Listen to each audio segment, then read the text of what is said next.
faith, you take it to the heart. The waiting. We're waiting on the world to change. And, Pony, I think we're waiting on the Steelers to change. Aaron Rodgers, Adam Schefter, moments ago. This is being done on Aaron Rodgers' timeline. He takes his time. He does darkness retreats. He doesn't make rash decisions. It doesn't sound like something is imminent. And I guess it's possible that the Steelers could wait around for Aaron Rodgers and Russell Wilson could sign in Tennessee or take another job. There's also the thought, per Schefter, that Russell Wilson is in limbo because he's going to go where Aaron Rodgers doesn't go. Rodgers comes to Pittsburgh. Wilson goes to New York. Rodgers goes to New York. Well, then it's Russell Wilson back in Pittsburgh. May I point out, none of this is worth it for Aaron Rodgers. He's not good enough. He's old. He's a pain in the ass. He's not good anymore. So I don't want to sit around and wait for Aaron Rodgers, especially if we put any stock in what Florio is saying there. We'll talk to Mike tomorrow. $90 million? At least $40 million guaranteed for a dude that's going to turn 42 mid-season. Why? That would make him the highest paid player on the team. Sorry, DK Metcalf and TJ Watt. We've got the Methuselah of NFL quarterbacks who hasn't played at a high level in 3 years, almost 4 years, and we're going to back up a bunch of money for him. Oh, God, it sounds so horrible when you say it out loud. And I agree. Now, I'm not advocating for this, but I am persuaded by what Alex Kozora wrote. Alex is over at Steelers Depot. That is a Steelers blog, but I think he does a great job as far as digging into things. And I don't think you need to dive all the way to the bottom of the pool to come to this conclusion. Based on the wide receivers that they have and their talents, Metcalf and Pickens, Russell Wilson would be better than Aaron Rodgers in this offense. Dale Ollie had this stat. Metcalf last year had 374 receiving yards on go balls. He runs deep. He runs straight. Wilson throws moon balls pretty well. Those guys put up big numbers in Seattle together. So you know there's chemistry there. I've got no clue if Aaron Rodgers would have chemistry with Metcalf. He didn't have chemistry with Garrett Wilson, and I went into last year thinking Garrett Wilson was one of the 10 or 15 best wide receivers in the entire NFL. So, yeah, Rodgers would be more interesting than Russell Wilson, but based on the wide receiver room you built and the team you've cobbled together, I think it's square peg round hole with him. Well, he definitely doesn't. He's not going to do things anything other than his way. As Mike said, it's all, happening on his timeline. He takes his time. He doesn't make rash decisions. And on the field, it mirrors that. He does what he wants to do. I would love to know what percentage of his throws, what his air yards were. How many times he attempted throws that were 20 air yards, like true deep throws last year. Because I think you said this yesterday when we were starting to break this down as a more realistic possibility. He just likes to get the ball out and take these 5 or 6 yard chunk attempts. He doesn't want to stand in there and deliver when you have to actually put your, plant your back foot and rifle a throw. He just doesn't have the stomach for it anymore coming off the injury and being old. You have two vertical threats. In theory, if you were going to argue that there's a way the Steelers' passing offense looks really good next year, Pony, it's this. You can't double both of them. Although if you do, then you better be able to absolutely eat in the running game and have your underneath guys, whoever they are, get open all the time. But generally speaking, you cannot double Pickens and Metcalf on every play if they're both there. So you heave it up to whoever's single covered on a given play. We don't know if they're going to trade Pickens, so that's not a perfect analogy. But, yeah, who's the guy who throws the ball deep? When he actually has a chance to, Russ loves nothing more than throwing the ball basically as far as he can. Donnie, you want to debate that? You think that Wilson or Rodgers would be better in this offense next year? The wild thing is, as much as I hate the idea of Russell Wilson returning, I think it is built in favor of him. that it is more so, well, we have two guys that can absolutely go up and get it, two athletic freaks at receiver. Oddly enough, I think it's built better for Russell Wilson. Do both of you actually think Pickens is on their opening day roster, though? Because that's kind of a huge part of this whole deal. I do not. Pompiani said that last night on the sports call, that he thinks Pickens is not going to be here. Whenever Bob shares opinions like that, I wonder how much is Bob on his own island coming to his own conclusions, or Bob hearing whispers and murmurs from Steelers brass because he's very close to them doing preseason games and talking to Tomlin. I mean, we think that about you when you offer opinions on the team. Well, thank you, Mulsey. Because you've got ponies, moles everywhere. And how about my mole earlier? I say on Twitter, Mason Rudolph, under consideration, in the running to be Steelers backup. There's been contact. There's been a conversation. About a half hour later, Dejan says the same thing. He is hearing the same scuttlebutt. Did he say Pony had the rumor? No, he did not. That's okay. The same scuttlebutt. A quarterback room of Aaron Rodgers and Mason Rudolph next year. Newsmax will be on every television. Elon will be in the box for game one. What would Rodgers get his O-line? A bunch of custom Teslas? Make America great again. It would be everywhere. MAGA Mason and Aaron Rodgers. Man, you are tickling yourself with that possibility. Well, I mean, look. Here's why by the way, I think that would be the owner who would want Mason back, because he's so gung-ho on the style of the starting quarterback resembling the backup. And even though it's not completely analogous, because I do think Mason pushes the ball downfield a little bit more than Rodgers does, it's a pocket quarterback and a pocket quarterback. It's not pocket and it's not That's the runner. nice way to say immobile. Yeah. That's a good point. But you get it. I mean, I think at this point in his career, Rudolph has more courage in the pocket than Rodgers does. Dude, I was talking about this with my mother-in-law when I dropped off my daughter at her house today. It's not just, obviously priority A is you got to figure out who your starter is. They don't have anybody in that room. And they like to have three. Real question. What are they doing is the real question. Like, the net effect of everything we're talking about here, man, like, hey, is it going to be Wilson possibly? Is he a better fit? Or is it going to be Rodgers? Well, Rodgers is going to do it on his timeline. Hey, could they even bring back Mason? It all just reeks of a team that has no direction whatsoever at the most important position in the sport, in any sport. And a coach who I have zero faith in his ability to get the most out of veteran players at the position, not named Ben, or develop a young player at the position. Kind of a big deal in the NFL.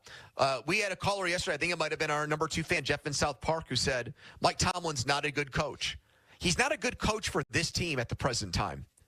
He's a good coach if there's a quarterback in there who is, on his own is proven to be good, and Tomlin can go in there and run the defense and deal with that. But because, I'm not going to say he sucks as a coach when you put a stiff at quarterback and they win 9 games, okay?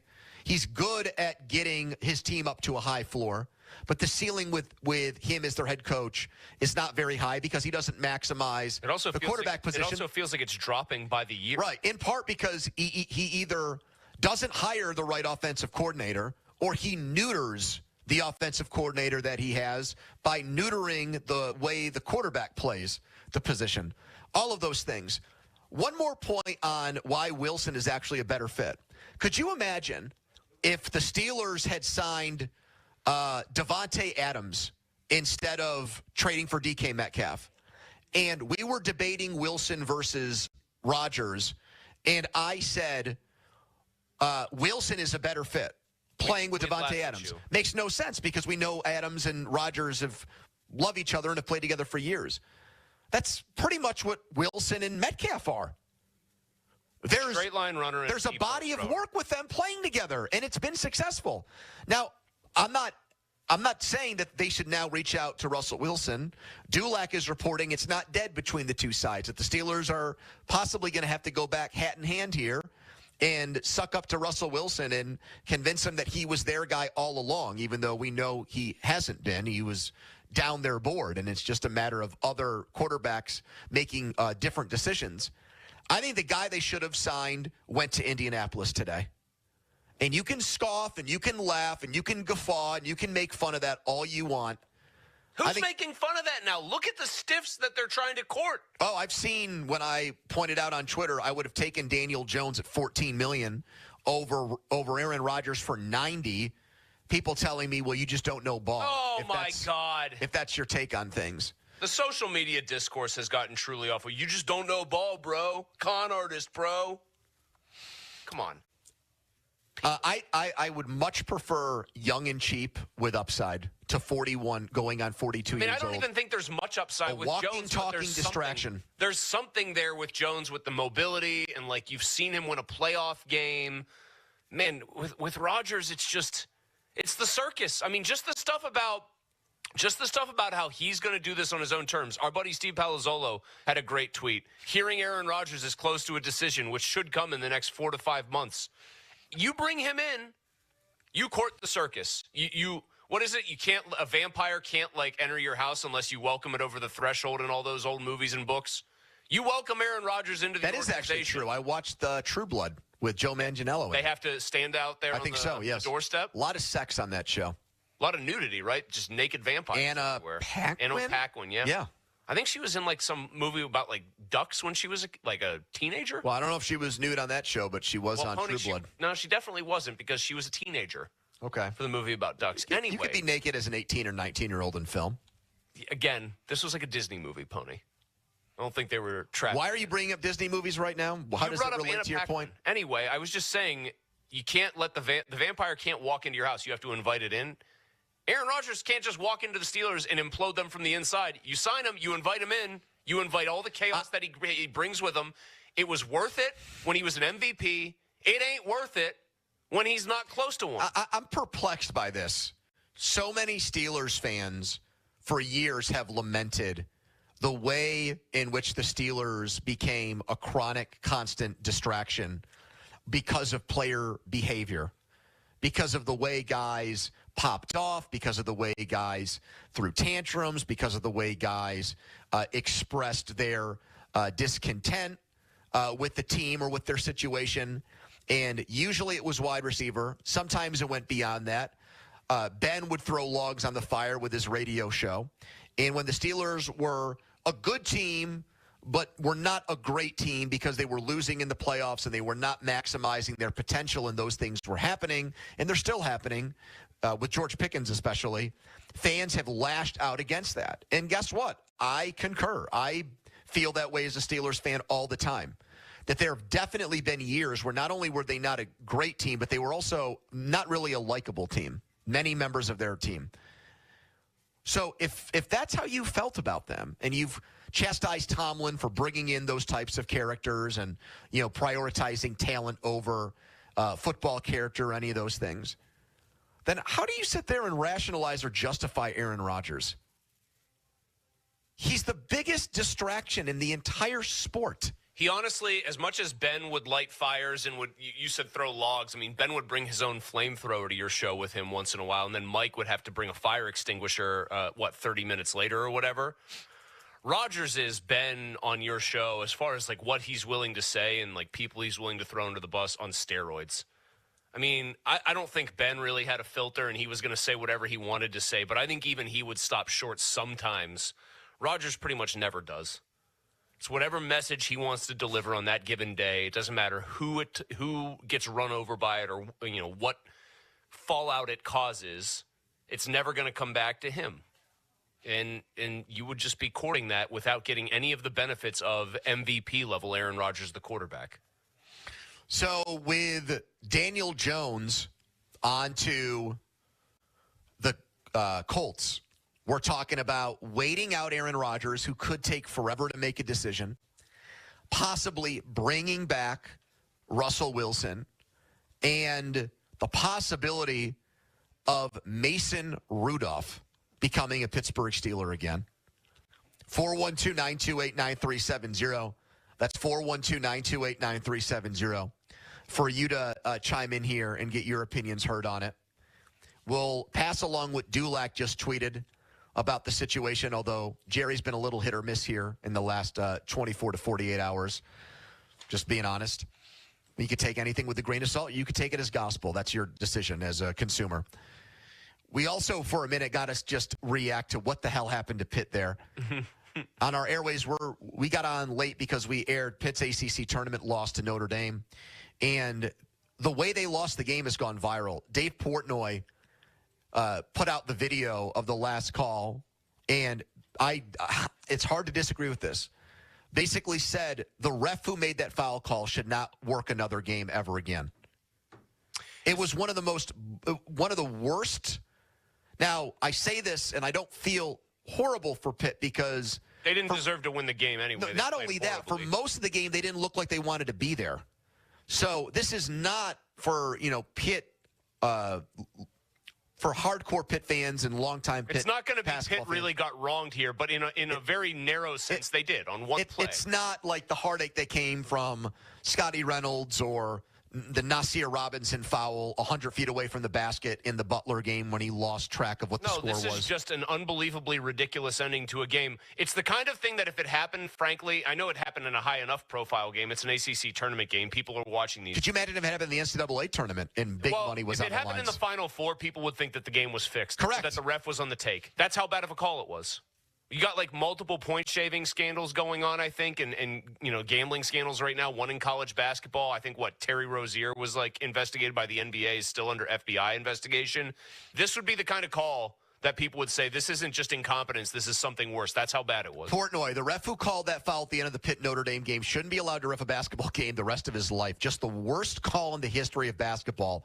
Disgusting. Did Dave have Pitt money line, we think? Well, maybe. I had Pitt as the lock of the year.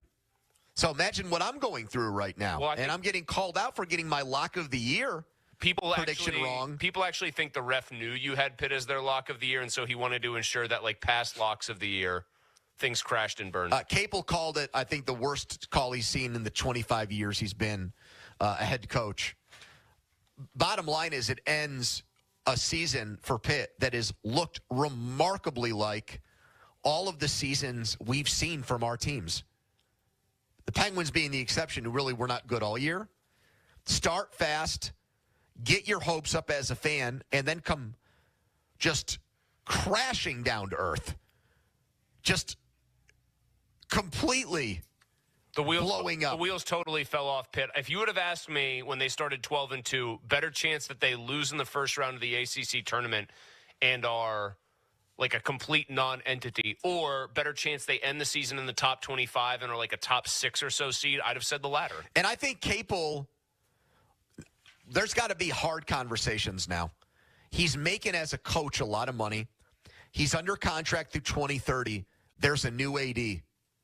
You finished 13th in the ACC.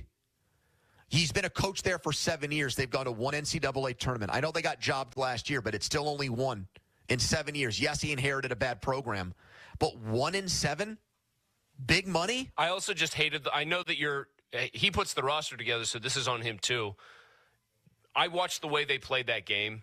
They don't play like a well-coached team. No. I'm just sorry, on game day, in-game situations. Offensive cohesiveness is just nowhere to be found. I'm sure that Jeff, if he were to hear this, would rebuff it and say, no, you don't know what you're watching. It doesn't. I watch a lot of basketball, and I know you do too. You watch more than I do. And I said to you out loud while we were watching the game in here, I said, do they even run plays? And you said, sure doesn't look like it. It looks like they run a high ball screen, and then they just kind of wait around for somebody to get open so they can chuck a three. Notre Dame shot 4 of 20 from 3 and won the game.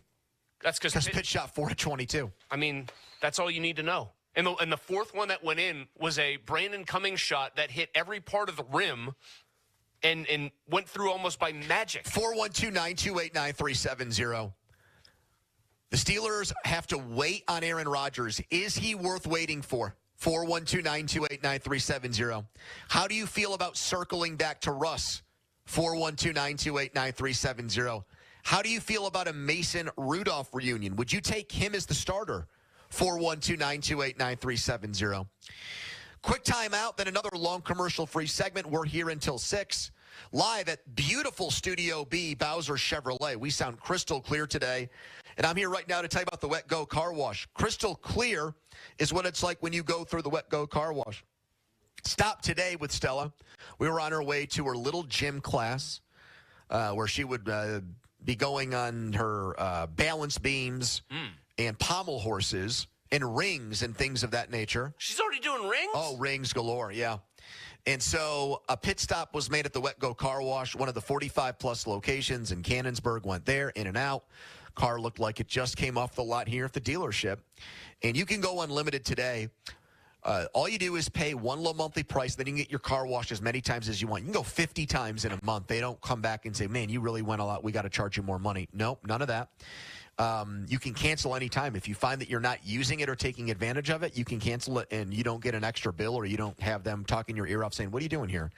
That's up to you. Once you get it, though, you won't stop. I've had mine for 4 years. GetGoCafe.com/unlimited is the Wet Go Car Wash.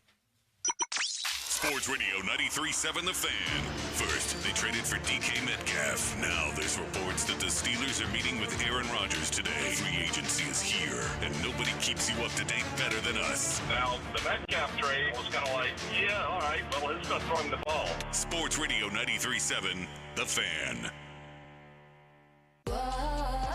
My friends swim no matter the season, but my moderate to severe plaque psoriasis can sometimes take me out of the moment.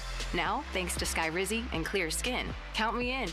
With Skyrizi, Risankizumab Riza, a prescription-only 150 milligram injection for adults who are candidates for systemic or phototherapy. 3 out of 4 people achieve 90% clear skin at 4 months. Don't use if allergic to Skyrizi. Serious allergic reactions and an increased risk of infections or a lower ability to fight them may occur. Before treatment, your doctor should check for infection and tuberculosis. Tell your doctor if you have an infection or symptoms such as fever, sweats, chills, muscle aches, or cough, or if you plan to or recently received a vaccine. Thanks to Skyrizi, there's nothing on my skin, and that means everything. Ask your doctor today about Skyrizi, the #1 dermatologist-prescribed biologic in psoriasis, and visit skyrizi.com or call 1-866-SKYRIZI to learn more. You ever try fixing your car and realize you're missing that one part? Yeah, been there. That's why eBay's my go-to. They've got millions of parts, guaranteed to fit. I'm talking brake pads for when yours have seen one too many miles of stop and go. Oil filters, because you don't mess around with your engine care. Even got this cold air intake on my watch list. I might just go for it. To keep the ride cool and your DIY streak hot. Find all the parts you need at prices you'll love. Guaranteed to fit every time. eBay. Things people love. Eligible items only. Exclusions apply. T-Mobile home internet is all about speed, value. What you doing, Zach? I'm rehearsing. There are so many benefits. You got to talk fast. T-Mobile home internet ranks #1 in customer satisfaction for home wireless internet by J.D. Power. Wow, you are good. Try singing it. T-Mobile has price lock. They won't raise your rate on internet. Hulu and Paramount Plus on there. Get T-Mobile home internet all in for just $55 a month with autopay and any postpaid voice line. Additional terms apply. For J.D. Power 2024 award information, visit jdpower.com/awards. Jake from State Farm. I just beat my run in PR, so I'm celebrating with the Banana Bonanza smoothie. Hey, and you can keep celebrating when you create an affordable price just for you by bundling your home and auto with the State Farm Personal Price Plan. Go bananas. I will. Hey, make it a large. Bundling. Just another way to save with the Personal Price Plan. Like a good neighbor, State Farm is there. Prices are based on rating plans that vary by state. Coverage options are selected by the customer. Availability, amount of discounts and savings, and eligibility vary by state. Welcome to Staples. I hear Staples prints it all for any business? You bet, and we'll beat any print quote. So if I had a pizza place... Staples can print signs, menus, pizza boxes. A landscaping business? Oh, we can print yard signs, t-shirts, brochures. How about a pizza/landscaping business? I'll call it Dough and Mo. I like it. Right now at Staples, get up to $250 off your print purchase. Ends 4/5, exclusions apply. Visit staples.com/print for offer details. Price match guarantee valid in store and staples.com/print. Visit staples.com/price match for details. Mornings can start feeling the same. Wake up, brush teeth, go to work. But with breakfast from Wendy's, it's like, wake up, brush teeth, Baconate with a breakfast Baconator. Roll with the sausage breakfast burrito. Buddy it up with a honey buddy. Or get seasoned with seasoned potatoes. And then go to work. Sorry. When you're ready for a fresh wake-up call, gotta be Wendy's. At participating U.S. Wendy's during breakfast hours. Now, fan headlines powered by Bowser Genesis of Monroeville. Pitt's basketball season comes to an end with a 1-point loss to Notre Dame on a controversial foul call with under a second left on Pitt forward Zach Austin. Believe it or not, Pitt eligible to go to the NIT and will await word on Sunday to see if they get selected for the consolation tournament. For more, go to 937thefan.com. Right now, live from beautiful Studio B, Bowser Chevy. It's the PM team. The Fan is covered by Top Dog Law. Top Dog get you top dollar. Go to TopDogLaw.com. That's TopDogLaw.com. Steelers fans are freaking out because Florio put out an educated guess that Aaron will probably get 2 years, $90 million. Pretty sure that's not true. Why are you saying you're pretty sure? Pretty sure. What do you know? What do you know? It's Aaron Rodgers. I don't know. I just know that it's not going to be 2 years, $90 million. How do you know that? So how can you be so sure? Call him Joe Sheen could have offered it. Sam Darnold. Oh no, Aaron's worth that. Of course, certainly. I don't know. Maybe he's just looking for Marcus Tully. I don't know, Pat. What do you think? 15-minute mark on the Fan brought to you by South Hills Chrysler Dodge Jeep Ram Route 19, Peters Township. Good evening, everybody. Andrew Filipponi, Chris Muller at Studio B. Donnie back in Green Tree. We are reacting to this stalemate, staring contest, or just waiting to get the text or call back. That is an excruciating feeling. You are courting a woman who's very attractive, and you send a message, and then you wait to see what the answer is. I used to do that all the time when I was in high school, when I was on AOL Instant Messenger back in the day. My screen name was PoneStar42, and I would send out PONE or just PON? PON, and I would send out a message. Somebody could just call you Pawn Star. And some of my buddies did. And I would send out a message. I remember I sent Roxana Gonzalez one. Oh. And here's what I would do. As soon as I sent it, I'd be so nervous, I'd minimize it because I didn't want to see the instant response. And then if you got an answer, you'd see it flash in blue. Yeah, that's how, yeah. And then I'd see that flash in blue, and I'd be like, all right, here we go. All or nothing, right? Yep. We all have Buckle up. Let's see what we got here. Though. We'd all toss that message out there maybe. And then I would minimize them, too. You don't want to get the instant feedback. You want there to be a little suspense. It's like looking behind the door of mystery. Yep. So. Also, hold on. This is going to get That's what the Steelers are doing with Aaron Rodgers. They sent it 2 years, 90, or whatever the hell it was. Tone Diggs from Pat McAfee, who we like here, said. So they really have to. Okay, you're going to get mad at me for saying this. Does Tone and that whole crew really have to kiss Rodgers' ass by saying he's really worth it? I thought that was. You don't think that was tongue in cheek? You think that was? No, I thought they were being very. Donnie, did you hear that as being tongue in cheek? I heard that as being very serious. It's probably not because they do a show with him and they have to play nice. Do they though? Do they have to be like, Aaron? You're worth whatever somebody pays you. You're worth it. If you ask for 2 years, $200 million. Well, they want to keep the relationship with Rodgers, and they know he's thin-skinned. So if you're answering your own question here, yes, they have to do that. Fine, okay. He's not worth that though. No, he's not. And so that's where the Steelers are. And when they get no as an answer, Dulac reporting, here comes Russell Wilson. It's possible Wilson could return to the Steelers if ongoing discussions with the four-time MVP fail to result in a financial agreement, per multiple sources. The Steelers have never really ruled out the possibility of Wilson, but he wasn't at the top of their list when they entered discussions with Rodgers and free agent Sam Darnold, although for weeks, Dulac and other Steelers reporters said it was between Fields and Wilson, and that guys like Aaron Rodgers and Sam Darnold were not being seriously considered. So the reporting on this has been all over the place. Real messy. And I think the Occam's razor take of Russell Wilson lost 5 in a row and seemed to peeve off and tick off his coaches with his demands or what he wanted to do and the philosophical differences probably pushed him way down their list of priorities. When fans and sports talk radio hosts like us jump to that conclusion, that was more right than the BS we got from insiders. And also when Khan and Rooney both stood up there and said their preference was to bring Fields or Wilson back. Clearly, that was a lie about Fields because the Jets' offer to him was not something that was so unreasonably high that if you really thought he could be your answer quarterback, match it, you could have exceeded it. Right. It was they by not matching that offer, because I'm sure they were aware of exactly what it was that the Jets were going to pay him. They, by not matching that, made it very clear that they just did not think him to be a worthy player for the position. Certainly somebody that they were only going to retain if, like, it fell right into their laps, like the Venus flytrap of free agent strategy. Final paragraph here from Dulac. Even if Rodgers or Wilson is signed, it increases the possibility the Steelers take a quarterback higher than expected in the draft. Jerry, I'm going to act as your editor here. What is higher than expected in the draft? What was expected, and what is it now? What were people expected thinking? to take a quarterback in the 6th round? Are they now going to take one in the 4th? Were they expected to take one in the 4th? Are they now going to see if somebody slips into the 2nd round? Way to be wait, so they don't have their vague. 2nd We have round no pick. idea what the hell that means. They have a 1st-round pick, and for the time being, pending whatever might happen with George Pickens, they have a 3rd-round pick. So they have pick, 21 and 83? Yes. If somebody was of the opinion that they might take Will Howard at like 121 or somebody like that, then you've got only a couple of different options here. Either they take a quarterback in the 1st round or they take one in the 3rd round, if that's where we start the baseline. If he knew that 1st round was on the table, he probably would have written that. I don't know. So waiting on Aaron Rodgers. Adam Schefter, this is being done on his timeline. They have to wait on his response.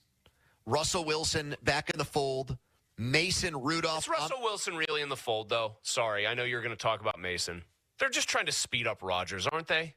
Hey, Russ, we're actually interested in Russ again. No, they aren't. Well, I think they would, and here's why. I really believe this. I've been telling people this, and I heard it not quite said this way, but I heard it said variation or version of this that is close.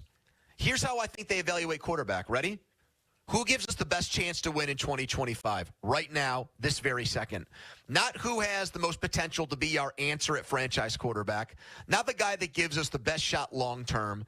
Not like balancing this guy's money versus theirs. Very nearsighted. Just, we've got T.J. Watt. We've got Cam Hayward. We just traded for DK Metcalf. We're throwing all this money into this year. Strictly, who gives us the best chance to win right now?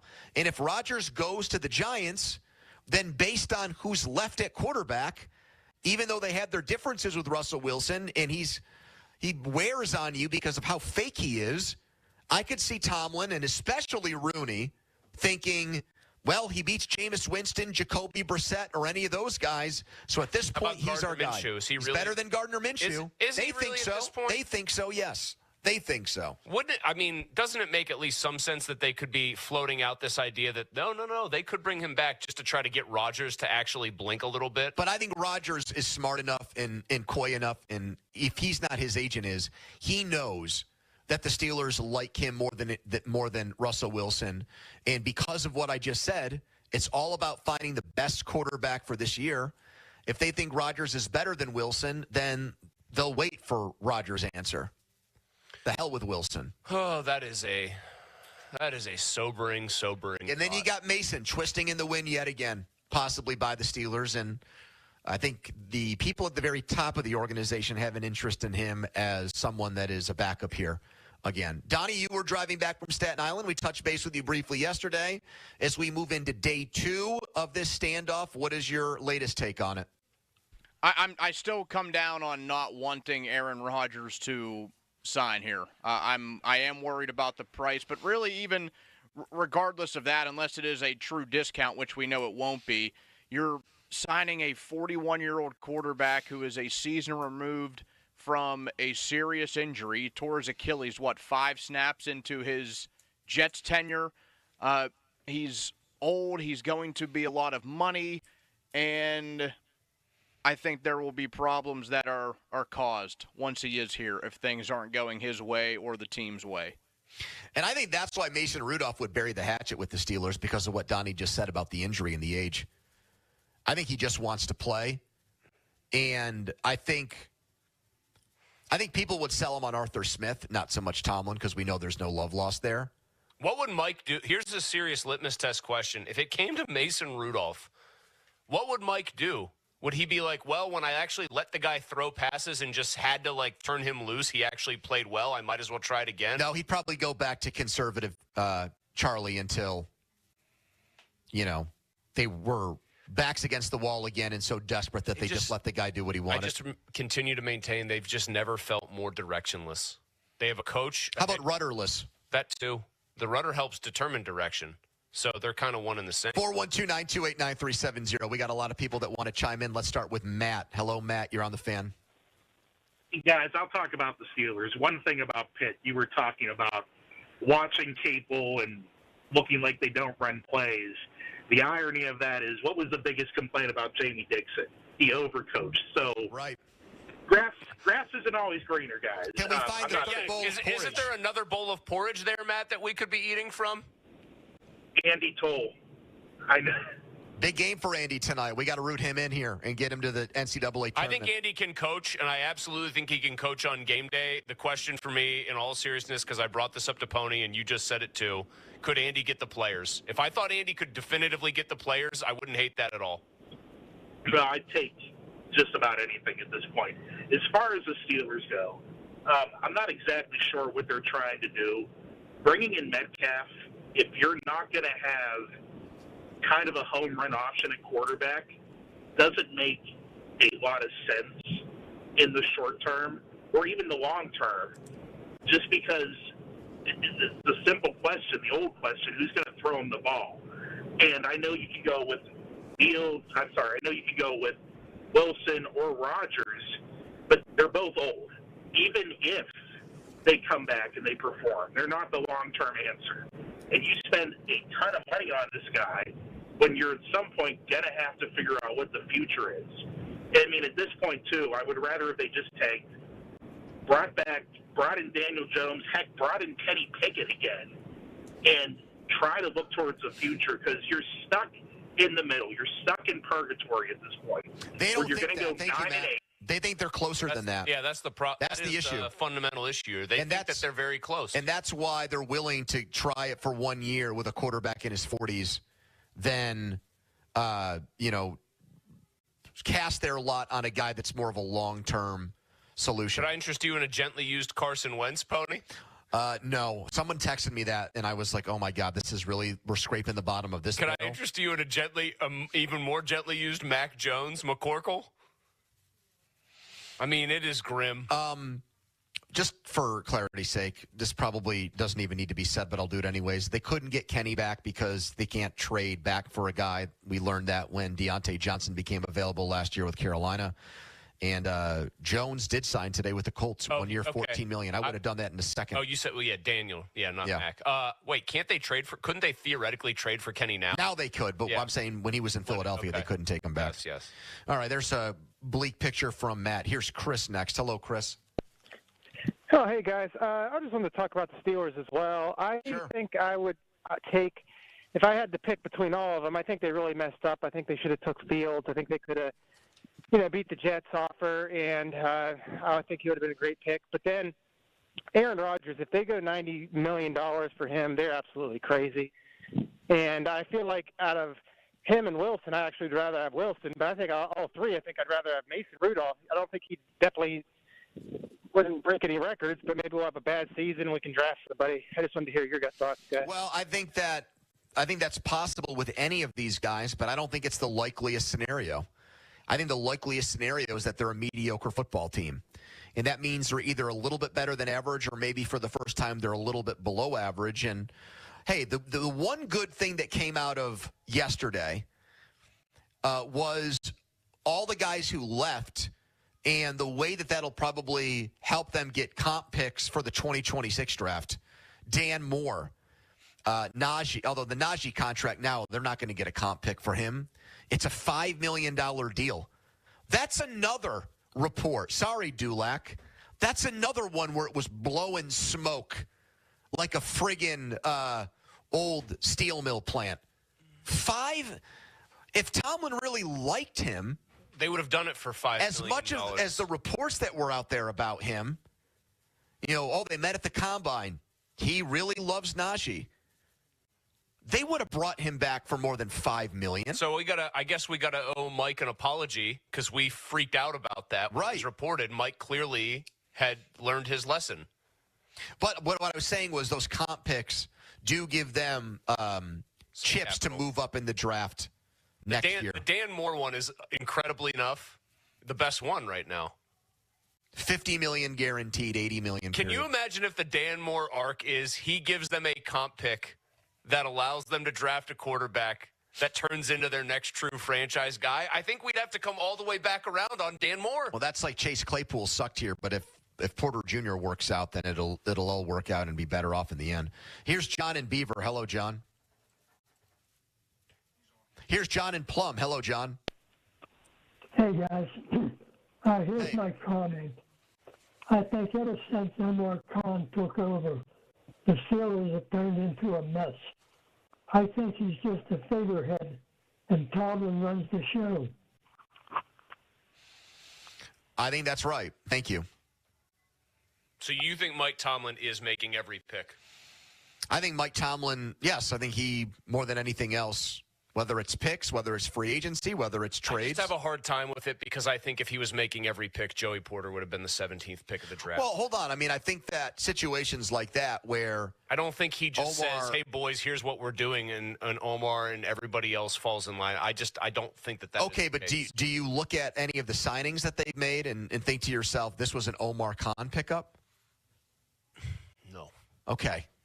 So then who's in charge here? I mean, I could, I guess, conceivably say that Omar Khan knew he needed a wide receiver and traded for Metcalf and did all of that because he really struck out with Brandon Ayuk last year. But why did they want Ayuk? Because Omar wanted another wide receiver on the team? I mean, didn't everybody probably look at them and say, we need another wide receiver? I don't think you have to be a football savant to know that they were thin at that position. Also, I mean, I would think it stands to reason that it's more like it would be more believable that Mike was calling every shot if the only thing they were doing was signing defensive player after defensive player after defensive player. I mean, they've spent more money on defensive players than any team in the league. Yes, I'm aware. I'm saying many of those contracts came before Omar was even on the job as the man. So you do think we should blame Omar more for the state of the team? I mean, I just find it's like convenient. If they make a move that's universally viewed as good, apparently Omar pulled the trigger for a lot of people. I don't think if they make a move that's universally panned, it was Mike somehow acting like a rogue agent. I gave Omar credit for the way that they revamped their quarterback room because I think he convinced Mike that they could do it, that they could trade for Fields. That we'd only pay Russell Wilson $1 million. I think the biggest problem is that the owner and the head coach do have probably more sway than the very new on the job GM when they're making any personnel decision. And the problem is that the owner and the head coach look at football the same way. Well, but my point is, I don't think they would have promoted Omar if he didn't align or fit into their puzzle the way that they wanted him to. I wonder how many a headstrong GM that has his own opinions and wanted to do it his way. I don't think he would have gotten the job here. I guess I wonder how many more years they have to be mediocre, uninteresting, and going nowhere for anybody in there to look at themselves in the mirror and say, maybe I'm not so smart. Probably the second they're no longer above the mean, which according to the owner's brother was proof that this organization is making all the right moves, or at least making a lot more right moves than wrong ones. Here is George next on the Fan. Hello, George. Here is Rick next. Hello, Rick. Hey, guys. How are you doing? Hey, I wanted to bring up that, first of all, George Pickens probably won't be here on draft night, but nonetheless, you have him and DK Metcalf. That's like the stepbrothers, right? They're going to beat each other up. I would like movie, The Step Brothers, where the guy puts his balls on the other guy's drum set and stuff? Yeah. Okay. Yeah. What is it, you have to call me Dragon or something like that? You've got to call me Good analogy. Yeah. I like it.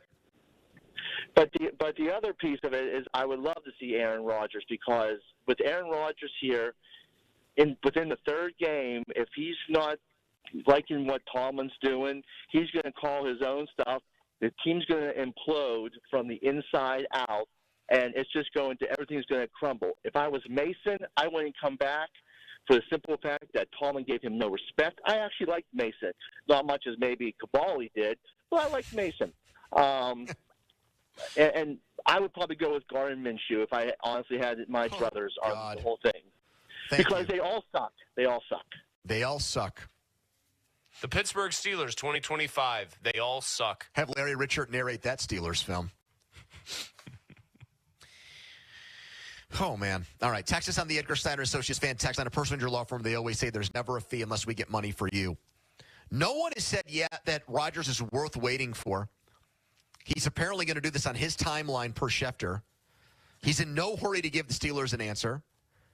And the Steelers are still thinking about Russell Wilson as a fallback option.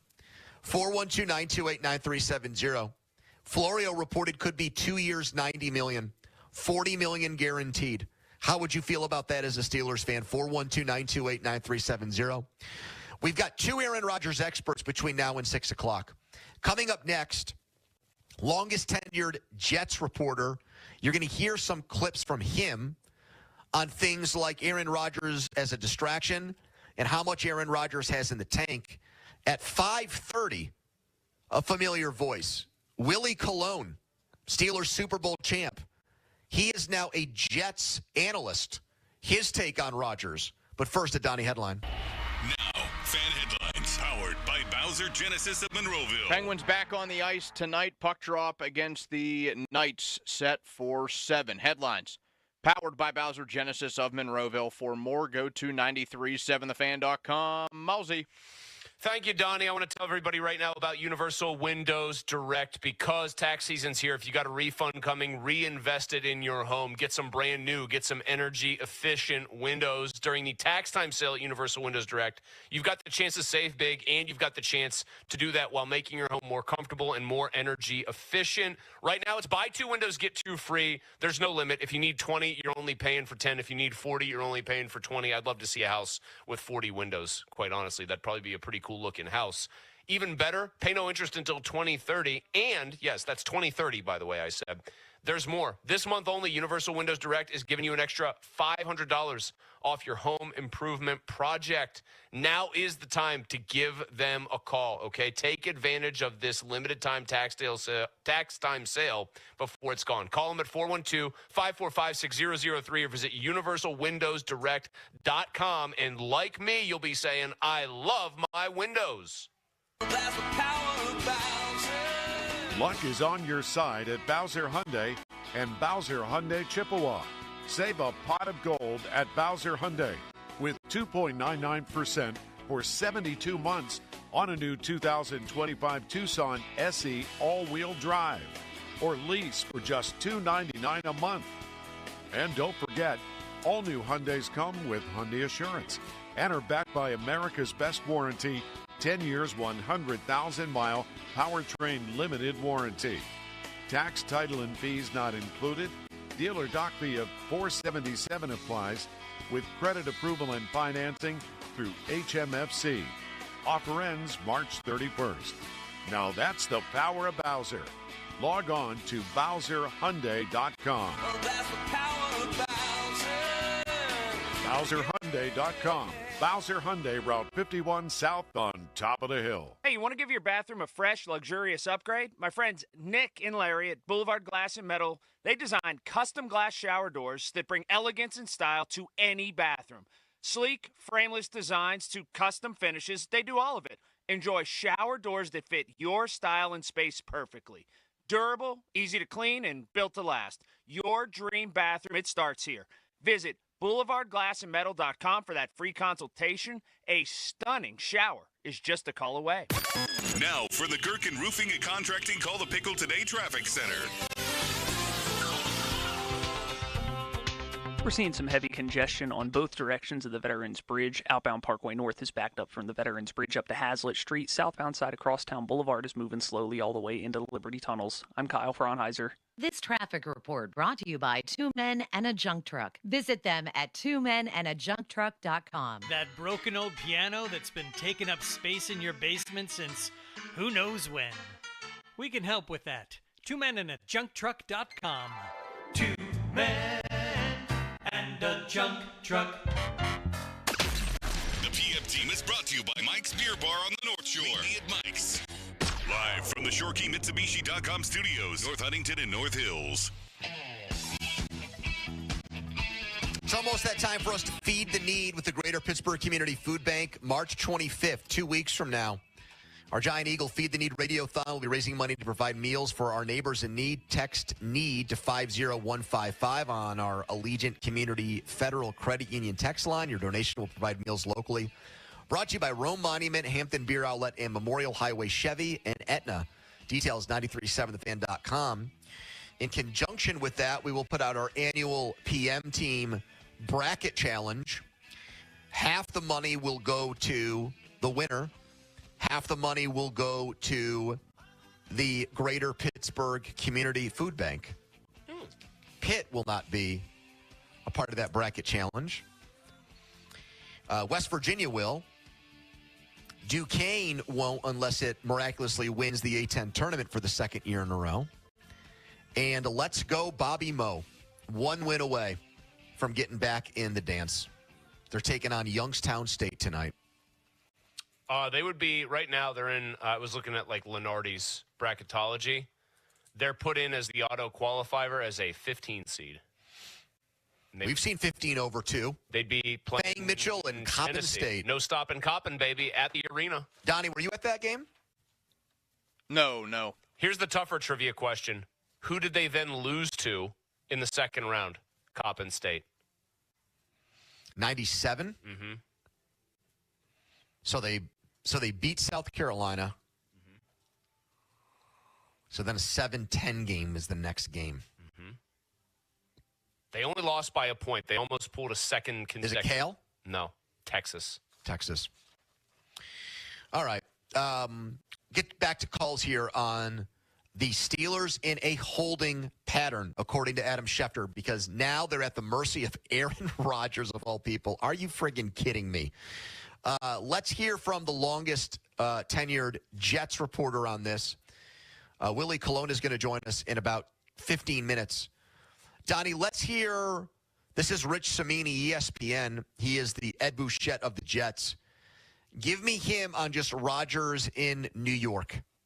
I think you'd get a highly motivated quarterback who I think wanted to stay with the Jets and was probably upset that they didn't want to continue with him. So I think he'll be highly motivated. He plays with a chip on his shoulder. He's got that competitive arrogance that I think all the great players have. He's going into his age 42 season. He's not the same Aaron Rodgers we saw pre-Achilles injury. I think his mobility was compromised last season. He wasn't able to have those moments where he was able to slide in the pocket and make those off-platform throws that made him such a legendary quarterback. There were just few and far between last year.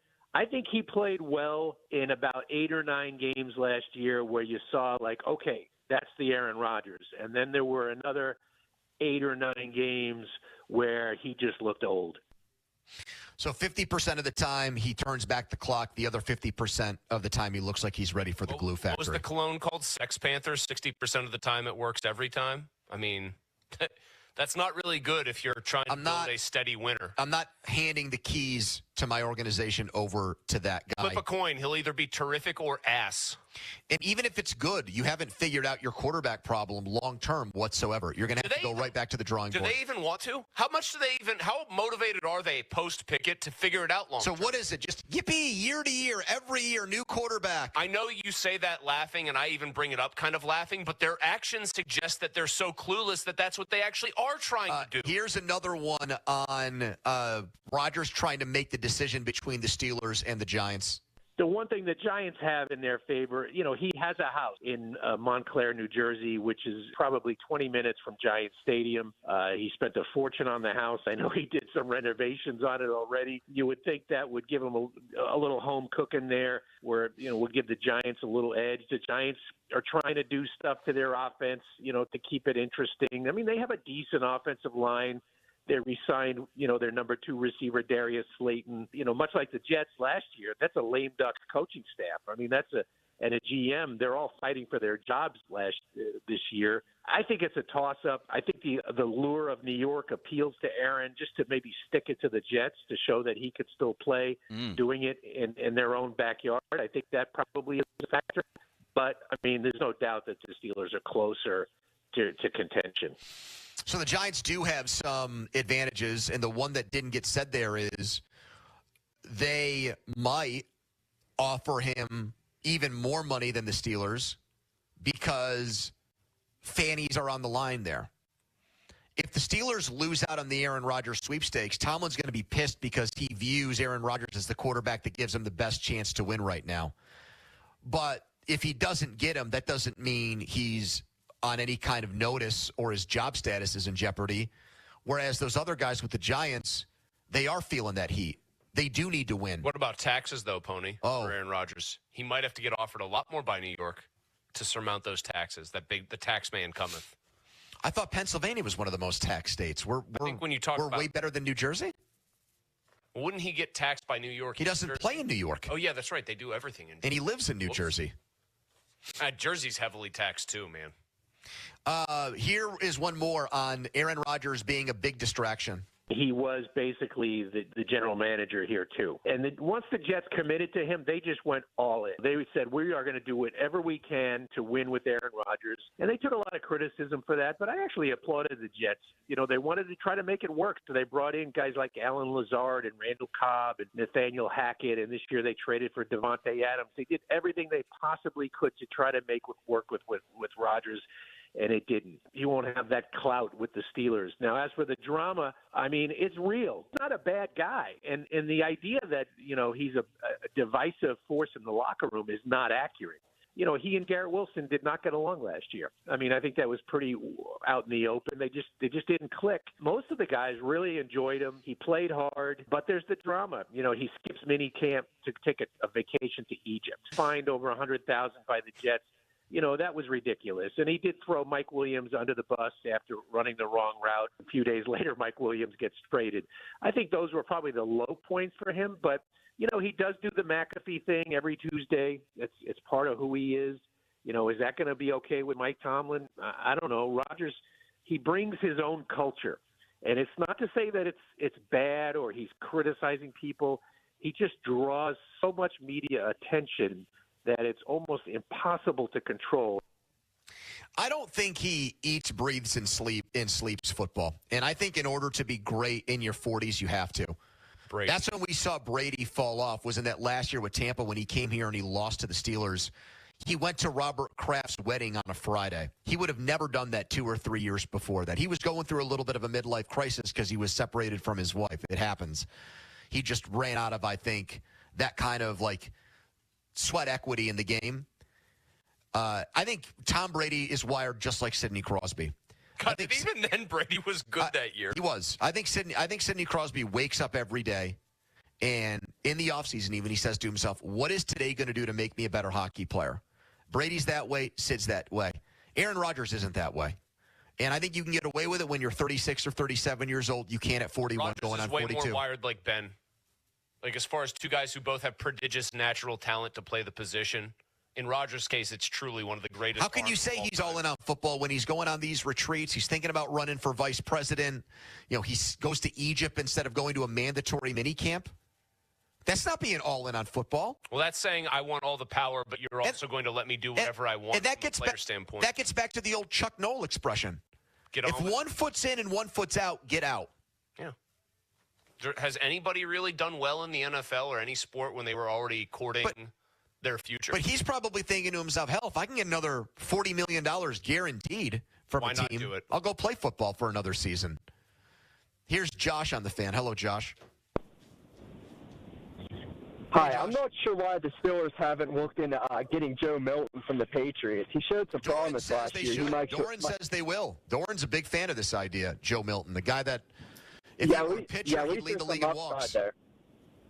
There's some upside because he can throw the ball like 90 yards, but he also doesn't really know where it's going half the time, if not more. Thank you, Josh. All right. It's one game. It's not a career make, just one college game. Go back and watch Pitt, Tennessee from when Pitt went down there and beat Tennessee on the road and tell me if you think Joe Milton's an NFL quarterback. I mean, just the ball. Where'd Joe Milton get drafted? 6th round, I think. And we agree he has like a howitzer arm strength-wise, right? Just one of the strongest pure arms in football. Maybe the strongest arm. Yeah. If you have the strongest arm, arguably, in the NFL, and you get drafted in the 6th round, What does that say about the accuracy of your arm? Well, yeah, the other things you do as a quarterback. Paul is next. Hello, Paul. How you doing, Pony, Malsey, let's Donnie? go. Paul's back. Hello, Paul. Yeah. Paul in Washington. Hey, look, Pony, I want you to get the tapes out. A year ago, I told you when they signed Wilson and when they signed, what's his name? It just left. You know who the hell I'm talking about. Fields. Yeah, Fields. That we'd still need a quarterback a year later, and I was right. So when I called this morning and talked to Giuseppe, I told him, why not just get Mason Rudolph back, which is what you're hearing today, and then re-sign Kyle Allen, because you're still not going anywhere. I don't care who you had at receiver. Your defense is trash. I mean, they couldn't stop Pitt's offense. It's just, it makes no sense to spend $45 million on an old, washed-up, on his way to being a senior citizen in Aaron Rodgers, and that's just not the Pittsburgh Steelers football we want to have. You like the old Steelers when Ernie Holmes was shooting at cops. That's your version of the Pittsburgh Steelers, Paul. Well, you know what? Back then, at least we hit guys. You know, there wasn't no daggone flags for dumping Terry Bradshaw on his head like Turkey Jones did from the Cleveland Browns. Yes, Turkey Jones. Come on, guys. You guys got to get with the damn program. Paul, what do you think? I love it. I just didn't know if Paul had any message for Shelty on his way out the door. Yeah, any news, any advice for Shelty going into this season? Damn it, you're there, all right? I like Call that. back again, Paul. Thank you. I like it. He knows exactly what we're looking Let's for. stop sugarcoating everything. There's only one thing that Derek Shelton's good at, and that's giving his players nicknames. I don't want to hear about Chappie and this one and Scotty Too Hottie or whatever the hell else nickname he has.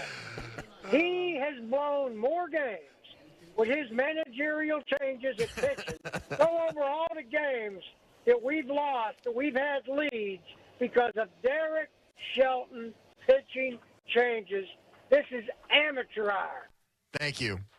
Follow us on Twitter, brought to you by Southfield Ski of Peters Township, southfieldski.net. Willie Colon won a Super Bowl with the Steelers. We'll hear his thoughts on Aaron Rodgers. Why? Because Willie in his retired life is now a Jets analyst living in New York. So he saw it firsthand. Get his perspective. He doesn't want the Steelers to screw up and F up. So excited to hear his thoughts on things. First, the Donnie headline. Now, fan headlines powered by Bowser Genesis of Monroeville. Pirates a 9-1 win over the Yankees this afternoon. A day off for the Buccos tomorrow. Pitt Hoops a loss in the ACC tournament, 55-54 against Notre Dame, ending the Panthers season. Headlines powered by Bowser Genesis of Monroeville. For more, go to 937thefan.com. Pony. All right, thanks so much, Donnie. Let's talk about FanDuel, the official partner of 93.7 The Fan. College basketball tournaments continue, although Pitt has been knocked out, and they lost as a favorite today to a 3.5-point dog in Notre Dame. And right now, FanDuel is hooking you up if you love playing the dogs, the underdogs, the Cinderella stories in the tournament. A Dog of the Day profit boost token from FanDuel. Here's how it works. Pick an underdog to win, and you're going to land even more winnings with a profit boost. This goes for everybody on FanDuel. Just sign up today and start playing. The app is easy. When you win, you get paid instantly. No waiting around or farting around on that one. FanDuel.com/Andrew to download America's #1 sportsbook today and back your Dog of the Day. If it was Notre Dame, it would have been a winner on the FanDuel Sportsbook. 21 plus, present Pennsylvania, opt-in required.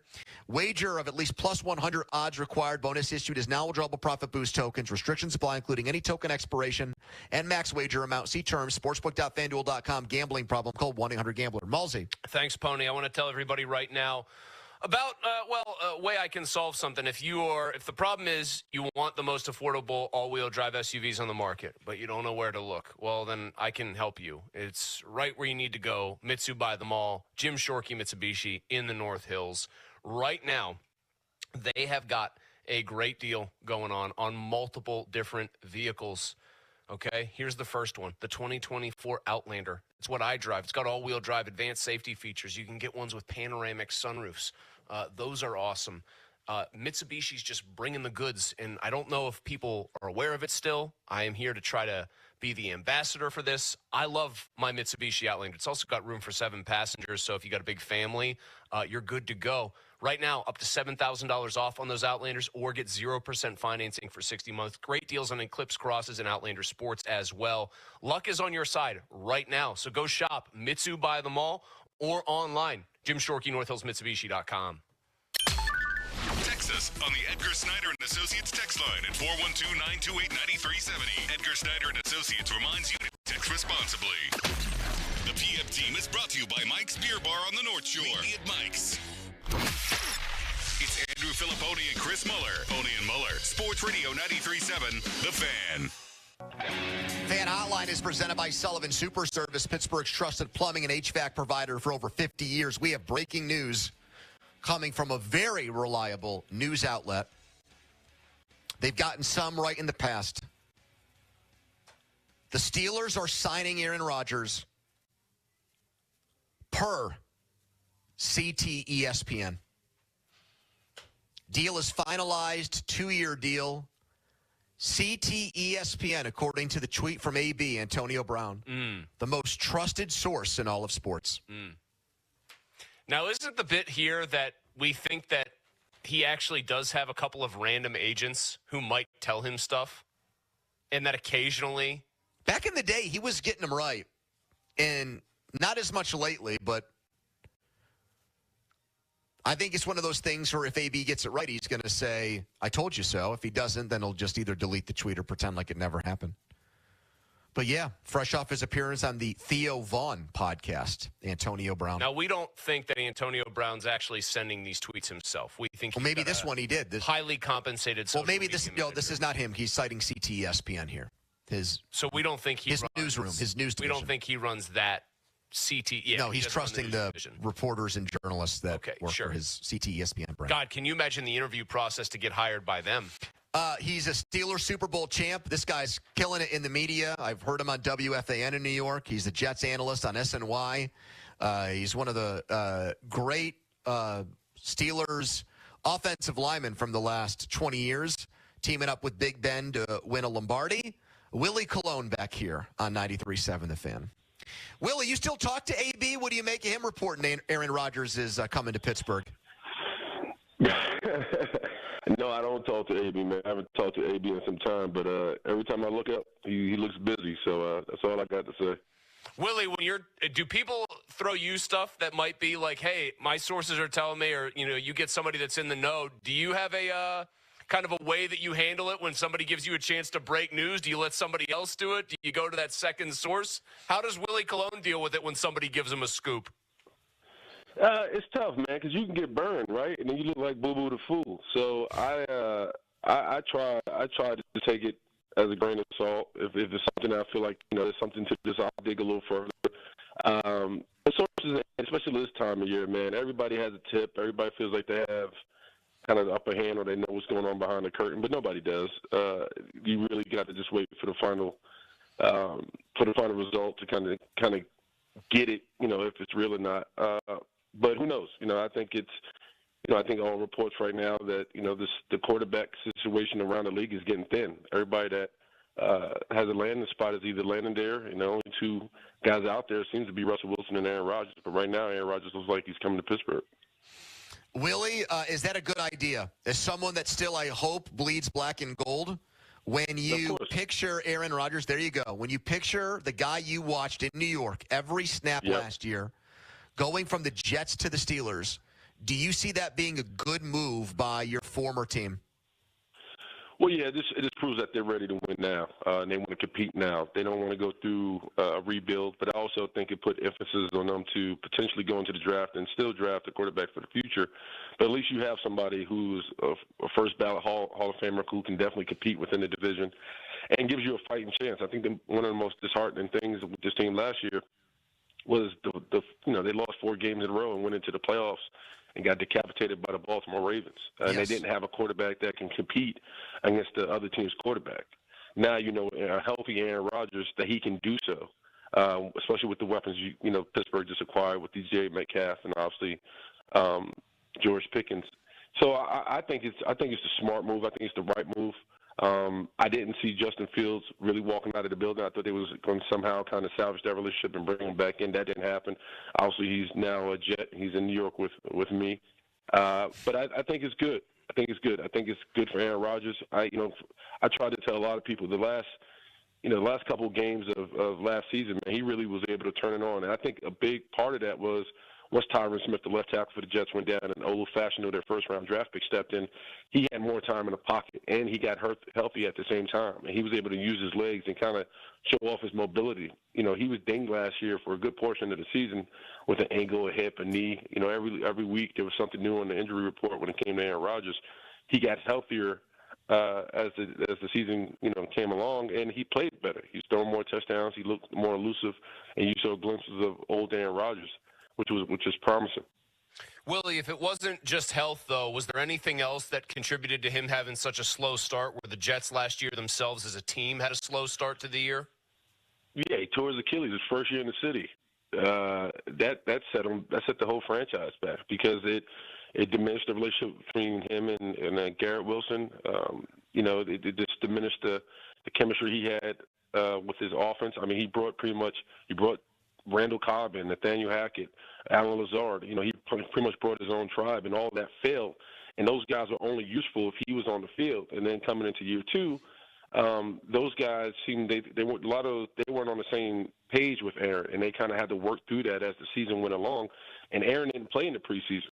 And so now you're talking about a 40-year-old quarterback coming off a torn Achilles, going into training camp, not really playing, and having his first game against the San Francisco 49ers, and not having a necessary relationship and chemistry within that offense, and it hurt him. Bottom line, and the offensive line played solid. I mean, they just have a really solid offensive line. Validated had some aging pieces between Morgan Moses and Tyron Smith, but for the most part, the offensive line was playing at a high level. They just didn't have an identity running the ball, and a lot was put on Aaron's shoulders to be that guy, to put on the cape, and especially in critical situations. And I'm not sure if he was healthy enough to do so. It all kind of snowballed from there. Steelers Super Bowl champ Willie Colon, our guest here, and now Jets analyst. Willie, just to make sure I hear you right, it sounds to me like you think Rodgers would be a significant upgrade over what the Steelers got at quarterback from Russell Wilson last year. Is that fair? Well, yeah, because he could throw in the middle of the field, right? Russell didn't know how to throw in the middle of the field, and he wouldn't. Everything was moon balls and out routes, and they was forced to lean on the run game in critical situations. Aaron, when healthy, I don't know when this word arm talent came around, but he has all the arm talent. I think it's a dumb word. It pisses me off when I hear it, but he can make all the throws on the field, and it's just a matter of him getting in sync with the weapons around him. And the Jets are doing a damn good job of trying to put certain pieces around him where they can flourish. They just have to go out and do it. And one of the issues about Aaron when he got to New York was how was he going to buy in the offseason? There was a lot of people who were pissed off that he kind of took that trip to Egypt. And and everyone was like, man, it's not a time for you to take a trip to Egypt. But Robert Saleh allowed it, and Aaron took the trip. And so I think it's going to be it's going to be important for Aaron to buy into the city and to buy into what Steeler culture is. And, his first year within the city, meaning New York City, he was great. He was at Knicks games, man. He was everywhere and anywhere. And people really loved that about him. And then, he kind of tailed off a little bit. But, a lot of guys in that locker room do love Aaron. The Jets locker room, and they speak highly of him. They just wasn't able to translate it into wins. Willie, if he were to come to the Steelers, is he going to be telling Arthur Smith, this is what I want to do offensively? Or do you think, how can he coexist with a guy that he doesn't really have a history with as an offensive coordinator? He's going to be telling Arthur Smith what to do. It's Aaron Rodgers. Let's be very honest about it. He's a lion in that room. And that was one of the pushbacks from him joining the Jets. The Jets acquired an offensive coordinator who was a pass coordinator with the Lions, but I think his name was Terry Strange or something like that. However, this guy his only year of experience as an OC was in USFL, and then he went to Detroit and he was a pass game coordinator. So imagine him in a room with Aaron Rodgers. That's like that would have been, the Jets would have been feeding him to the lion and Aaron Rodgers. So I'm glad they didn't do that. And they asked Aaron, thanks for coming, but we're going to ask you to walk out the door, and they did. And listen, Arthur Smith is tough. Hopefully they can get on the same page about things. Aaron wants to win. And hopefully there's no issues in that department. Willie, how about some of the things that Aaron did, as far as like being public about not being on the same page as Wilson? We made a big deal because we got him in a trade, but he killed Mike Williams for that interception he threw against the Bills. And the next thing you know, Mike Williams is coming to the Steelers and trying to help them win games. How do you think that, and having played for Mike Tomlin, how do you think that side of Aaron Rodgers would fly here playing for the Steelers next season?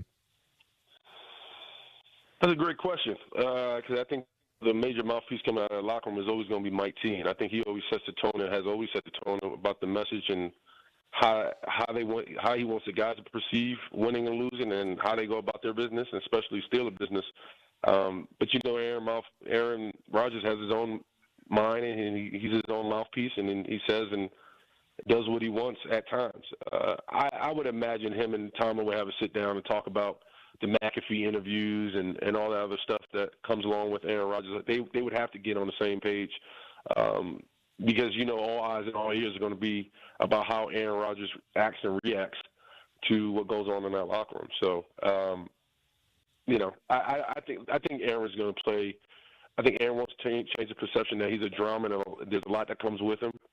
Even though his resume and history, kind of backs that up. But I think he really wants to win, and hopefully he can do it in Pittsburgh. Willie, regardless of where he ends up in 2025, do you think it's because it sounds like what you said about just where it went wrong with the Jets was basically getting hurt right away, and then all of those cascading effects after that. Do you think that the team that gets him in 2025 is going to be getting the best Aaron Rodgers of a couple of years now because he'll be 2 years removed from that Achilles?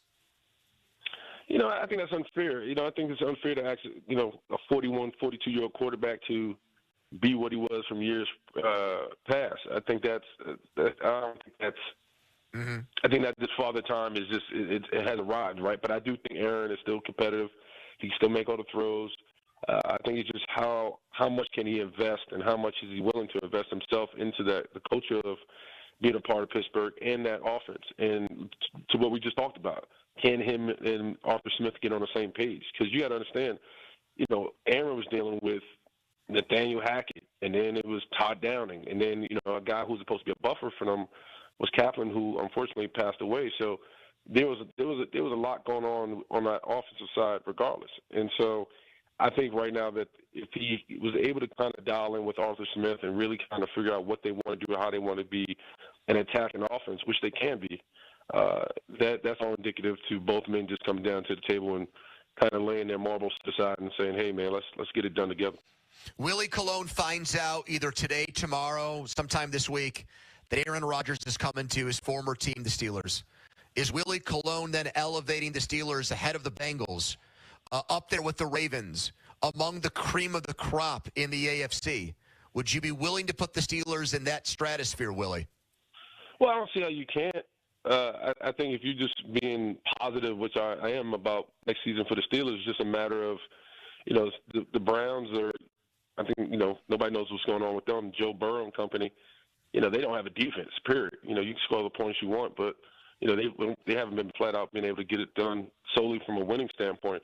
And as far as the Ravens, yeah, I'll take Aaron Rodgers, a healthy Aaron Rodgers against Lamar Jackson and the Baltimore Ravens. Hopefully, the Steelers can get their head out of their butts as far as defensively, and they don't ever do what they did in the playoffs. But, I definitely see the Steelers as a contender. And confident that Aaron Rodgers and George Pickens could coexist in the same locker room, Willie? Man, I'll tell you what, when Aaron got to New York City, man, there was a lot of talk about how's the old man going to relate or kind of gel with the young guys, man. Yep. And by all accounts, man, the Sauce Gardners, the Quentin Williams, the young generation, this young core of the New York Jets, they loved him. And when you saw him on the sideline, and when you saw him in pregame, he was doing the handshakes, doing the chest bumps, doing the dances. He was doing. I mean, he was cemented in really trying to build a bridge with those young guys. He did a great job with it. I mean, every time, even when he was going through the process of rehabbing himself, I watch all the Knicks games, I watch all the sports around here. He was on the court with Sauce Gardner, hanging out, talking.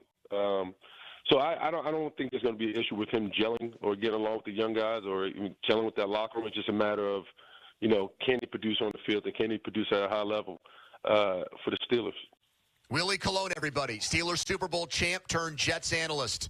Optimistic that Aaron Rodgers and the Steelers could be a match made in heaven. Willie, thank you so much. We'll do it again soon, brother. I appreciate you guys. Go there Steelers. You go. Yeah. That's a rosy picture there, Mulls. Yeah, I mean, I guess I want to know. He said it's unfair because of father time, but like what he had said about Rodgers at the end of the season, he got healthy. He had all these things start to finally cascade.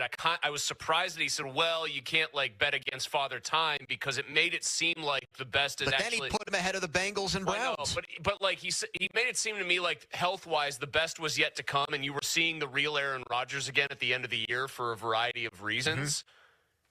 Mm-hmm. Which, you know what, though? As I think about it, two things can be true. The guy finally got healthy last year, like felt like he was far enough removed and played really well. But then what do we always say about Cam Hayward? As great as he's been, when you start to get up there in NFL terms towards the real end of the line, you have no idea when it just is gone. All right, hodgepodge next. Included in that, another free agent quarterback has just found a new home. We'll tell you who that is and if the Steelers should feel sorry for missing out on him. Quick timeout, then a long commercial-free segment. Josh Roundtree follows us. First, I'm going to tell you guys about Mike's Beer Bar. Right next to PNC Park. Before you know it, Mike's is going to be a destination during baseball season. It's a destination any night there's sports on. We've got hockey tonight. We've got a big college basketball, too, with Robert Morris. Mike's will have both games on. I don't know if to beg a waiter or a bartender. They make sure sports are on. And they make sure you're getting great beer and food, too. 80 rotating taps of local craft beer. Beer from around the world over at Mike's. Hundreds of beers. Great deals. And then, of course, food options like steak on a stone, wings, you name it. So meet me at Mike's today right next to PNC Park.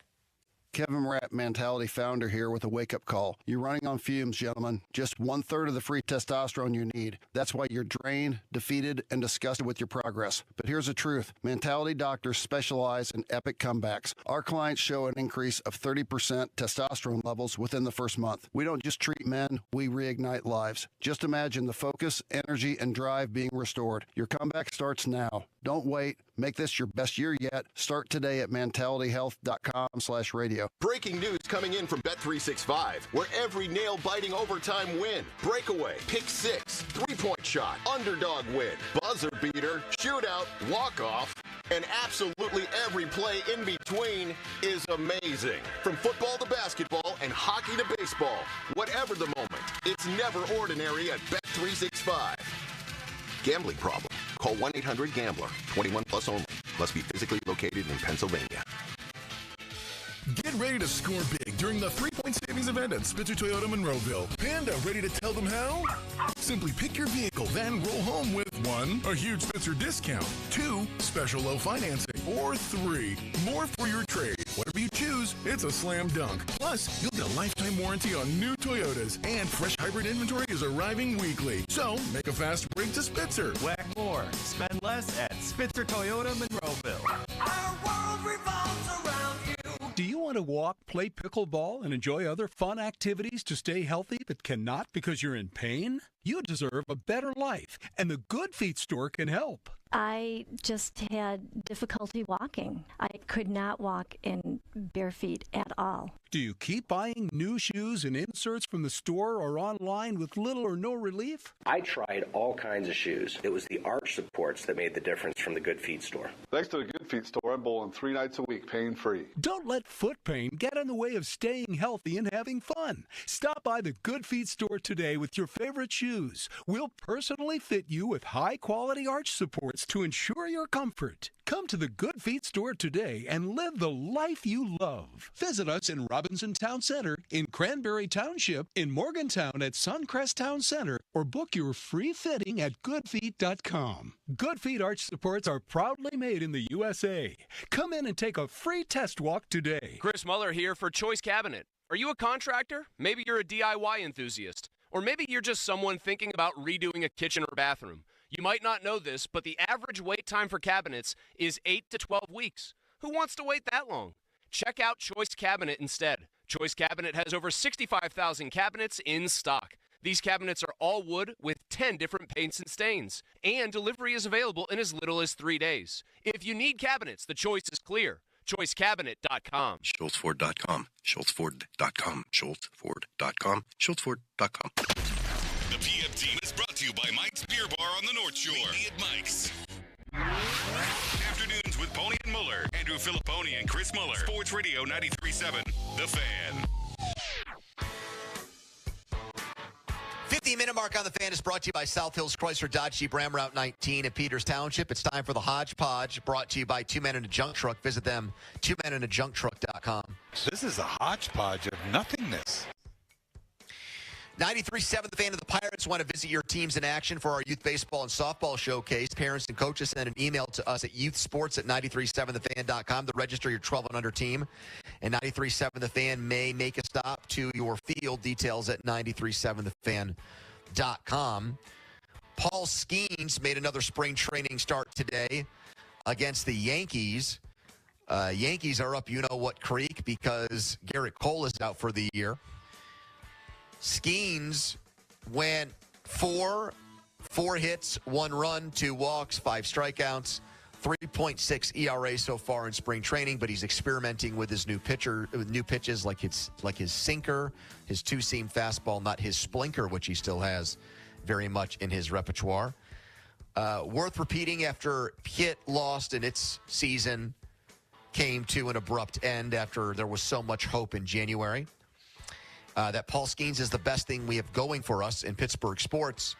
And people dug up this tweet. Apparently, in a drunken stupor on New Year's Eve at midnight, I tweeted out 3 Pittsburgh sports predictions for 2025. The Steelers winning their first playoff game since 2016. Pitt making it to the Final Four. And Paul Skeens winning the NL Cy Young Award. You could go 1 for 3. I think you will. Oh, see, I was expecting you to say there, well, now expect Paul Skeens to require Tommy John because I've jinxed the other two. He's so far proven to be pony-proof. He's the rare athlete. Pony-proof. In fact, the only rarer athlete is... No, I guess not. I guess actually you reverse jinxed Crosby when you said that Giroux had passed him as the best player in hockey. And then he just roared back to life. But that was also in an act of rage because I was watching the Flyers beat the Penguins in the playoffs and was upset by it. So there's that. It doesn't matter. It doesn't matter how they come about, act of rage or not. Yeah, but at least I can explain myself. The context was emotion. Well, you explained yourself on this one. You got drunk. Yeah. Yep. Beer, the cause of and solution to all the world's problems. I'm not really a beer drinker anymore. I know you're still very much in the craft beer. I'm all over the beer scene still. You know, I've gotten into occasionally the higher-end non-alcoholic beers when I want to just throw myself a circle, change up, and pull the string. Now, how are those? So, Donnie, I'll just tell you, I wanted to take a test run of Guinness, the Guinness Zero one. Tastes pretty much identical to Guinness. Like, if I were to I'm confident that if I poured one of those and then poured you a Guinness out of a can, the same, just standardized it and made you blind taste test, I don't think you could pick the one that had alcohol versus not. So now here's the thing. Like, if I drink a Guinness, I want to drink the real McCoy. Like, if I'm drinking a Guinness, I probably want to get a little buzz going. There you go. Well, then you should be drinking a beer other than Guinness. It's like 4.2% alcohol, Donnie. No, but I'm saying just in general here that the principle is I'm not going to. So you know what I did? Drink any NA beer. Okay, I get that, but here's the thing. I went to a party, a surprise birthday party, and it was for one Alex's. Congratulations on all your success. I knew that was coming. It was for Alex's her friend's husband, and Alex was obviously going to have some drinks because it was her friend. And so I had a couple of non-alcoholic beers there for like social purposes. And I thought, this was great, man. I drive home. I've had nothing to drink in reality. They were non-alcoholic IPAs. It wasn't half bad, man. Here is the situation with being close to 40, and you turn 40 next week. It's that cost-benefit analysis of what do I put more stock in? What do I care more about? The feeling of being buzzed and the fun that comes with that, or the terrible hangover the next day? Ideally, I think you... Does the bliss of being drunk top the feeling of being hungover the next day? And the issue is, I hate wasting days now, especially when I'm a dad. Yeah. There's that whole deal. That whole deal, yes. What are we going to bring back that whole deal? I think I can usually split the baby pretty well and, have a couple and then have, a slight, pleasant buzz. But it's... I don't want to have to get up in the the next morning and be like, I got to take. I'm reading a lot about pickle brine lately. What about it? It's just a huge electrolyte boost the next day. It does. I mean, that's what they give. They give pickle juice to dudes who cramp up in games because of all the salt and the electrolyte content. Do you like the taste of pickles and pickle juice? I love pickle juice in one specific application. I like pickles; they're good. But a pickleback shot is terrific. You get a good bourbon in there. Never had one done? Pickleback? Oh, no, I'm not a pickle guy. You just do. Have you ever heard of a pickleback shot? I haven't. Yes, I've heard of it. Yeah, I literally had I had a very good high-end bourbon once. Higher end. It wasn't crazy expensive. You just shoot the bourbon, immediately shoot the pickle juice, and it takes the burnout. Takes the burnout. Tastes great, man. Next. This is a hodgepodge of nothingness. It won't surprise you, by the way, to find out that I'm getting texts from Johnny the Barber excoriating me for drinking non-alcoholic beers on occasion. Anyway, I want to just finish this tease. I said before we went to break that a quarterback had come off the board. Yes. Jacoby Brissett to the Arizona Cardinals. That just frees them up to trade Kyler Murray to the Steelers. Joe brought that up today when he was leaving work. Fake John and Robinson did the guy at the Hertz checkout counter who has dreads and, is the meme now of, I hear so-and-so is coming to Pittsburgh. So he's looked at the contract and there's no way something like that would happen? No, I mean, I think you could theoretically trade for him, but I don't think that's going to happen. My other passion in life, besides, family, some drinks, sports, playing golf, Pony. Bad thing happened today. Tiger Woods ruptured his Achilles? Well, that happened broadly in the world of golf, and I will say... Is that bad? It's bad. It's bad on two levels. I mean, he's been trying to come back. I think he's turned over a more likable page, for people that were not fans of his, because they get to see him being a golf dad and loosening his tie a little bit, so to speak, on the TGL indoor stuff.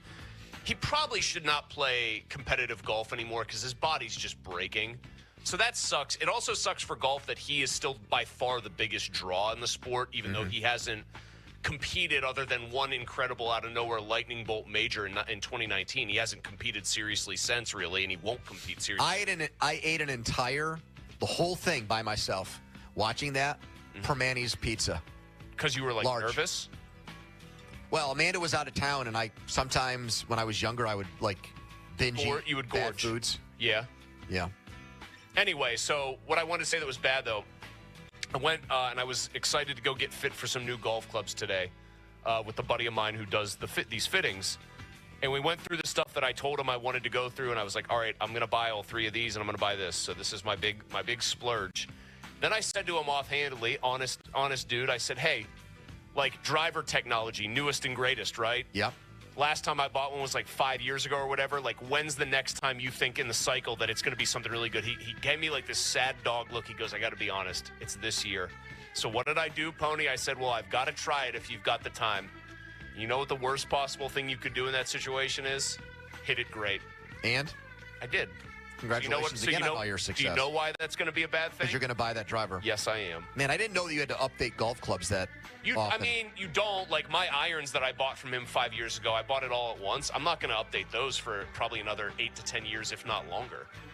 But wedges, if you play a ton, you're supposed to go every maybe 2 to 3 years. Oh, my God. But, getting 3 wedges like that might be... Donnie, there's no hope for us, man. Oh, come on. He's acting like he's not Mr. White Collar, Do you agree, Donnie? We're not going anywhere in this grand old game of golf, me and you. Nah, I'm just there for the good times and the beers. What if I could help outfit you guys in the latest and greatest at a great price? Maybe call in. I'm still not going to get enough use out of it. I think you just got to go play 9 holes. You got to you belong to a 9-hole country club. Correct. You got to embrace the play 9 holes. Takes 2 hours. Zoom, boom, done. Next. This is a hodgepodge of nothingness. I thought of a few things there, Malsey. When you brought up Tiger Woods saying he's still the biggest draw, but he probably shouldn't play golf anymore at a quick pause, Donnie. High professional level. Quick pause. Yes. Josh Roundtree listening. He's on next after us. He said, I had my first pickleback shot last week, and I legit almost puked on the spot. So I guess his mileage may vary. Anyway, as you were saying. Why did that make me instantly think of Hulk Hogan returning to WWE in like 2004? It's incredible how your brain is wired that you think about stuff like that. Why did the Tiger thing? Oh, like it just jogged your memory that like as soon as Kobe came back, he's getting, Guy is still the biggest draw. Now, fortunately for Tiger, he can't force everybody else to lose, and everyone has to play at a competitive level. We should do one day when we're just bored and it's the middle of the summer. We should do a variation of the quiz show where it's you versus Donnie and just random-ass wrestling trivia. Because I think that would be I think that would be like that Rams-Chiefs game from a few years ago. 55, 54, or whatever. It's just touchdown after touchdown. I mean, Pony, we're getting to correct answer after correct answer. We're getting to the point of the year here where I think the time is ripe for that. The problem would be, who would you get to make the questions? You couldn't make them. You know what we should do, honestly? When we have our Feed the Need event on March 25th, isn't Brian Goulash from the Greater Pittsburgh Community Food Bank a wrestling? Huge wrestling. Let's tell him to make a wrestling trivia contest for you, too. But I think, Donnie, to be fair, because you're a true student of the game, and you know I stopped watching a long time ago, and so my 2000s knowledge is shoddy. Oh, this is like Joe trying to get the quiz show to be questions from late 70s NBA. We've got a robust set of questions that could be made from like 1987 to 2002, Don. I'd be good with that. I'd be good with that. I think we need to do that. Maybe stretch it to like 04, 05. Okay, fine. Goulash will absolutely do that if we ask him to. All right. We're done here at Studio B. Bowser Chevy. Thanks for being a great host again. Josh Roundtree is next. I'll be back to do the sports call at 10:35. Let's see if we get Steelers quarterback news between now and then. Either way, we'll talk tomorrow at 2 p.m. Team signing off. The PM Team is brought to you by Mike's Beer Bar on the North Shore. Meet me at Mike's. HD1 Pittsburgh, an Odyssey sports station. Live from the ShoreKeyMitsubishi.com studios, North Huntington and North Hills. Always live and free on the Odyssey app.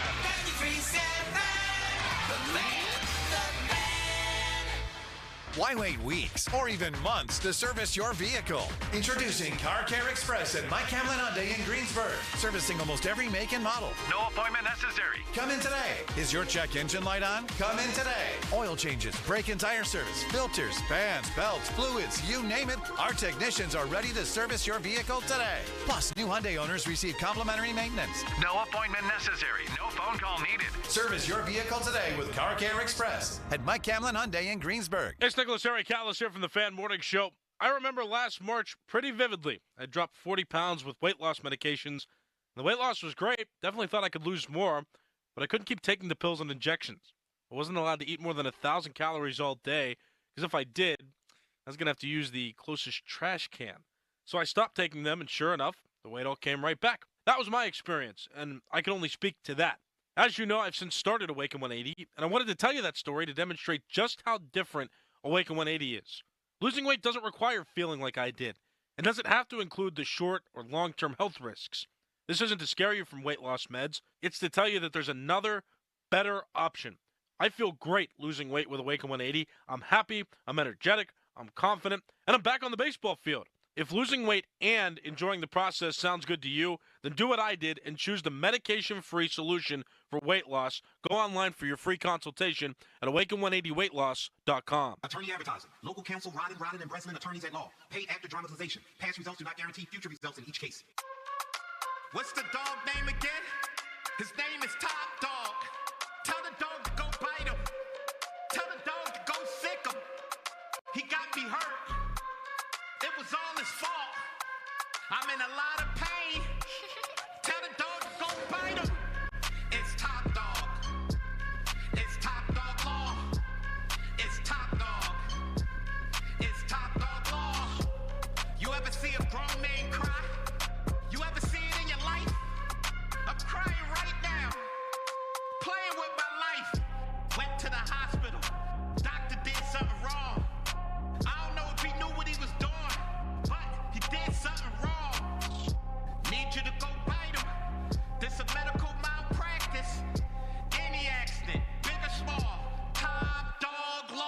This season, a new hot deal has arrived at Metro. $25 a line for 4 lines with all the data you need and 4 free Samsung Galaxy A15 5G phones. Getting Metro's best deals is easy. No ID required, no activation fees. Get a new number or keep your own. It's up to you. That's 4 lines for $25 a line, plus 4 free phones. Visit a store or go online today. Only at Metro by T-Mobile. When you join Metro Plus Tax, for a limited time and subject to change. Max 1 offer per account. Still getting around to that fix on your car? You got this. On eBay, you'll find millions of parts guaranteed to fit. Doesn't matter if it's a major engine repair or your first time swapping your windshield wipers. eBay has that part you need, ready to click perfectly into place for changes big and small. Loud or quiet, find all the parts you need at prices you'll love. Guaranteed to fit every time. But you already know that. eBay. Things, people, love. Eligible items only. Exclusions apply. This is the story of the one. As a quality technician in a food processing center, she knows that making the right call is the best way to avoid a recall. That's why she trusts Grainger's world-class supply chain to deliver the high-quality supplies she needs to help keep her production line, her equipment, and her customers happy and healthy. Call 1-800-GRAINGER, click Grainger.com, or just stop by. Grainger, for the ones who get it done. Beyond Lincoln, join the family. Beyond Lincoln Monroeville. BeyondLincoln.com. This is Zach Gell with the Odyssey Sports Minute. The Chicago Bears are making a strong push when it comes to winning the offseason. First, they hired Ben Johnson to be their head coach. Then they revamped their offensive line, acquiring Joe Thuney, Jonah Jackson, and Drew Dalman to protect Caleb Williams. And then they signed Grady Jarrett to help their defense. So what's next for the Bears? Maybe they'll select running back Ashton Genty at a Boise State or tight end Tyler Warren at a Penn State if either is still on the board when Ryan Poles makes a selection with the 10th pick of the draft. I'm Zach Gell. Your hometown building partner since 1956, 84 Lumber. Visit 84lumber.com. Now for the Gherkin Roofing and Contracting Call the Pickle Today Traffic Center.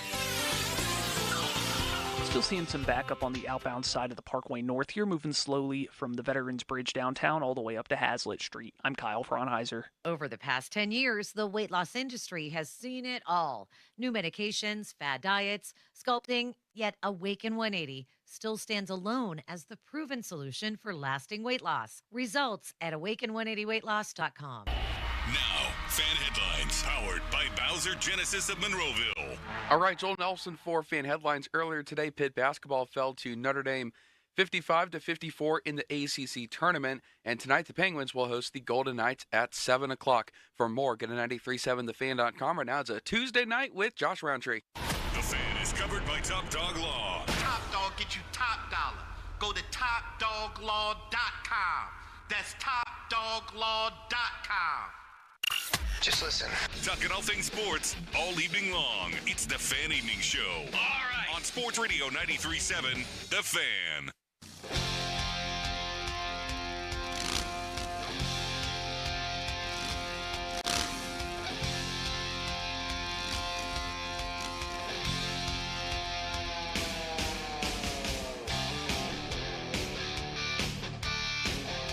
I, like you, have absolutely no idea what the Steelers are going to do at quarterback. If you have an idea, give me a ring or a text or a tweet. I don't know what the hell they're going to do. Josh Roundtree, Sports Radio 93.7 The Fan. I'll be with you here tonight on the evening show. The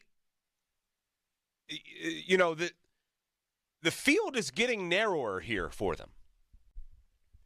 You know, I think coming into this offseason, there was at least a reasonable amount of expectations for what they could do, where they could turn at the quarterback position. Now, a lot of people initially said, well, and I would include myself in this, Justin Fields is probably the right direction to go. My theory with Fields was this. It's not going to cost you a ton of money relative to what you might have to pay a typical starting quarterback in the NFL. The term certainly would not be all that long. You were talking about a guy who I think provided you with a potential boom or bust situation. A boom in that if you craft your offense around him from the start, which you did not do a year ago, and you let him maybe be himself, maybe have some growing pains, maybe make some mistakes along the way. If you let Justin Fields do that for not a lot of money, maybe it works out and it looks like a genius move. And then a year from now, you can restructure, extend him. Or maybe a year from now, you know this ain't going to work. We got to turn our attention elsewhere. Let's look at the 2026 draft, which, oh, by the way, is going to be held right here in downtown Pittsburgh.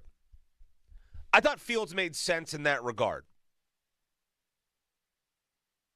But as we look back now, and Justin Fields is, I think, currently in Dubai, but I'm guessing on his way to New York here momentarily to sign with the New York Jets.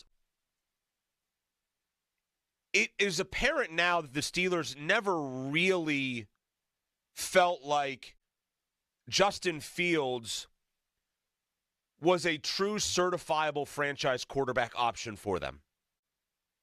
They never crafted an offense to the guy when he was here. They traded for him, but then, well, they went out and also got Russell Wilson. They didn't believe in him before they even laid eyes on him in a Steelers uniform. Okay.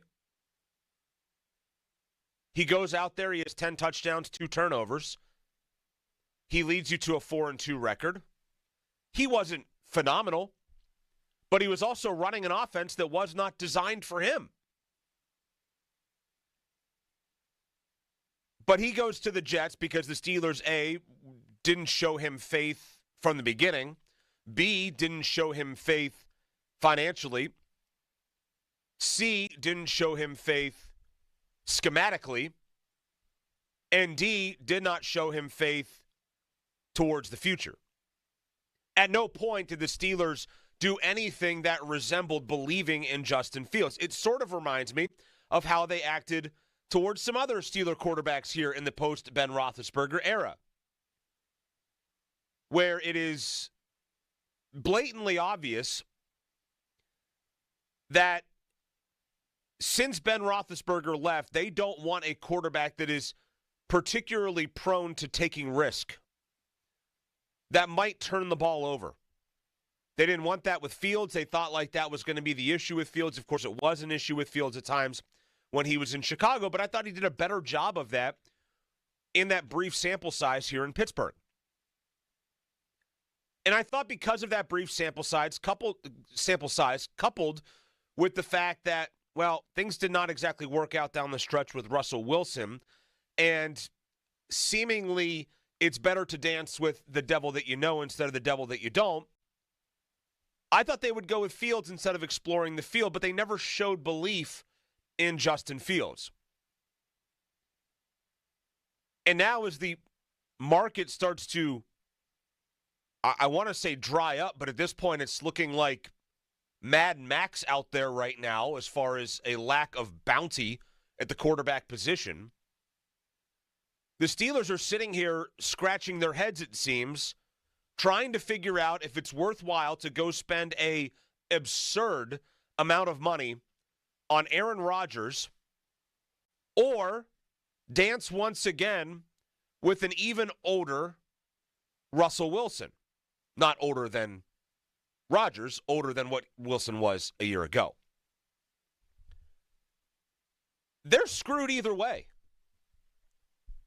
There's not a situation out there for the Pittsburgh Steelers in which this turns out well for them at the quarterback position. I don't know that there ever was one. I don't know that Fields was going to be that guy. I don't know if Fields was going to be the quarterback position savior, if you will, of the Pittsburgh Steelers. But I thought it was worth the risk. I thought it was worth the adventure with Justin Fields to see, you know what, maybe this guy can unlock something. If he does, phenomenal. He's here on a short-term deal, and we have perhaps our guy for the future. If he does not, well, we can reset and we can really start looking at a hopefully better quarterback class in 2026. But now, as players have signed, trades have been made, you got Geno Smith on the move to Vegas. You got Sam Darnold going to replace Geno Smith. You got Daniel Jones, who at $14 million, I think would have probably at this point been a better option than what the Steelers are left with. But Daniel Jones for only $14 million goes to Indy, where he might be a backup. Maybe, maybe not. We'll see what happens with Anthony Richardson there. You could have had him if you're the Steelers. I think that's a perfect bridge guy. You give him a shot, see what he does. It's a lesser value than Fields, a lesser term than Fields. I think the same amount of boomer bust potential as Fields. Comparable players, and that both have mobility, and both are guys that were first-round draft picks that did not work out in their spots, and now you're taking a second swing at them. But Jones goes to Indy. Indy more aggressive than the Steelers in all of this. And now what is left, essentially, from what it seems, is this. Aaron Rodgers, Russell Wilson, with openings for the Steelers and an opening for the New York Giants. That's where you're at right now. Steelers, Giants, Russell Wilson, Aaron Rodgers. And the question that I have for you is, who would you rather get into business with right now if you're the Pittsburgh Steelers? Would you rather it be Aaron Rodgers, and reports out there that Aaron Rodgers is searching for a 2-year deal at 41 years of age for $90 million, $45 million per year, for a guy who blew off mandatory minicamp last year to go to Egypt? And we're going to get much, much, much deeper into Aaron Rodgers and the concerns that I have.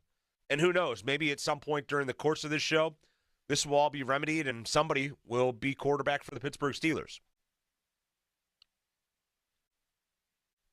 But I think we're left now with a situation where it has become Aaron Rodgers or Russell Wilson. It sounds like the Steelers are waiting on Rodgers. Adam Schefter today reporting that Rodgers is going to take his time mulling over his options. I don't know how many options he has. Perhaps the Giants and the Steelers. Maybe there's another team involved in there. I wondered about a place like Minnesota. Wouldn't that be interesting if they went the Brett Favre route twice? Favre going from the Packers to the Jets to the Vikings, and really did all right with the Vikings until he threw one of the worst interceptions in championship game history. Could they decide to go that route? That's, I think, the wild card in this. I'm sitting here wondering about a situation in which the Steelers wait and wait and wait on Rodgers. Wilson, in the meanwhile, says, well, screw that. I'm not waiting on you any longer. I'm going to go sign with New York. And why wouldn't Russell Wilson want to go to the New York Giants? They have a great wide receiver, Malik Neighbors. They have obviously a coach that not in the best of spots if you're Russell Wilson, that you're going to a place like that. But is it really that much different than quarterbacking the Pittsburgh Steelers right now? Especially a Pittsburgh Steelers team that apparently doesn't really want you all that much because they're waiting on Aaron Rodgers instead of you. And I'm wondering about a situation here where, say, while the Steelers sit on their hands, hoping that Rodgers gives them an answer at a price that they like, Wilson goes to the Giants, and then Rodgers says, you know what? Minnesota swooped in here for a one-year deal because they don't think that J.J. McCarthy is ready yet. And I'm going to go there and be quarterback in that division and face the Packers twice to maybe end my career. And the Steelers are left with who? Nobody. Kyle Allen, Skylar Thompson. Or you go to the scrap heap, or you have to swing a trade for somebody like a Joe Milton. The Steelers a year ago, and when I say the Steelers, I mean Omar Khan, because let's face it, he's the GM. He makes these deals. He is the contract guru. And I think generally Omar's done a fine job. I think he has made some good moves. That said, last year, the Steelers waited around and waited around and waited around on what? A wide receiver, an impact offensive player. And what happened at the end of the day? All that waiting left them with nothing. I fear for the Steelers right now that we are seeing more of the same. That we are seeing a team, while others go out and make their moves and be aggressive, we see a general manager who is sitting here and saying, well, we want to wait for the right guy, not just any guy, and they end up with no guy. Or they end up with a guy who just ain't very good. I don't think Aaron Rodgers is very good. And at $45 million, I don't want him. But I also don't want Russell Wilson back here. And I also don't want anybody else in the scrap heap. And so while I started tonight's show by saying I don't know what they're going to do, I'll be honest with you. And this maybe doesn't make for the best sports talk radio. I don't really know what I want them to do at this point. And I think Steeler fans, this is sort of a representation of where Steeler fans are at right now. 412-928-9370 if you want to join us and weigh in on what you want them to do.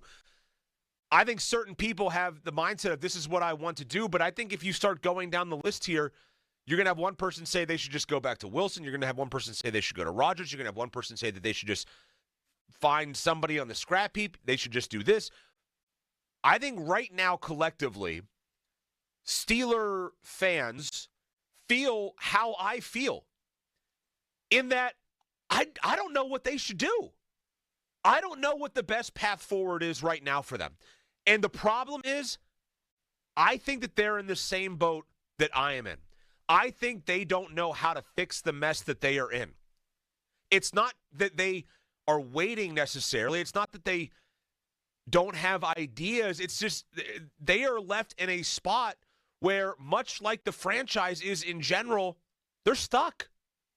They don't know what to do. And they don't know which way to turn. And it's left them now because they've been sitting around and waiting, trying to figure this out. And as we've heard from multiple people, you know, when the season ended, they compartmentalized everything. So they started looking at the senior bowl, and then they started draft prep, and then they did the combine, and then they got to their quarterback situation. F that, man. You should have been thinking about this weeks ago. Weeks before the season even ended, you should have been thinking about what you're going to do at the most important position in sports. I don't care about the damn Senior Bowl. We're talking about the franchise quarterback of the Pittsburgh Steelers. You don't compartmentalize now. You've been whiffing the last 5 years at this position, trying to bring people in as the heir apparent to Ben Roethlisberger. You have swung and you have missed, including a first-round pick that has ended up setting the franchise back multiple years. And you compartmentalize? You look at the Senior Bowl, you're more concerned about where you're going to dinner in Mobile, Alabama, instead of who's going to play quarterback for the Pittsburgh Steelers in 2025 after 8 straight years of not winning a playoff game, in large part because you haven't been good enough at quarterback in those playoff games? Yeah, that's an issue. The franchise is stuck, but in a smaller sense, they are stuck right now in this decision. And they feel like, I believe, how I feel right now in that I don't know what the hell they should do. I don't know where they should turn. I don't know if there's a good option out there. In fact, I don't think that there is. Let's get your thoughts. 412-928-9370. Up first, let's go to George in Newcastle on the Fan. What's up, George? Hey, how you doing, Josh? Good. What's going on, bud? Thanks for taking my call. Hey, I agree with everything you just said. I'm sitting there listening to you. I'm like, the Steelers, they had franchise quarterbacks. They never gave him a chance. Justin Fields, they did not give a chance. Yeah. They benched him after 6 games. He was 4-2. Yep. And I'll go clear back to Mason Rudolph. That guy never got a chance here. And now I'm hearing they're talking about bringing him back. That's an option out there, George. I know it's an option, but why'd you let him go to begin with? Well, yeah, I mean. Why don't you give this guy a chance? Yeah, look, I understand. Look, I'm not a Mason Rudolph fan, but I'm telling you, the Steelers have done this all the time. So now where are we at now? Fields is gone. Well, I know the Jets got their franchise quarterback. Right. And They got proactive. Indy, even in a backup quarterback, and thanks for the call, George. Indy, even in a backup quarterback situation, went and got aggressive $14 million for maybe a backup in Daniel Jones, but a guy who might be able to compete for a starting job, who I think would be, for the Steelers right now at this very moment, probably a better option than Aaron Rodgers. I know that sounds crazy, but Aaron Rodgers does not make the Steelers a Super Bowl contender. Neither does Daniel Jones. But it's less money. And I don't think it's a player that, from a wins and losses standpoint, is all that far off from the other guy. Let's go to Troy in Mount Washington next on the Fan. What's up, Troy? What's up, brother? What's up? A lot to unload there, but let me just say first about Justin Fields. I think that was a panic sign from the very beginning. You know, there were reports that they didn't know what Denver was going to do. They didn't think they were going to get Russell Wilson. Once we signed Justin Fields and then we got Russell Wilson, we knew we weren't going to play him. We wanted Russell Wilson, but we didn't want to be caught with our pants down. So we went and got, it wasn't much compensation to get him. And I think what we did is actually best for his career. I think we gave him a 4-2. Another team to get like a look at him to be like, absolutely, he may have something there. If he played all year from us and had a losing record, not only would he not play for us, but no other team would have signed him. So I think that worked out best for his career. In terms of these bridge quarterbacks that I'm talking about, like, I understand your point about Aaron Rodgers. I get that he's up there in age, but if you're going to tell me that you're going to send a message to Cam Hayward and T.J. Watt and guys on this team to say, hey, we're going to have a bridge quarterback until we bring somebody in, you better give them a bridge quarterback that makes them believe that they actually have a chance. If you bring in a Daniel Jones, if you bring in a Gardner Minshew, you bring in somebody else like that, even a Sam Darnold, which only had one really good year, let's be honest. Yeah. That doesn't tell T.J. Watt and them, like, hey, we're still trying to win right now. We are looking for a future. Maybe we draft somebody here in the 4th round. But right now, we believe we can win. If the season ended last year and you say, hey, what I'm going to do next year is I'm going to go get you a top 10 receiver, I'm going to get you a beast, and I'm going to bring in a Hall of Fame quarterback that can get you the ball. I'm happy immediately. I'm ready for Aaron Rodgers at this point. I'm looking at the options, and I'm thinking – DK and George on the outside, they're going to have to sit and cover 2 the whole time. We still got the draft coming up. Right now, I would have taken Aaron Rodgers over these other quarterbacks that you say with Geno Smith of the world. I don't. Troy, would you take Rodgers for 2 years and $45 million per season though? I mean, that. Your hesitancy kind of tells me what I need to know. Yes, the reason why it's the only reason I say that is a 2-year deal is fine. Nowadays I don't really worry about what the deals are because you look what happened with Russell Wilson and him being moved. I think that there's a lot of hoopla about how much someone's getting paid when you can actually work out that second year to where if you want to trade him, you don't pay him the whole thing, give him some guaranteed money up front. The contract to me doesn't mean much. When you say $45 million, I think people have to realize he's not actually going to get $45 million this year and next year if he does not perform for us.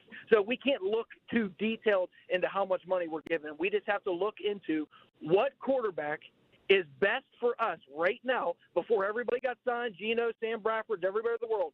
Who is going to give us the best bridge and a chance to win in the playoffs.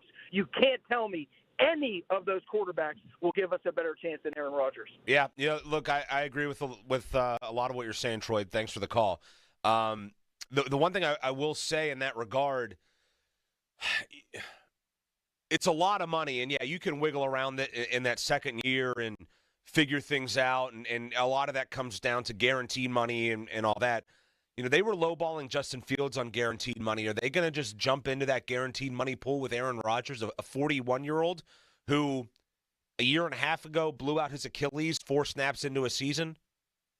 You know, who came back last year and threw, 28 touchdowns, but 13 of them were, kind of in garbage time situations or within, I think 13 of them were within, 10 yards of the goal line. Like he wasn't as exceptional of a passer as we've seen Aaron Rodgers in the past.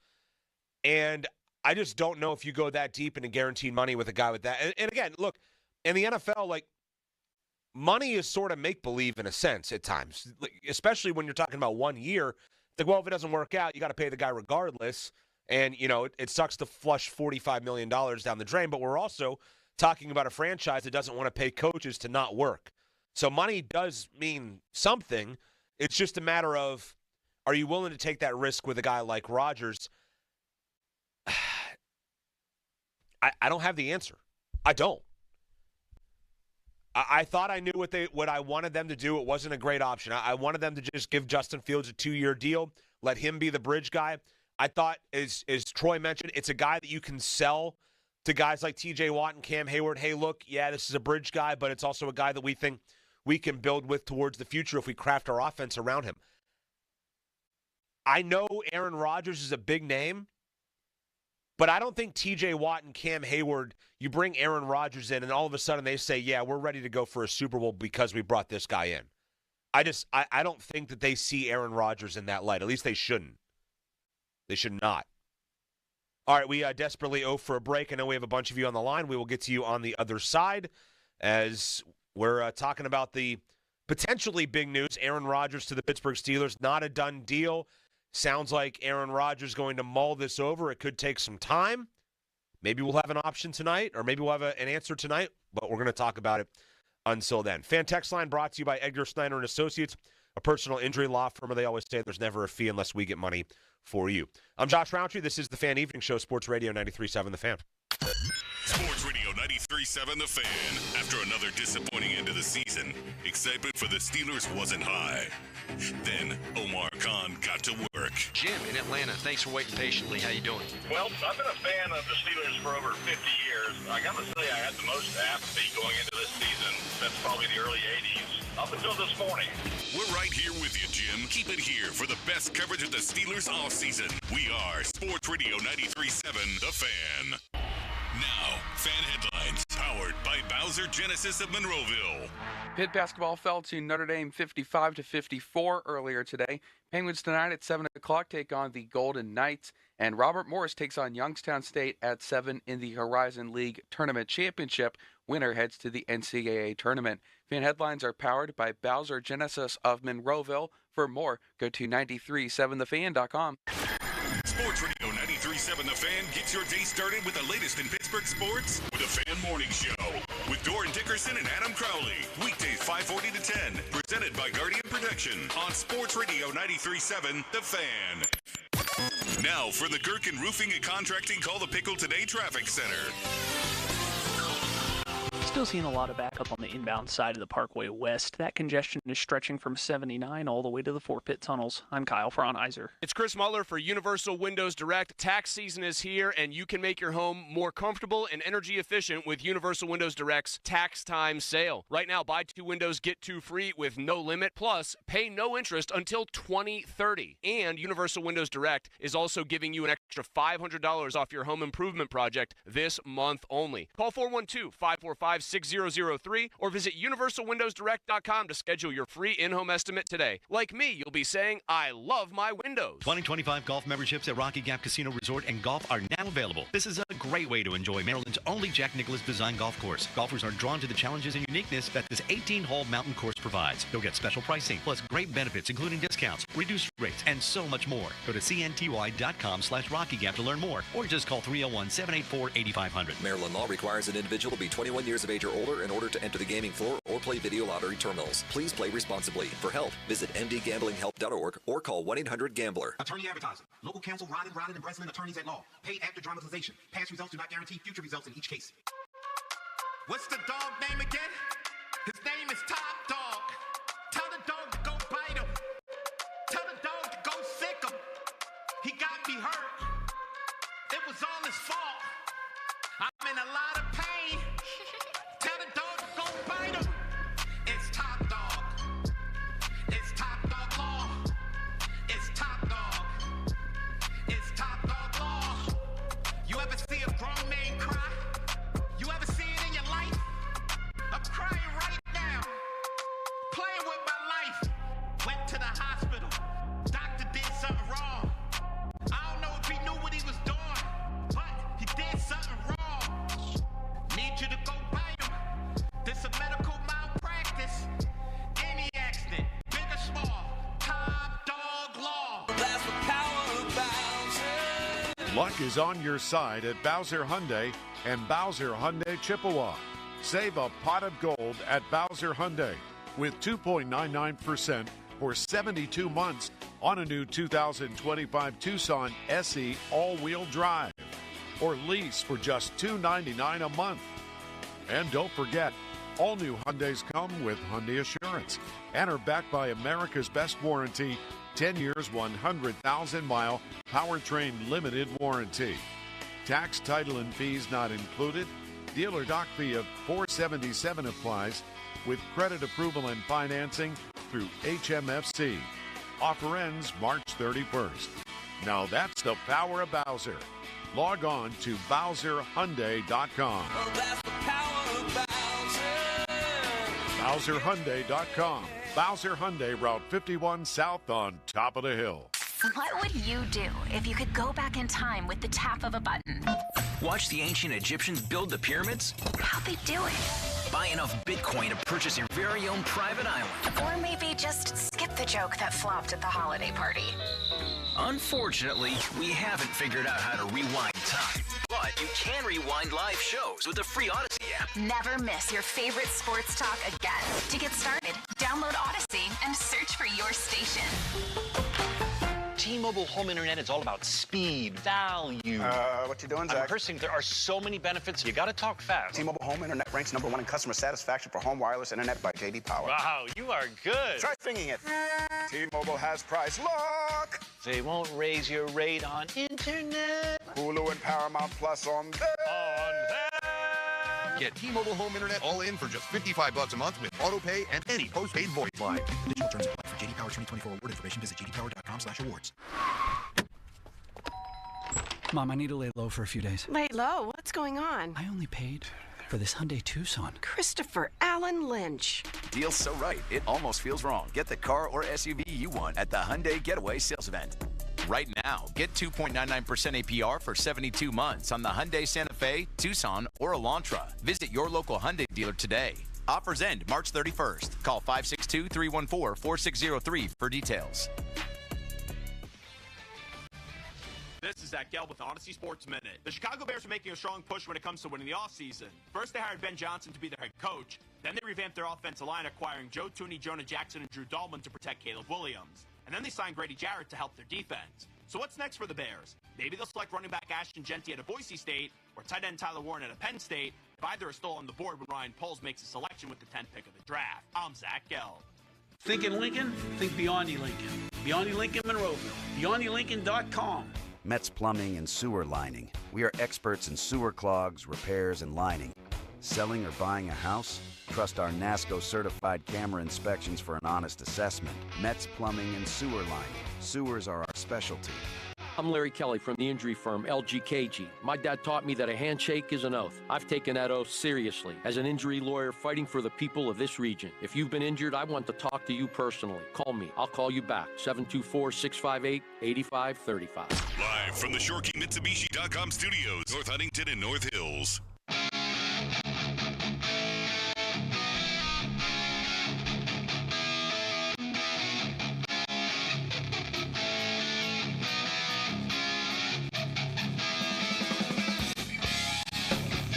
Fan Twitter brought to you by South Hills Kia in Peters Township. You can visit them at southhillskia.net. Josh Roundtree in Fan Evening Show. Let's grab a few calls. We got Henry, Paul, Buzz, Rocky, and Lou on the line right now, and that sounds like a great quintet for some sort of 80s hair metal band. Henry, Paul, Buzz, Rocky, and Lou. Let's start with Henry in Oakland next in the Fan. What's up, Henry?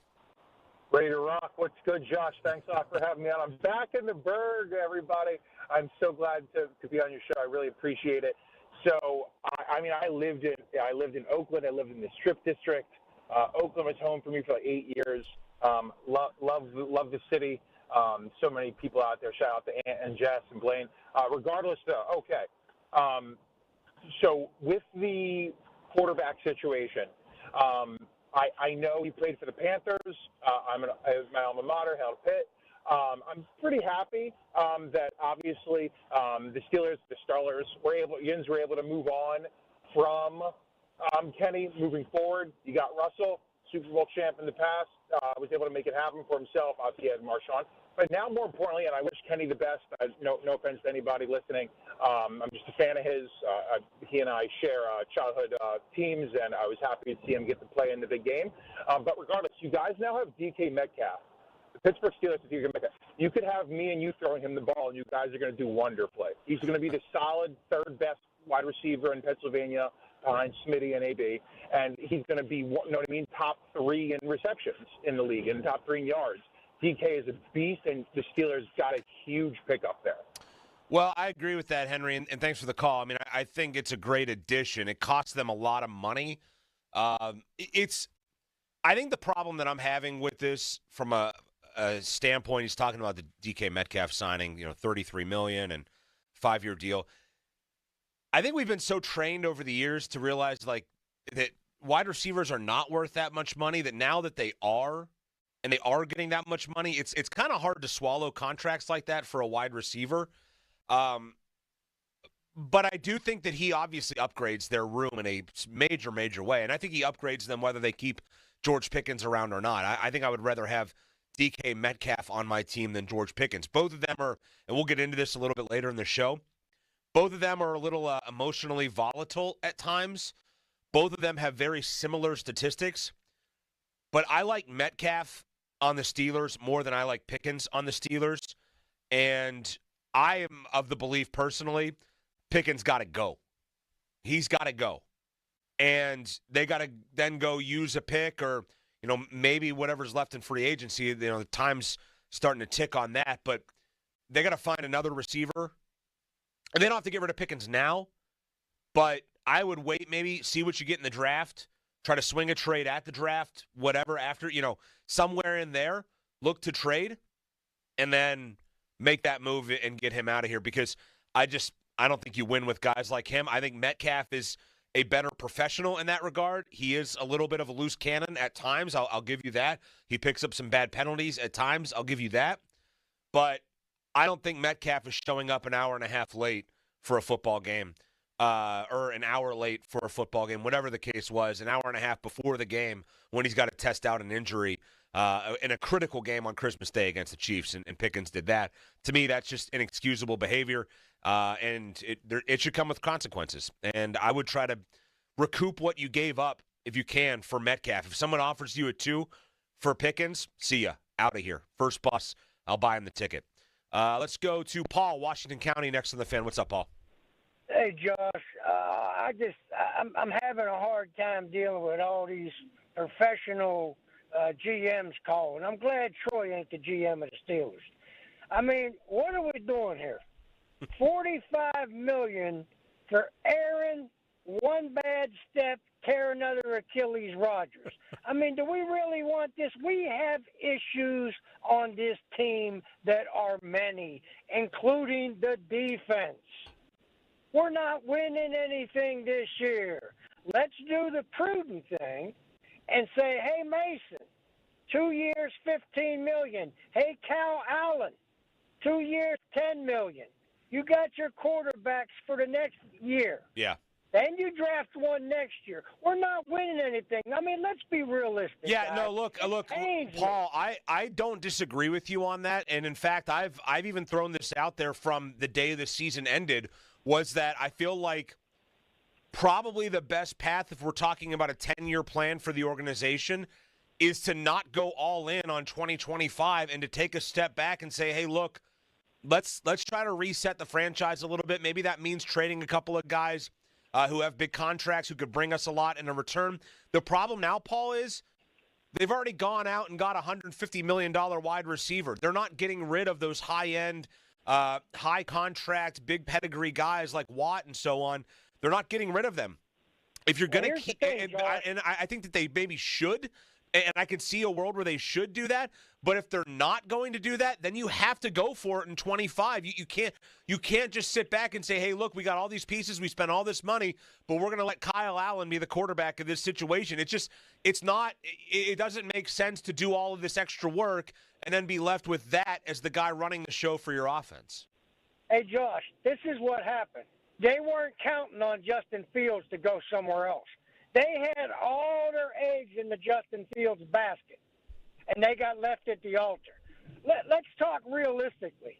I think, Paul, they did not think that Fields would get a starting quarterback offer from somebody else. They thought Mike Tomlin was going to be the key to keep him. Why would Justin Fields trust Mike Tomlin at all? They should have never signed Russell Wilson. He's yesterday's news. Aaron Rodgers is yesterday's news. We're not winning, fans. I hate to say it. Reach out to Mason, sign Cal Allen. Metcalf is only concerned about the $33 million. He could care less if we win. That's how these diva receivers are. Get you another receiver in the draft, but you better focus on your main problem, which is your defense couldn't stop the university. I mean, Josh, have a good night, buddy. All right, Paul, thank you. Yeah, I mean, look, obviously the defense is an issue. The problem that you have there is you have so much invested in that defense already that can you really run the risk of investing even more and more and more into that defense? I mean, to me, with the defense, it's like continually pouring money into a 7-year-old car or an 8-year-old car. Yeah, you might be able to make it run for another 2 years, but is it really worth dumping that money into it? Like, my wife went through this, a year ago where we were just throwing money into her car. It was like 10 years old, and every couple of months, it's like, well, it's another $1,000 we got to throw into her car. And then I'm sitting there thinking, like, why are we doing this? Let's just go get a new car. At some point, you have to stop allocating your resources to that side of the football. And it's an important side of the football. Don't get me wrong. It's good to have a good defense. But at the same time, you have to rely on the guys that you're paying to be good and your coaches to coach those guys who are making a lot of money to be good. At some point, you just have to sit back and rely on what you've invested in. And you can't just keep trying to dump more and more and throw more and more money at that situation. Eventually, you got to look at another route. And I kind of like that they went and got Metcalf and gave him a big contract because at least it shows me that they are willing to go and pay big money on the offensive side of the ball. They've needed to do that for a while now. They've been playing with an exceptionally inexpensive offense. And now it's getting a little bit more pricey. Maybe that'll be a good thing for them. Buzz in Freeport next on the Fan. What's up, Buzz? Hey, how you doing, Josh? Good. Hey, I mean, the Aaron Rodgers thing of $45 million a year that's just completely insane. Yeah, I agree. I mean, they would be setting the franchise back for years if they did that. I mean, he's probably going to get hurt. Whatever happens, it's just completely insane. Yeah, to me it's too much money. And again, if it only breaks down to being a 1-year risk, then okay. If you have the cap room, who really cares? If you would have told me 30 to 35 million for Aaron Rodgers, okay, I can maybe get on board with that because it saves you 10 to 15 that you could use elsewhere. But 45 million, I mean that's high end quarterback for a guy who is it's high end quarterback money for a guy who was 26th in QBR in the NFL last year. Well, Josh, you're not paying $45 million for the 26th best quarterback. Well, Josh Allen just signed for 6 years for $330. So that is $55 million a year. So that's only $10 million less than Josh Allen. Yeah, and Josh Allen is certainly better than is worth more than $10 million a year more than Aaron Rodgers to me at this point. There's no doubt about it. But the one thing I wanted to say is, and I know this is not going to happen. There's no way it's going to happen. But when you think about it, and I just want your opinion, would you rather have Big Ben and I guarantee you, Big Ben, because he's doing his podcast, he's probably making $500,000 a year or whatever doing his podcast. If you ask Big Ben to come back for $25 million a year, would you rather have Big Ben at $25 million, or would you rather have Aaron Rodgers or Russell Wilson at whatever, 45? Wait, Buzz, are you suggesting Big Ben come back right now? Listen. I'm not suggesting that. I'm just saying, would you? No, I'm not. Listen, okay, all right, go ahead. I get you. But here's the deal: is it a worse option than having a 41-year-old Aaron Rodgers? Yes. Yes. Really? Yes. Really? Yeah. So yeah. How old is Big Ben? 43. At this point? Is he 43? No, he's not that old. I don't know. I think he's the same. I think his body's he's 43. Is he 43? Ben is 43, and his body is probably 63. Well, I'm just saying, for $20 million less, I'd rather have a Big Ben that would tank or would not do that well, and then draft a Arch Manning in the first round in 2026. All right. Buzz. We got to move on, Buzz. Thanks for the call. That went off the rails in a hurry when he started to suggest that seriously Ben Roethlisberger should come back to the Steelers. And for what, $25 million? Now, if Ben wanted to come back for $5 million, actually, you know what? I don't really care. I'd give Ben $25 million just to see it. Just to see how bad it would be. Let's pump the brakes a little bit. Ben hasn't played football in a while. You know what I'm surprised at? Speaking of guys that haven't played football in a while, we got a couple more callers we'll get to here before the top of the hour. We have Jeff Hathorn coming up. There is one quarterback name out there that has not been suggested for the Steelers yet, and it surprises me. Colin Kaepernick. Because it's around this time every year where somebody says, well, you know, Colin Kaepernick's still out there, and they really mean it, and they write a story about how Colin Kaepernick he's in the best shape of his life, we always hear. Every year. It's been like 7 years now, Colin Kaepernick in the best shape of his life. I'm surprised we have not seen that ridiculous report yet out there that Colin Kaepernick would be willing to come play for Mike Tomlin and the Pittsburgh Steelers. It's going to come here eventually. I'm telling you right now. Lou in Staten Island next to the fan. What's up, Lou? Hey, Josh, long time no talk, man. How you been? Good. How are you? All right. Listen, pretty good. You know, before I say what I'm going to say, listen, it's a mess. Okay, let's put that out there first, okay? There is no great scenario. There is no Super Bowl victories coming anytime soon, okay? Everybody knows that. Yeah. But you can't run the team like that, all right? So to figure out how we got into this mess, we need to figure out, like, what were the steps? And the number one step and reason to why we're in this debacle is at the feet of the head coach. He decided to take Kenny Pickett. Yeah. And that led to this, correct? Now, for the previous callers, I don't know. You're putting it on the coach, you said? Well, yeah. I mean, everybody that follows the team knows that Tomlin was the number one voice in that room who wanted Kenny Pickett. Well, I mean, that's well known. I don't disagree that he's the number one voice, but I will say I think Kevin Colbert's influence on that situation was mighty strong, and I think ownership's influence on that was mighty strong as well. I think that there were a lot of people that have been around the franchise a lot longer than Mike Tomlin that remembered the scars of passing on Dan Marino and said we can't do that twice. And I think that started with the Rooney family and then worked its way down through management. And yeah, I would throw Mike Tomlin then into that boat as well, but I wouldn't specifically put it on Tomlin for drafting Pickett. Okay, well, but that's the main reason why we're at where we're at. Okay, now for the guys who just called, and I've been listening all afternoon, to put the term franchise quarterback on people like Justin Fields, I mean, are you kidding me? We got the guy for a bag of balls, a sixth-round pick. Nobody wanted him. Same thing with Russell Wilson. The head coach of Denver, okay, Sean Payton, who's an obnoxious person and tough to root for, but he has more offensive knowledge in his pinky than Mike Tomlin has in his whole body, and he dumped Russell Wilson away from his team and paid him $35 million to leave. Yep. So that's who we had quarterback on our team last year, okay? So when you look at all of this, I think we're paying $1 million for him to play, which is like $1 in the NFL nowadays, right? Meaning Russell Wilson, right? So when you look at this, there is only one scenario left for us.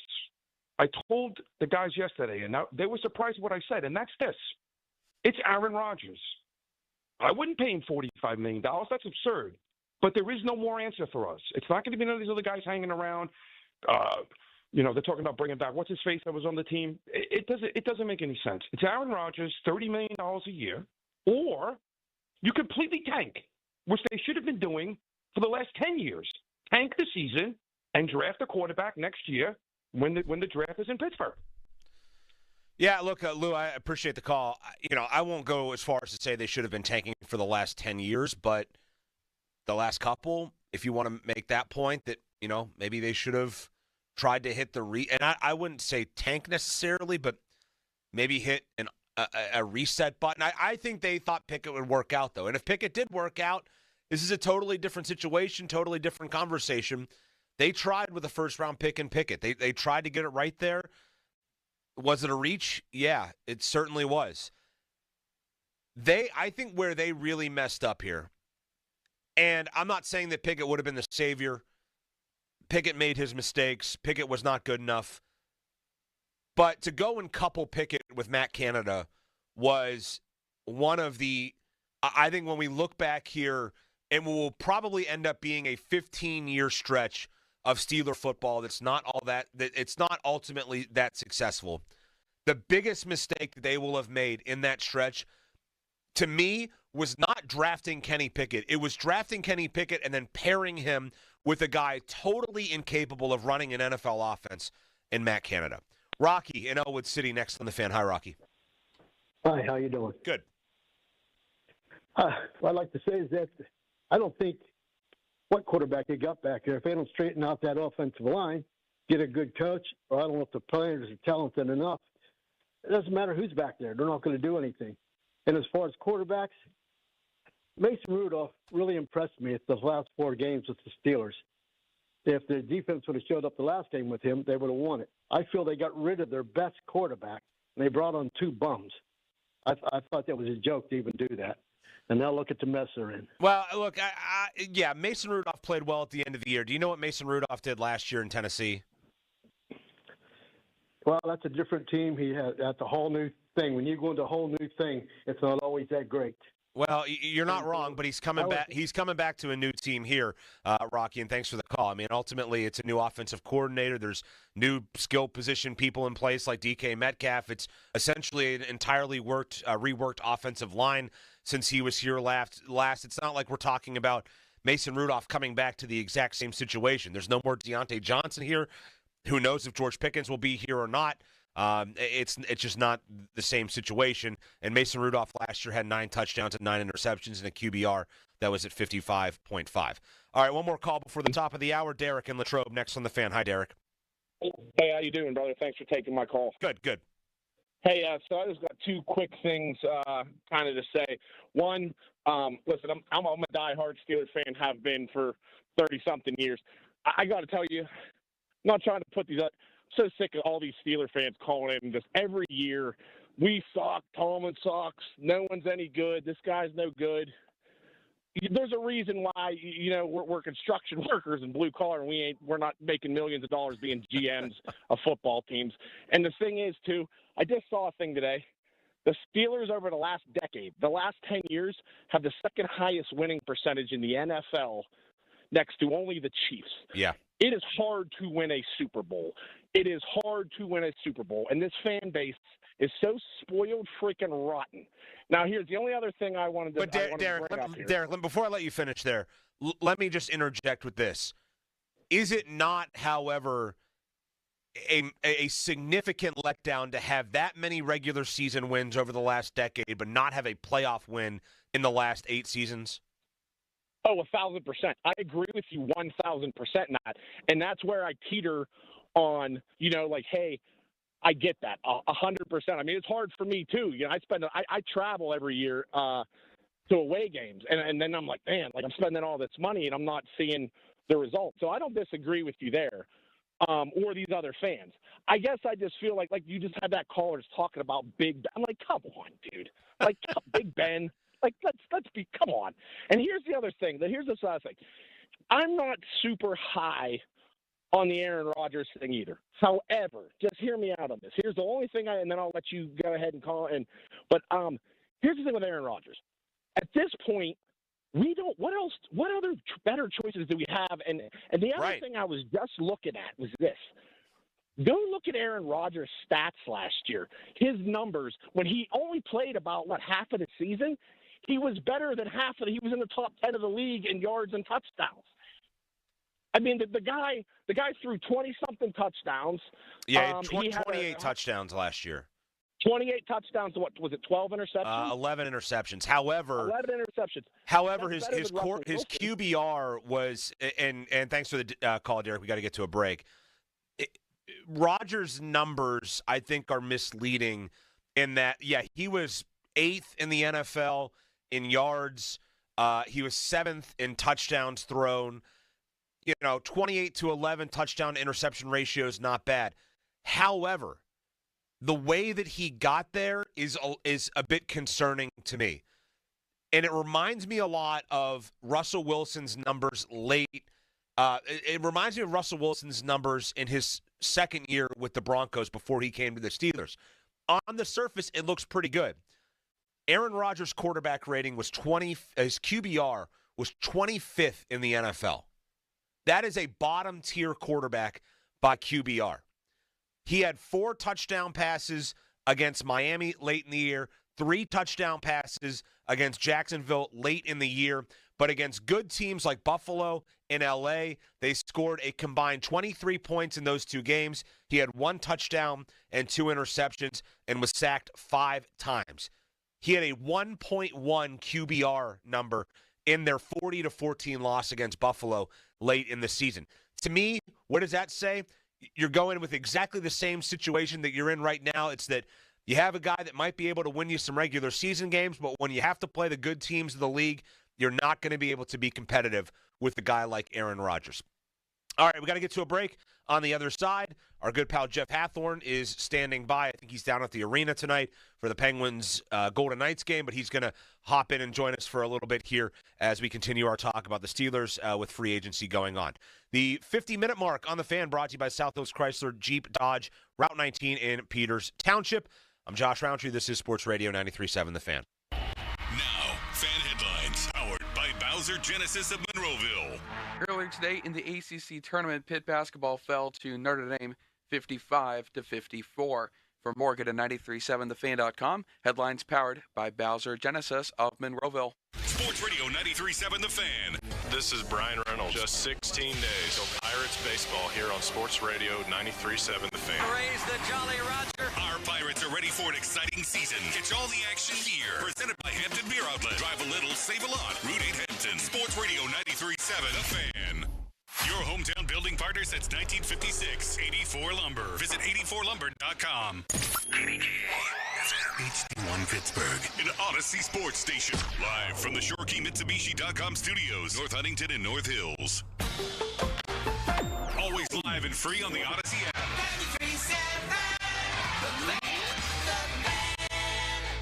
Mornings can start feeling the same. Wake up, brush teeth, go to work. But with breakfast from Wendy's, it's like, wake up, brush teeth, Baconate with a breakfast Baconator. Roll with the sausage breakfast burrito. Buddy it up with a honey buddy. Or get seasoned with seasoned potatoes. And then go to work. Sorry. When you're ready for a fresh wake-up call, gotta be Wendy's. At participating U.S. Wendy's during breakfast hours. You ever try fixing your car and realize you're missing that one part? Yeah, been there. That's why eBay's my go-to. They've got millions of parts, guaranteed to fit. I'm talking brake pads for when yours have seen one too many miles of stop and go. Oil filters, because you don't mess around with your engine care. Even got this cold air intake on my watch list. I might just go for it. To keep the ride cool and your DIY streak hot. Find all the parts you need at prices you'll love. Guaranteed to fit every time. eBay. Things. People. Love. Eligible items only. Exclusions apply. Hey, it's Michael Jenkins with a Sports Betting Minute, brought to you by BetMGM, the sportsbook born in Vegas. Please gamble responsibly. Let's stay on the ice and look for another win. This evening, we're banking on Los Angeles, hosting the boys from Long Island tonight in La La Land. And a team from New York has to be exhausted, playing their third game in 4 nights. This is not the same squad we saw earlier this season, with one of their stars sidelined with an injury and another one sent to Colorado at the trade deadline. Not only that, Los Angeles has been a moneymaker when playing on home ice this season, going 23-4 overall. If you want some plus money, LA on the puck line is the call, but we're taking LA in regulation. That's it for this Sports Betting Minute, brought to you by BetMGM. Download the BetMGM app and take your game to the next level with the sportsbook born in Vegas. Please gamble responsibly. BetMGM and GameSense remind you to play responsibly. See BetMGM.com for terms. 21 plus only. Pennsylvania only. If you or someone you know has a gambling problem, help is available. Call 1-800-GAMBLER. Honey, I found the perfect place for my parents and us. Where? St. Barnabas. For us, the Woodlands Carriage Home Community. And for my parents, condominium-style living at the Village. My folks will love the Village.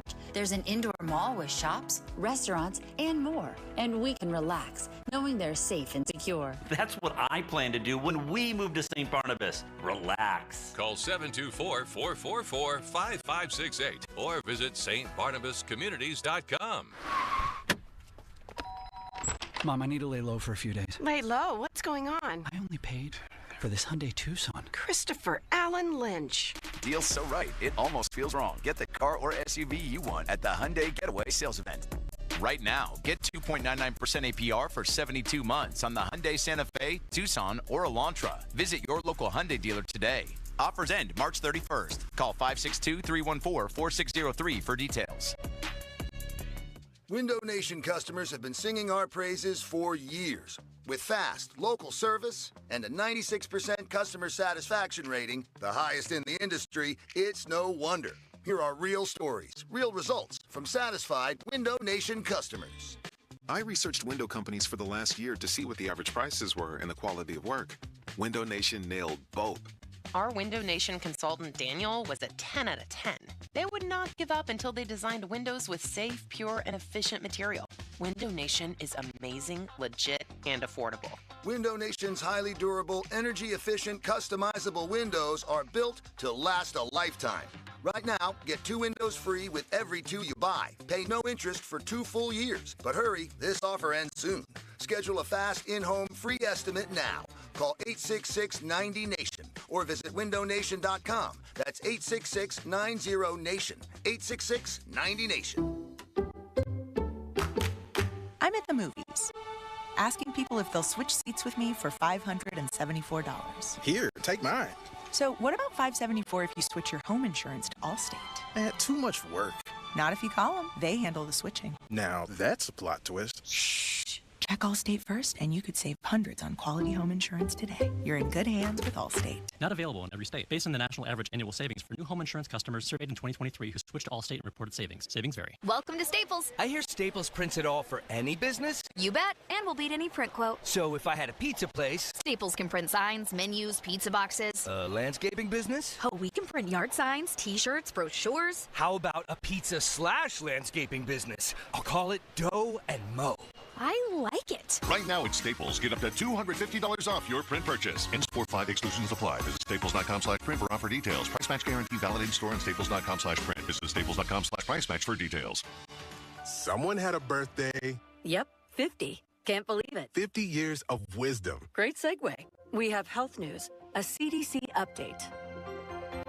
Pneumococcal vaccination is now recommended for adults 50 or older. Says here, we're over 6 times more likely to be hospitalized with pneumococcal pneumonia than adults under 50. I don't love those odds. Same. Look what I found. Pfizer's Prevnar 20 is proven to help protect adults against pneumococcal pneumonia and invasive pneumococcal disease in just 1 dose, and millions have already gotten it. Continued approval may depend on a supportive study. Don't get Prevnar 20 if you have a severe allergy to its ingredients. A weakened immune system may lower your response. Common side effects include injection site pain and swelling, fatigue, headache, muscle, and joint pain. For full prescribing information, please call 1-855-213-2138. Visit Prevnar20.com or talk to your doctor or pharmacist. I'm on Prevnar20.com now, scheduling my appointment. Good idea.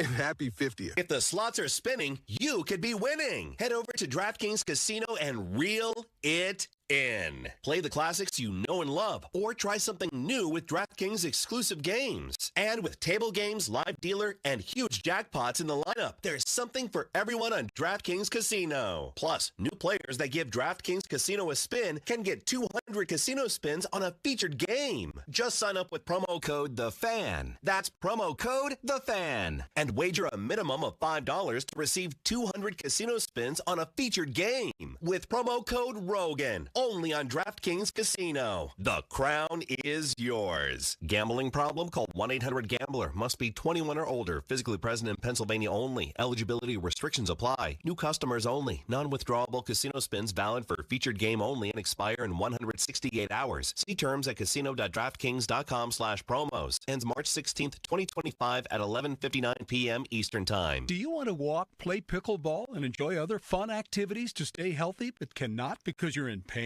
You deserve a better life, and the Good Feet store can help. I just had difficulty walking. I could not walk in bare feet at all. Do you keep buying new shoes and inserts from the store or online with little or no relief? I tried all kinds of shoes. It was the arch supports that made the difference from the Good Feet store. Thanks to the Good Feet store, I'm bowling 3 nights a week, pain-free. Don't let foot pain get in the way of staying healthy and having fun. Stop by the Good Feet store today with your favorite shoes. We'll personally fit you with high-quality arch supports to ensure your comfort. Come to the Good Feet store today and live the life you love. Visit us in Robinson Town Center, in Cranberry Township, in Morgantown at Suncrest Town Center, or book your free fitting at goodfeet.com. Good Feet arch supports are proudly made in the USA.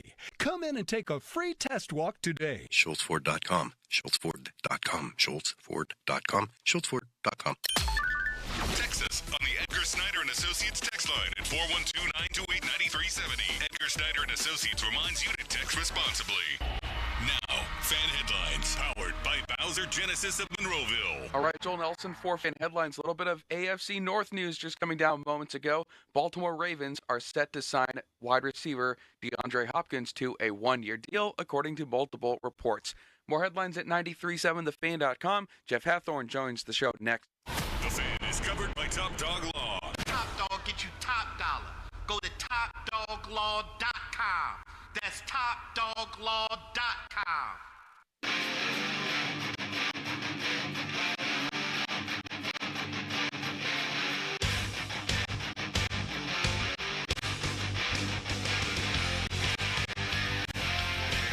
Sports Radio 93.7, The Fan. You just heard the news from Joel.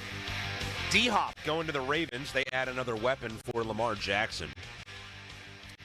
Just feels like every year the Ravens just allocate assets to helping Lamar Jackson get over the top, and it just hasn't happened yet. Who knows if it ever will? But one man who is constantly over the top is our sports director here at 93.7 The Fan, Jeff Hathorn. Hi, Jeff. How are you? How are things at the arena? I just saw a photo from there. Looks like it's a packed house tonight for the Vegas Golden Knights and the Penguins. Well, it's a slow-arriving crowd. Yeah. Stuck in traffic, right? Yes. Which actually, some of it's a little bit that's probably true. But, yeah, it's wouldn't call it great. Jeff, I want to get into some things with the Steelers here, and let's start with the obvious one, and that is Aaron Rodgers. Curious where you come down on it. And I kind of opened the show this way. I'm at the point now, and perhaps it makes for bad sports talk radio, I don't really know what they should do. I don't know what the right path is here. Like, I'm befuddled, I'm whatever you want to call it, bewildered. I don't see a good, clean, clear path for them at the quarterback position. And you can throw Aaron Rodgers' name out there. I don't think it makes them that much better than they were a year ago at this time, even with, the addition of DK Metcalf. And the other names that could come into play probably make them a little bit worse than they were. I'm not sure. I don't really know where to go. I'm curious to get your thoughts on what you feel like a marriage between Aaron Rodgers and the Steelers would look like and could look like. Well, first off, they had a marriage. They had an opportunity, and they decided to go under what Justin Fields was getting from the Jets. Right. And then didn't match it. And he went to the Jets. So, boom, big strike one. Then you start looking in free agency, and you start toying around with different guys, and that hasn't worked out. Listen, if what Florio is reporting, that he wants 2 years, $90 million, there is no way in hell I would sign Aaron Rodgers at this point in his career for that kind of money. And if they did, you better win a Super Bowl. And if you don't, I'm cleaning house if you don't, because you could have used that money somewhere else. If Aaron Rodgers is interested in 20 and Russ is interested in 20, I'll go with Skylar Thompson and get myself a top 5 draft pick in 2026. I mean, is that the best path perhaps for them, is just to say, you know what, to hell with all this trying right now to win a Super Bowl? Let's just kind of hit a reset button offensively if we can. Here's how they got Ben. They had a championship defense. They had a near championship team in 2003. They drafted Polamalu in the first round, trading up, fortified their defense, and went with Tommy Maddox at quarterback. Yeah. Even though they had a championship defense, and there were guys on that team that they would have, quote unquote, owed to go for a title for them, they didn't. They finished 6-10, ended up with Ben, went to 3 Super Bowls in 6 years because they set a foundation. So my point in saying what I'm saying, and only slightly exaggerating with Skylar Thompson, is if you're going to spend money, lock up TJ, spend some money on some long-term deals, like having a Metcalf. I'm cool with that. And then if you find a quarterback and it all works and you advance in the playoffs and it's a championship caliber team, then great. If not, you go the other way. How are teams built? Almost always by going the other way. Yeah. I mean, the Penguins dynasty was built on having first-round picks and getting Marc-Andre Fleury, Jordan Staal, Sidney Crosby, Evgeny Malkin. And the Steelers were built on being bad enough one year to get Ben Roethlisberger. And in the other years, what they did is set themselves up so when they got that quarterback, they were ready to go. So my feeling is you can throw in somebody like Tommy Maddox, and that means like Mason Rudolph, that means Jameis Winston, that means anyone that's relatively cheap. You go through the season and see where you end up. To try to think that, to your point about mentioning the Ravens, even if you get Aaron and you give him crazy money, are you going to be good enough to beat the Bengals or Ravens in your own division before you start thinking about Buffalo and Kansas City and Denver and the Chargers and Houston? I mean, yeah. That's the issue that they're facing now is even if they get Aaron, they're not a championship team. Jeff, my question with that, though, is, and I think it's kind of the obvious one, will Mike Tomlin's ego allow for a quote-unquote reset, or if you want to call it, a rebuild, what have you? We know that the guy does not like losing, and he likes to win, and he likes that winning record. Right. Is he willing? I mean, we saw him even with the guy that you mentioned in Mason Rudolph. We saw him still find a way to make it a non-losing season with him and freaking Duck Hodges playing quarterback. Right. Like, is he going to be on board with something like that? I think that's a huge question. Well, I think somebody within the organization needs to say, let's look at the big picture here, guys. Are we building a championship team? What do we need for a championship team? How do we get to where we need to go to get a championship team? And sometimes you take steps back, not on purpose. It's not like you try to lose. And he's done some of his best coaching when his back's been against the wall. You mentioned Duck Hodges in that year. He really has. And kudos to him for that. But what they need to do, I don't look at it as tanking. I look at it as fortifying their foundation. And if you fortify that foundation, then eventually you're going to find that quarterback. And if you have the foundation ready, when you get that quarterback, you've got a chance to be a championship team. If you're constantly hunting and reaching for draft picks because you want to fill a need for this year, then you're going to find yourself in where the Steelers have been, which is just in this just good enough to be above 500, sometimes sneak into the playoffs malaise, which what is that winning you? I mean, so you can put a thing that I've never had a losing season. I mean, I thought the idea of the standard was a championship, and that's what they need to. That's what they need to do, and that includes getting rebuilding your defensive line. They've started rebuilding their offensive line, and then finding another receiver that can play with Metcalf, along with running back and some other things. Jeff, what were their reservations with Justin Fields? You were obviously around the team. You saw Fields in practice. We all saw Fields in games. 10 touchdowns, 2 turnovers, a 4-2 record. Why did they ultimately not believe enough in Justin Fields, a guy that, we know they like their guys too, to not keep him around? And maybe, you pay him a little bit more, but it's just 2 years. I mean, why were they not willing to go that deep with Fields in a contract? Well, let me start back to last year. And there were people that thought that Fields should have should have remained the starting quarterback, and not just media people. I'm talking about people over with the Steelers that believe that. But if you watch the practices and you watch Russ throw, you can understand why you would say, okay, he might be able to take this to another level. Plus, I'm sure when Russ came, maybe you could take a lie detector and say, well, I didn't promise that he would start. But I bet you promised Russ that he would start when he came. And then he had to deal with the injury, and they were going to give him an opportunity to play. As going forward, I wonder this too. Like, would they know how to use Russ? Not that they're not smart enough as coaches, but would they have the courage enough to allow him to go out and make plays with the potential of making a mistake? Because what we saw last year was him playing uber cautious. And even as uber cautious, he still made some plays with his feet. I don't know if they would have committed to him being in the type of system he would need to play in order to make the type of plays that would make the Steelers a threat. Jeff, they add DK Metcalf, and look, I like Metcalf. I was excited about him coming, but I wonder what it means for George Pickens, both contractually long-term and maybe in the short term. Do you think that Pickens will be here when the ball is kicked off game 1 of the regular season next year?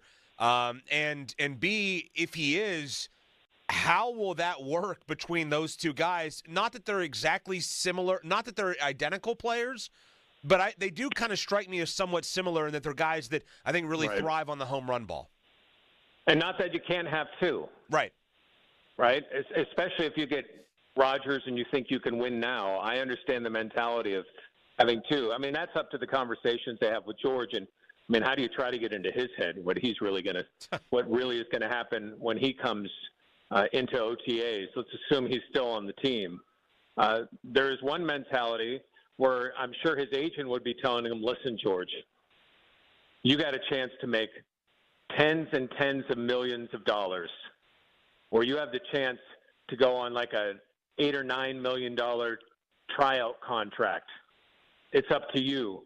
If you pour everything into it, like he could still be a player in this offense because you think how much attention is going to go to DK. George would have opportunities to show what he could do. He's not going to re-sign here. I mean, you don't have two of the top 10 highest paid receivers in the league. That's just not going to happen. But it's how George handles it. Like if they feel that George is going to come in and know that he needs to prove something, maybe he stays. Maybe they trade him in season if he's having a good start to the season when his value is maybe a little bit higher than it is right now. I think all options are on the table with George. I could see that scenario of coming back. I could see them shopping right now and looking for a draft pick, but I don't know if he would get a 2. Maybe they would settle for a 3 because it just takes one team that says, all right, we can take this guy and we can make him something, and oh, by the way, we're going to sign you to an extension and make you really happy. Jeff, Najee Harris goes off to L.A. to the Chargers. You and I have talked a lot about Najee in the past based off conversations, when I was in the room there with you frequently that we've had with Najee, and I'm not surprised. Wait, you have a wife? Yeah, that was an interesting, he realized that we were actually real people that had real lives and families and things like that. He was stunned by it. I'm not surprised, given that conversation that we're referring to, that he's not here any longer. I'm also not surprised that he went back to California as well. But what do the Steelers do now moving forward in that position? Obviously, Jaylen Warren stays around. I don't know that Jaylen Warren is an every down starting running back. As much as I like him, I love the role that he was in the past. I don't know that I want Jaylen Warren touching the ball every single down as a feature back in the way that Harris at least attempted to be at times. No, and I think one of the things the Steelers did learn, and they did put it to use over the last couple of years, it probably would have been even a more even split this year if not for Jalen's injuries, that you need a committee in the game. That's what works in the game. Unless you have Barkley or Henry, you need a committee. Yeah. And they're going to go look for a running back, whether it's in the draft, maybe it's free agency, although I don't know who's out there that is young that would excite them at this point. But, yeah, I mean, Cordero Patterson was a great returner. He has obviously lost a step. I would be surprised if he is back next year. So, Champlin is the other guy, the kid from Harvard. And I don't see those two being the only running backs. So they're going to, whether it's in the draft, hopefully they learned their lesson about first rounds, or whether it's, another undrafted free agent that they like, that they can just put in there and give some carries to. It won't be an area they address, but I'd be surprised if they got it. I mean, there's really not many people out there with a name, to go out and grab. And I will say this, too, about Najee. Najee not only went to California, but ended in the perfect system where you play for Harbaugh, and, he's trying to be the Eagles West and play this, the most physical brand of football. And Najee, for his lack of explosiveness, is physical as a running back. Yeah, no doubt. I think it's a better match for him there in a variety of ways than what it ended up being here ultimately at the end of the day. Jeff, last thing for you before I let you get back to hockey there. I know you wrote tonight, 93.7thefan.com, about the way that Pitt basketball's season ended. I thought it was an atrocity, that final call, the foul call at the end. I'm curious what you heard in that press conference and kind of the reaction, obviously, to what I'm sure is a very frustrating way to end the season, but also just what things happened, how things happened down the stretch here for Pitt in general. Obviously, not the way that you want to finish the season in a variety of ways. Yeah, obviously, Josh. I mean, you look at it and you think, okay, how could we get kicked in the teeth one last time for what's happened here in the last couple of months? And that was it. It was a horrible call. It shouldn't. I mean, you don't do that with 0.5 seconds. When you've allowed physicality the entire game, and I don't even know that he was touched, let alone, I mean, that was just brutal. That being said, I mean, Pitt just didn't do enough down the stretch. They didn't make the critical shot. They didn't make the critical rebound or the critical stop. They didn't share the basketball like they should have at certain times. I mean, Damian Dunn was a big reason why they've struggled. They really counted on him. But I think they also thought they were going to get better rebounding, from guys like Corn, who at times dealt with foul trouble, from the Twins, who, even though they've added weight, still are not anywhere close to a force on the boards. I mean, that just ended up biting them. And listen, the ACC isn't as good as some of the other conferences, but if you have a fault, other teams are going to exploit it. And the other thing is, now in today's game, you're Louisville, you go out and spend $7.5 million. You can go from worst to first or nearly first in a season. And going forward, I think that's the key. What is Jeff going to get financially to be able to spend to regroup a basketball team? Because obviously, I mean, they're going to lose a couple of players, and then you have to re-recruit guys like Lowe that you want to come back for next year. It's just, I mean, we're talking about NFL free agency. At least there are rules there. Yeah. What you're dealing with if you're a college coach is just no rules. You don't know what other people are saying or what they're offering, and there's no guidelines. There's no cap. There's no nothing. So, yeah, we'll see. We'll see how they'll be able to turn it around. But yeah, really disappointing because I know a lot of people, myself included, were excited when they were 12-2, and then they had some games. That Clemson game, I think, really kicked them. The Louisville game at home, I think, they started losing a little confidence. They lost Dunn. And it just, and then they would take a game or two off like they did against Virginia, which was just a horrible loss. So, yeah, back to work. I mean, I guess the good thing is, as Louisville showed, I mean, you could turn it around really quick in today's college basketball if you pick the right guys and if you get the financial support. Yeah, I think, and I'm going to talk about this a little bit later, but I think now you have to – have a different understanding that, yes, you can turn things around quickly, but the ups and downs and the roller coasters on a year-in and year-out basis, it can happen very quickly in different directions, right? Like, it can get really good really fast. It can also bottom out really fast, even during a season like it kind of did for them this year, just because of the chemistry, the money, all that's involved now. It's totally changed, I think, how we have to look at college sports in general now, but particularly teams like Pitt that are, still in the process of kind of building their program up. It takes time, right? And I think you have to allow time to happen, but it also has to come with an understanding that year in and year out, this thing can be different for teams like Pitt. And Josh, I think, that what's so different right now is how many – even if they're not doing it directly, they're talking to Jalen's agent about, hey, I'm going to give you a chance to get to the NCAA tournament and win it. If you come here, we're going to offer you this kind of money. So if you're a coach and you're trying to okay, I'll have Lowe back. I've got Brandon Cummings back. I've got some pieces. I think Delalit showed some things for us. They can be pieces to help us moving forward. Well, the first thing you have to do is re-recruit them. Right.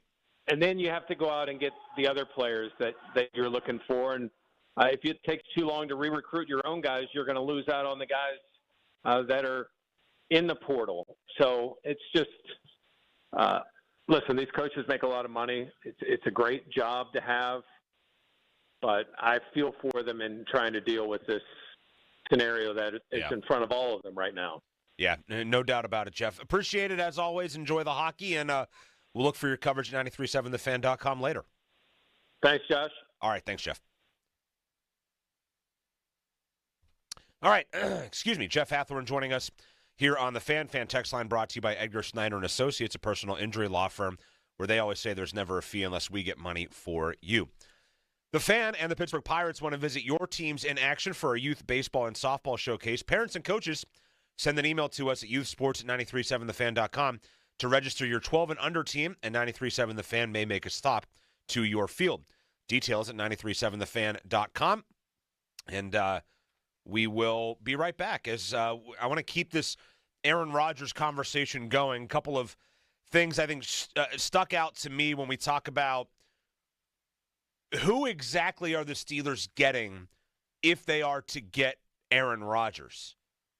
And I am referring to not just an on-the-field standpoint when I talk about that as well. So we'll get into that when we come back. Welcome your calls on this, as always, 412-928-9370. I'm Josh Roundtree. This is Sports Radio 93.7 The Fan. Sports Radio 93.7 The Fan. Get the latest on Pittsburgh sports from anywhere with the Odyssey app. Listen to shows and Pirate Games live. Check out our exclusive interviews and content anytime. Download the Odyssey app now and never miss a minute. Sports Radio 93.7 The Fan. Headlines powered by Bowser Genesis of Monroeville. Little bit of AFC North news according to multiple reports. DeAndre Hopkins set to join the Baltimore Ravens on a one-year deal. Cleveland Browns also signing former Steelers linebacker Devin Bush. For more, go to 937thefan.com. Fan headlines are powered by Bowser Genesis of Monroeville. Chris Muller here. Did you know that the average wait time for cabinets is 8 to 12 weeks? Who can wait that long? The good news is you don't have to. You just need to check out Choice Cabinet. Choice Cabinet is family owned, and they have over 65,000 cabinets in stock with delivery available in as little as 3 days. Plus, Choice will deliver inside your house or apartment on their own trucks to ensure there's no damage. If you need cabinets, the choice is clear. ChoiceCabinet.com. Get ready to score big during the 3-point savings event at Spitzer Toyota Monroeville. Panda, ready to tell them how? Simply pick your vehicle, then roll home with 1, a huge Spitzer discount, 2, special low financing, or 3, more for your trade. Whatever you choose, it's a slam dunk. Plus, you'll get a lifetime warranty on new Toyotas, and fresh hybrid inventory is arriving weekly. So, make a fast break to Spitzer. Whack more, spend less at Spitzer Toyota Monroeville. Our world revolves around you. Every bottle has a story, but these bottles at Fine Wine and Good Spirits, they have herstory. Like Woodbridge by Robert Mondavi Chardonnay, crafted by a world-class female winemaker who helped shape Napa's legacy, now $2 off. Or McBride Sisters Black Girl Magic Red Blend, created by two sisters raised oceans apart who reunited to change the wine industry. Now that's herstory. Shop more women-made wines for Women's History Month, in-store or at fwgs.com. Offer ends March 30th, 2025. Please enjoy responsibly. When you've been hurt on the job, who decides when you're better? Who decides when your treatment is over? Who decides when your benefits are over? The answer might surprise you. Insurance company doctors do. How does that make you feel? If the answer is not great, call Edgar Snyder and Associates today at 1-800-94-EDGAR. They've gotten over $2 billion for their clients, and they'll fight for the work comp rights you deserve. Remember, there's never a fee unless they get money for you. So again, that's 1-800-94-EDGAR. Luck is on your side at Bowser Hyundai and Bowser Hyundai Chippewa. Save a pot of gold at Bowser Hyundai with 2.99% for 72 months on a new 2025 Tucson SE all-wheel drive, or lease for just $299 a month. And don't forget, all new Hyundais come with Hyundai Assurance and are backed by America's best warranty, 10 years, 100,000-mile powertrain limited warranty. Tax, title, and fees not included. Dealer doc fee of $477 applies with credit approval and financing through HMFC. Offer ends March 31st. Now that's the power of Bowser. Log on to BowserHyundai.com. Oh, that's the power of Bowser. BowserHyundai.com. Bowser Hyundai, Route 51 South on top of the hill. This week, FanDuel, in partnership with Valley Forge, is bringing you a Dog of the Day Profit Boost token. One of the best parts about the tourney is when an underdog takes down a powerhouse. And right now, those upsets can get even better because if your underdog bet wins, you'll land even more winnings with a profit boost. This is your chance to ride with the long shots, the scrappy teams, the ones that just won't go quietly. If you've been waiting to join FanDuel, there's no better time. The app is easy to use, and when you win, you'll get paid instantly. Just visit FanDuel.com/Starkey to download America's #1 sportsbook today and back your dog of the day with a profit boost. That's FanDuel.com/Starkey, because after all, anything can happen in March. 21 plus and present in Pennsylvania. Opt-in required. Wager of at least plus 100 odds required. Bonus issued as non-withdrawable profit boost tokens. Restrictions apply, including any token expiration and max wager amount. See terms at sportsbook.fanduel.com. Gambling problem? 1-800-GAMBLER. This is Ryan Schlava from the Home Buyers of Pittsburgh. We've been simplifying the home selling process since 2015. If you're thinking of selling, give us a call. We'll help you get the most money in the least amount of time. Call 412-500-9057 or visit homebuyersoftpittsburgh.com for a cash offer today. Injured? This is attorney Ed Shenderovich of Shenderovich and Fishman. Our fee is only 25%, and we guarantee we'll win your case or you pay nothing. So call us at 888-98-TWINS. We've got your back, not your wallet. The Master, Rick Wakeman, is coming to Pittsburgh on his final one-man solo tour, featuring all-time favorites from his musical career. An all-new show filled with great music and great stories. April 15th, Carnegie of Homestead Music Hall. Reserve seats on sale now at librarymusichall.com. Don't miss Rock and Roll Hall of Fame recipient Rick Wakeman, live. Produced by Drusky Entertainment. Gain Super Flings are here to take your laundry to the next level. Talking about Gain Super Flings. Super size laundry packs. These things are huge. Super fresh, super clean. Gain Super Flings. Gain Super Flings laundry packs have 4 times the Oxy cleaning power and 3 times the Febreze freshness versus Gain Original Liquid. Super fresh, super clean. Gain Super Flings. Gain Super Flings for next level laundry. Live from the ShoreKeyMitsubishi.com studios, North Huntington and North Hills.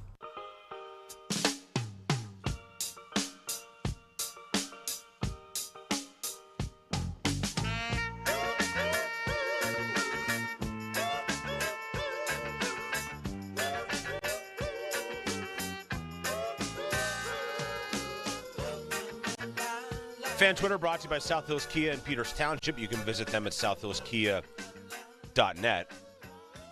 Maybe an appropriate song for a potential George Pickens, Aaron Rodgers union. Why can't we be friends? Boy, that feels like it could just absolutely blow up in a spectacular way. We'll talk about that in just a minute. Let's grab a call, though. 412-928-9370. We're talking, of course, Aaron Rodgers tonight. Ray Fittipaldo writing a story this evening for the Post-Gazette saying that essentially today, and this is how the article starts. I won't read it all because you should go read Ray's story. He said on the second day of the NFL's legal tampering period, the Steelers waited and waited and waited and waited for an answer from Aaron Rodgers. They never got one. And their quarterback conundrum will enter another day. This, to me, is starting to sound like a year ago when the Steelers waited and waited and waited and waited for something to develop at the wide receiver position, and we were left with Van Jefferson and Ben Skoranek and Scotty Miller catching passes instead of Brandon Ayuk, or we could go down the list of everybody that was mentioned a year ago. Now, credit to Omar Khan.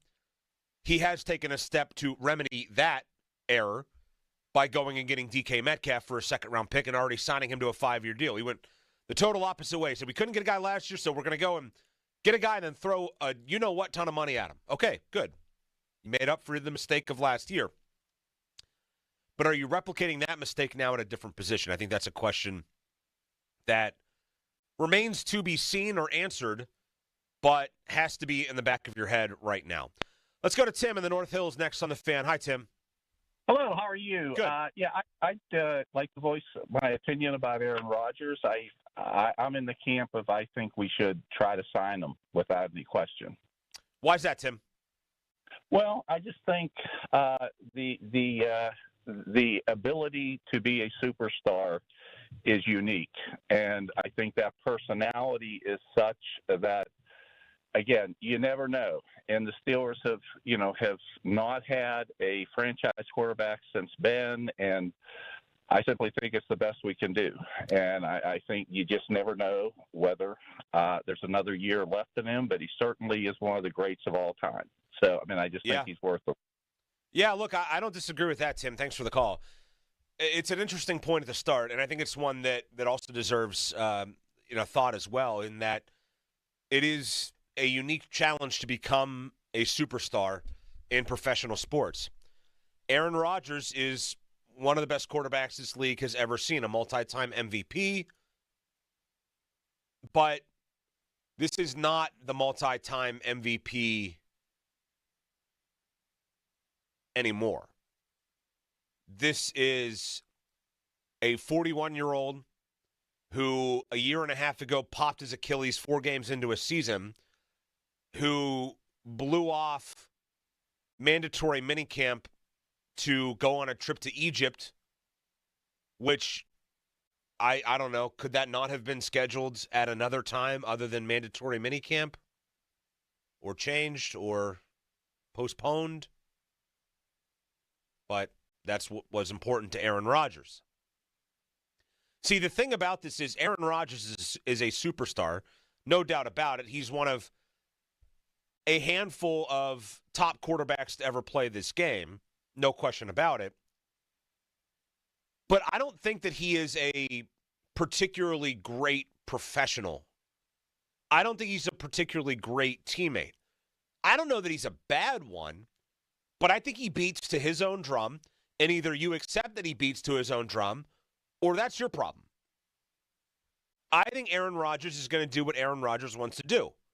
Would it surprise me if Aaron Rodgers signed to be the quarterback of the Pittsburgh Steelers and didn't show up until midway through training camp because he was in a dark cave smoking ayahuasca? No. Like, that wouldn't surprise me. And that should surprise you, because that's freaking crazy. But it wouldn't surprise me if that's what Aaron Rodgers did. It wouldn't surprise me if Aaron Rodgers, after a loss, went on Pat McAfee's show and threw George Pickens under the bus. That shouldn't happen from a superstar 41-year-old quarterback. But he did it last year with a guy who ended up playing for the Steelers and Mike Williams. Threw him under the bus for running the wrong route, and a few days later, Mike Williams was traded to the Steelers. So I'm not saying the guy is necessarily a bad teammate, but I don't think he's a good teammate. And I'm not saying he's a bad pro because, well, he's won multiple MVPs, but I also don't think that necessarily makes you a professional. Success doesn't make you a professional. The way you behave in your profession makes you a professional, if you catch my drift. And I don't mind individuality. He's a free thinker. Of course, that's what he says about himself. He sort of is nauseating at times with his uppity attitude about himself. But it is unique to be a superstar, as we just heard. And if he can regain some of what made him a superstar, another year post-Achilles injury, then, yeah, I think he does make the Steelers better than they were last year, especially with the addition of DK Metcalf. I just don't think that's going to happen. I just don't see it happening. Ken in South Park, next on the Fan. Hi, Ken. How you doing? Thanks for taking my call. Absolutely. Hey, I don't know if I'm wrong or not, but the Steelers could have had Justin for $40 million for 2 years, who's 26 years old, and now they want Rodgers, who's 41, at $45 million a year. I just don't get the math. It's a great question, Ken. It's a really great question. Thanks for the call. I think what you're paying for with Rodgers is the experience factor, A. It's the multiple MVP awards, B. And with Fields, you're paying less money because the player is a generally unproven commodity. Professional sports, proven nature, it reigns supreme, right? I mean, if you have established yourself as a winner, as a competitor, as an MVP, people, even if you have lost a step, will largely still remember those things and still look at you that way. The thing with Fields is, and I think Fields is a good situation for New York. And I think they could be mutually beneficial. Look, if he works out there, they don't have to go searching for a quarterback anymore. They found their guy. If not, they go into what could be a deeper quarterback class in the future. They're not a very good team right now, and they'll maybe be able to pick a franchise quarterback in a year. For the Steelers, I feel like they felt like with Fields, it was going to be a lot of work to get him to a point where they would get any sort of substantial reward right now. And what their focus is right now is the 2025 season and trying to be the best they can. I think that's a flawed logic that they have, in a sense. Not that I don't want them to try to be good, but I think sometimes the way you construct your team, the way that you build your roster, you have to maybe be willing to be bad in a spot or two to go get somebody good. We heard Jeff talk about it earlier. The Steelers, they had a championship caliber defense, but they went with Tommy Maddox, and they were able to eventually get Ben Roethlisberger, and the rest is history. Let's go to Don in Point Breeze next on the Fan. Hi, Don. Hey, guys. Thanks for taking my call. My thing is you gave Rush a shot at the end of the year. You bench Fields. He came in.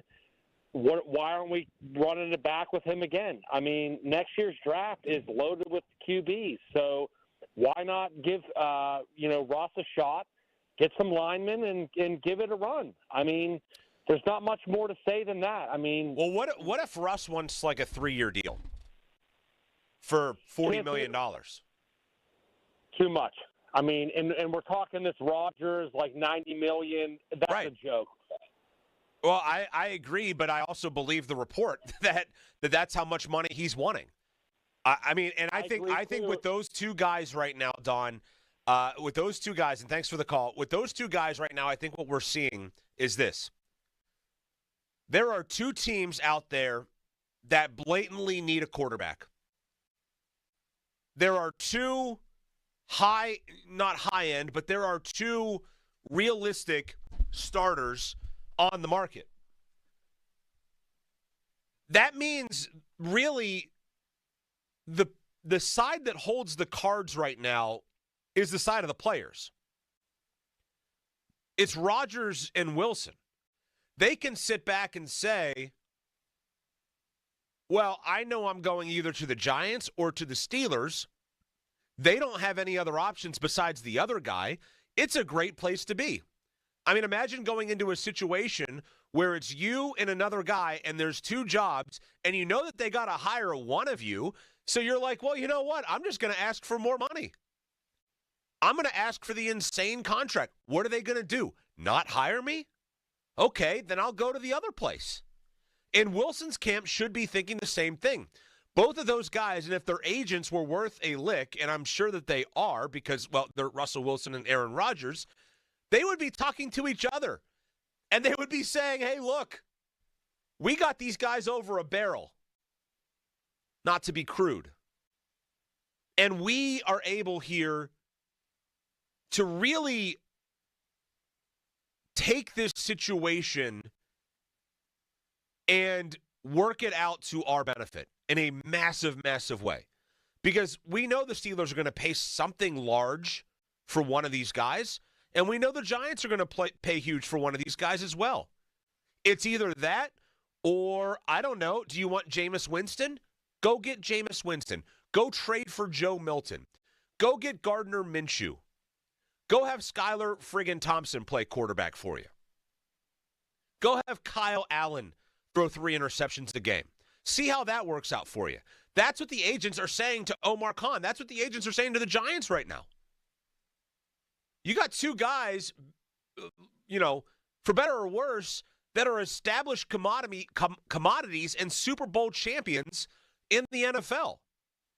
Guys who have been among the very elite at their position in the NFL. And if you're either of those teams, you're looking at it and saying, well, I guess we got to pay.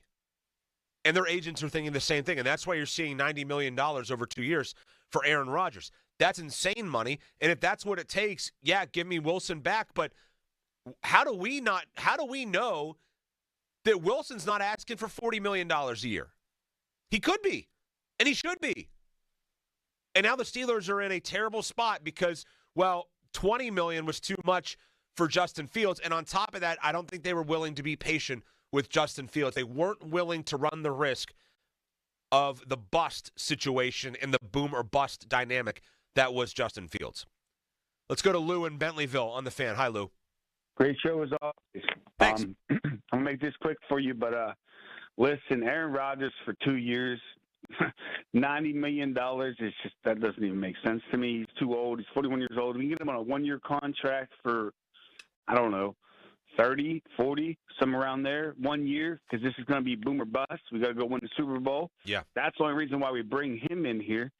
But I would like to answer the question of bringing in the backup would be Mason Rudolph or Trey Lance, in my opinion. And then we can also sign Nick Chubb, J.K. Dobbins. I know they're both injury prone, but they could fit into a running back spot for us. And then the next thing we do is we draft linemen, D-linemen, and hopefully maybe we can get Darius Slay. When I hang up to listen to you, man, you have a wonderful, great day. Thanks, Lou. Yeah, I mean, it sounds like they got Darius Slay, right? I know that there was a little bit of confusion there, right? That they signed him, but he's not actually been released yet from the Eagles. Do we know if he's allowed to explore other options, but he hasn't been officially let loose from the Eagles yet? But it sounds like the Steelers are getting Darius Slay. I'm a little on the fence with that. Like, good player, but coming from a much, much, much better situation and getting a little long in the tooth. He's 34 years old. DBs at 34 tend to not be very good. Matt in Lancaster, next on the Fan. Hi, Matt. Hey, Josh. How are you? Good. Hey, great show, man. Thanks. I just wonder, how the heck did we get to this point? Did, Aaron Rodgers drunk dialed Mike Tomlin at 2 a.m. a couple days ago?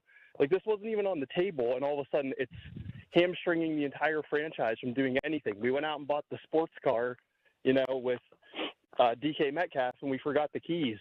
And now we're sitting here I don't even know what to do. I don't know how to make sense of this team anymore. I feel like it's a really depressing take, but it's like Groundhog Day. We've relived the same season for 5 years. And honestly, at this point, I don't even care. Just like you said, let Skylar Thompson, someone else just stay in there, because if Tomlin's so great, he apparently knows how to win, 9 or 10 games every year because we just dumb down our offense so much. Yeah.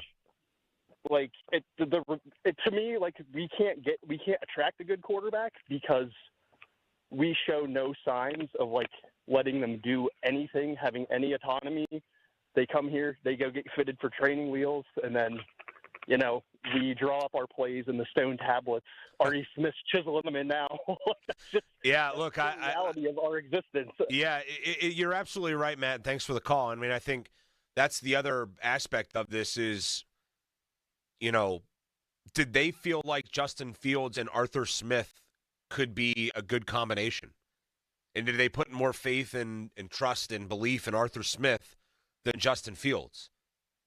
I think that's a question that deserves to be asked. I mean, look, they couldn't scheme an offense for Justin Fields knowing that he was going to be their starting quarterback at the end of the year, so they made him run the Russell Wilson offense, knowing that they were going to eventually bench the guy instead of maybe putting a little bit of faith in him and seeing what they had and crafting an offense to what he is. And now they're apparently not willing to do that, period. It's a great point on Metcalf. You go and make a strong, splashy move, get the fans excited, and now you're sitting here on Tuesday night at 8 o'clock wondering who the hell's going to be throwing DK Metcalf the football next year. And you're falling right into exactly what Aaron Rodgers wants. And that's the attention. It's the lust, if you will, of a franchise over him. He's got people talking. He's got people interested. And now he's going to do what he does, and he's going to sit back, and he's going to take his time. And it might ultimately be incredibly detrimental to the Pittsburgh Steelers franchise, depending on what his decision is and how much it might cost him if he does decide to come here. Ralph in Fox Chapel next on the Fan. Hi, Ralph. Hey, thanks for having me on the show. Great conversation. Love listening to it. Listening to everybody, I just don't see it. I don't I don't see either Wilson or Rodgers being worth bringing here. Not for 20, not for 40. I wouldn't want them on my team. Wilson's proved that we have a 5-game losing streak at the end of the season. I see no reason bringing him back. Aaron Rodgers, I don't want a guy that he's self-absorbed. He's a prima donna. Oh, yeah. You know what I mean? And he's gone. They asked me, I work at a car dealership, and everybody was talking. They go, where does he belong? And I said, hosting Jeopardy. That's where he belongs. And that's I truly believe that. And people are in love with him. You're in love with the memory of what he used to be. That's not Aaron Rodgers anymore. He's a 40-year-old man that has an emotional disturbance in him and cannot throw the ball. Let's go after somebody else. I know it's probably not going to equate it to an AFC Championship run, but maybe a Jackson Dart in the draft or something. We're not going to do the Super Bowl next year. Let's not be poor and not go. Let's go get some other people. That's my take. Yeah. Thanks for having me on the show, though. Yeah, Ralph, thanks. I look at it as a situation where, this could turn out to be a case where you go and you make a big-time splashy move on a guy like Aaron Rodgers, thinking that it's going to put you over the top, even though it's not, and it ends up being incredibly harmful to your franchise. And it could set you back even farther. And I think that's a real situation here, not just because of the player that Aaron Rodgers is, but also the person that Aaron Rodgers is as well. It's almost time for us to feed the need with the Greater Pittsburgh Community Food Bank. On March 25th, our Giant Eagle Feed the Need Radiothon will be raising money to provide meals for our neighbors in need. Text NEED, N-E-E-D, to 50155 on our Allegiant Community Federal Credit Union text line, and your donation will provide meals locally. Brought to you by Rome Monument, Hampton Beer Outlet, Memorial Highway Chevrolet, and Aetna. All the details at 937thefan.com. All right, we got to hit a break. I know we got a few of you on the line. I do apologize. We got Chris Carter coming up on the other side. If you want to hold on, we'll get to you after Chris. I promise you that. And we'll open this conversation back up, of course, on Aaron Rodgers potentially coming to the Pittsburgh Steelers, although Ray Fittipaldo reporting tonight the Steelers essentially waited around all day long for Aaron Rodgers to give them the thumbs up, give them the call, and that call did not come. So now it's just a wait and see, and nobody knows what is going to happen with the Steelers quarterback position. We'll talk with Chris Carter on the other side about that, then we'll take your calls after that as well. I'm Josh Roundtree. This is Sports Radio 93.7 The Fan. Sports Radio 93.7 The Fan gets your day started with the latest in Pittsburgh sports with the Fan Morning Show with Doran Dickerson and Adam Crowley. Weekdays 5:40 to 10. Presented by Guardian Protection on Sports Radio 93.7 The Fan. Now, fan headlines powered by Bowser Genesis of Monroeville. Penguins taking on the Vegas Golden Knights tonight at PPG, and the Penguins currently have a 1-0 lead early part of the second period. For more, go to 937thefan.com. Headlines powered by Bowser Genesis of Monroeville. Your hometown building partner since 1956. 84 Lumber. Visit 84lumber.com. HD1 Pittsburgh, an Odyssey sports station. Live from the ShoreKeyMitsubishi.com studios, North Huntington and North Hills. Always live and free on the Odyssey app.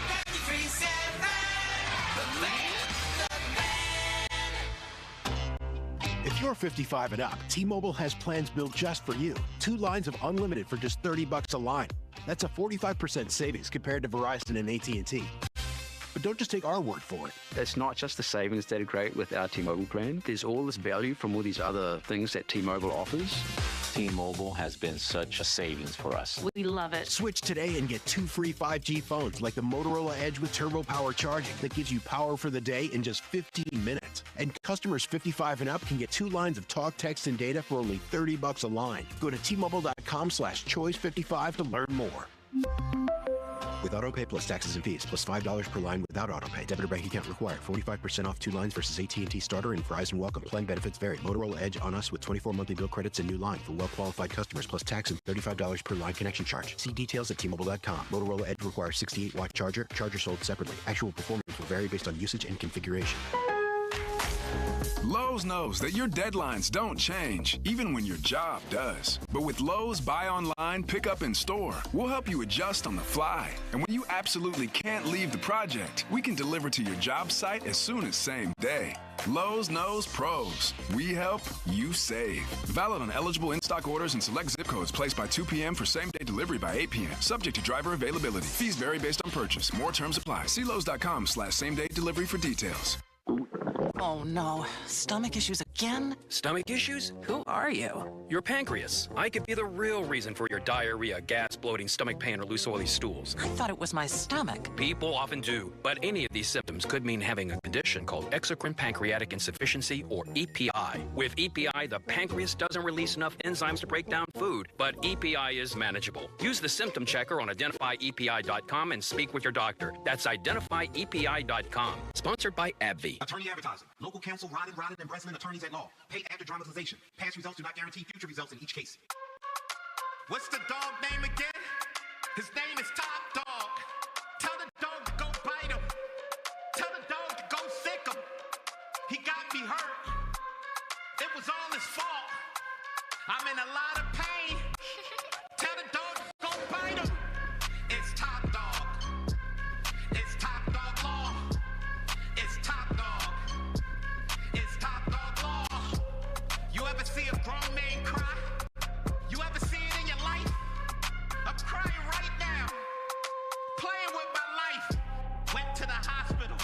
Doctor did something wrong. I don't know if he knew what he was doing, but he did something wrong. Need you to go bite him. This a medical malpractice. Any accident, big or small. Top Dog Law. Selling your home, it's one of the biggest financial decisions you'll ever make. You could go it alone, trying to navigate market trends, determine fair pricing, and tackle tricky negotiations on your own. You could second-guess every decision, wondering if you're doing it right. Then there's the showings, the offers, and the mountain of paperwork. Or you could work with the expertise of a realtor, here to guide and help protect as you make your next big move. Realtors are members of the National Association of Realtors. Right by you.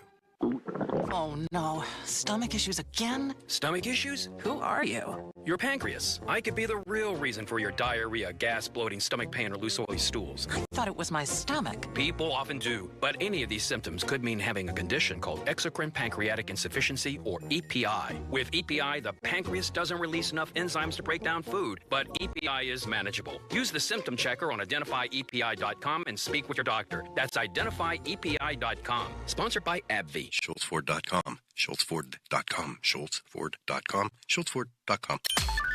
Text us on the Edgar Snyder and Associates text line at 412-928-9370. Edgar Snyder and Associates reminds you to text responsibly.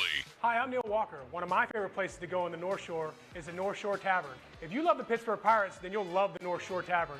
My home and Pittsburgh's home for Steak on the Stone. Just a stone's throw away from PNC Park on the North Shore. Now, fan headlines powered by Bowser Genesis of Monroeville. All right, Joel Nelson for Fan Headlines. A little bit of AFC North news tonight. DeAndre Hopkins reportedly set to go to the Baltimore Ravens on a one-year deal. Devin Bush set to return to the Cleveland Browns. And the 49ers are reportedly set to bring in former Pitt Panther Jason Pinnock on a one-year deal. For more, go to 937thefan.com. Chris Carter joins the show next. The Fan is covered by Top Dog Law. Top Dog get you top dollar. Go to TopDogLaw.com. That's TopDogLaw.com.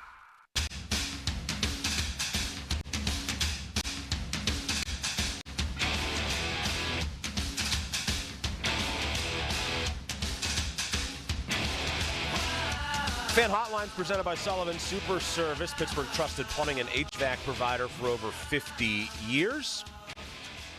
And joining us on the Fan Hotline right now is our pal from the Post-Gazette, Mr. Chris Carter. Hello, Chris. How are you? What's up, Josh? How you doing? I'm doing well. I'm not doing as well as you, however. Congratulations are in order. A nice little promotion for you as you go now full-time to the Steelers beat.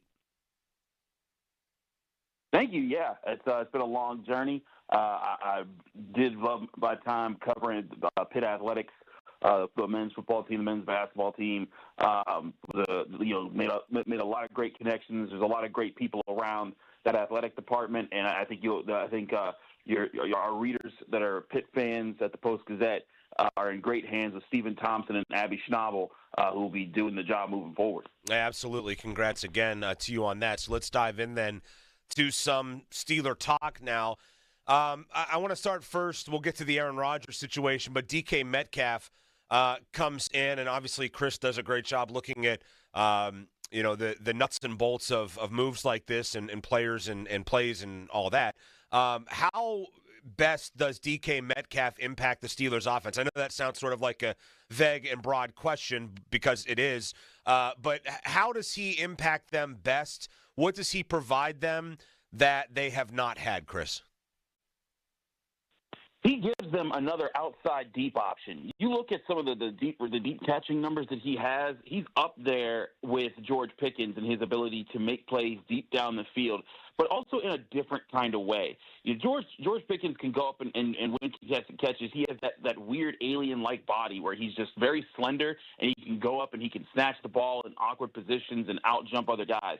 DK Metcalf is thick, and he will out-muscle you to get those balls. And so what happens is when I watch his tape, it is very hard for defenders to jam him. In fact, a lot of defenders, I was looking this up, I think he has the 9th or 10th most, I believe the 9th or 10th most snaps in the NFL where cornerbacks play off coverage on him because so many defenders are like, you know what, trying to jam him, trying to press him is pointless because he's just gonna move past me. So you have to kind of get to the spot in the route where you can kind of slow him down to be a bit more effective against him. And that's where he could be very interesting. And I think that is kind of, at least to me, it should inform the Steelers' quarterback decision because that was what Russell Wilson was able to bring to the table. He could hit those deep balls down the sidelines. If he got one-on-one, he could put the ball consistently in a good place where George Pickens can go up and get the football. But the problem with that is, A, if you don't have a run game, or B, another primary threat at receiver, teams can send an extra safety in that direction, and they can take things away while also slowing other things down. And so it kind of became something that you could scheme up a little bit easier. But now, if the Steelers do keep George Pickens, which I think is still an if, I don't think it's a when that they're going to trade him. I think there's a chance they keep him. If they keep George Pickens with DK Metcalf, every time you line those guys up on opposite sides of the field, you kind of force the defense to dare to either leave them in single coverage and give whoever your quarterback is a one-on-one deep ball chance with one of those guys, or they say put their safeties back and they say, you know what, we're going to give our corners some help and make sure that they're not left alone out there. But here's the thing, Josh, every time they do that, if you got two safeties deep and two corners watching the outside on those top receivers, that only leaves 7 guys to line up in the box, which means teams can't overload the box, which means the run game and the offensive line can get more space to breathe. And that's where I think DK Metcalf can bring a lot to the Steelers. Not only is he a playmaker, he has 4.3 speed, he's an awesome athlete, he's an amazing presence, he has a deep ball threat. But if the Steelers want to be that team that can run the ball well and balance their offense, he brings the threat of a receiver that can force you to honor so much along with George Pickens that defenses would have a hard time zeroing in on one thing to take things away from the Steelers. Do they still need that route runner type of receiver, though, like the intermediate guy, the guy that can catch balls over the middle, the guy that can, toe tap on the outside on, 10-yard passes more consistently? Do they need a, for better or worse, a Deontay Johnson type of receiver still, or do they maybe have that with, either, Calvin Austin or Roman Wilson? And do they have that internally, or could they go maybe and continue to upgrade that position?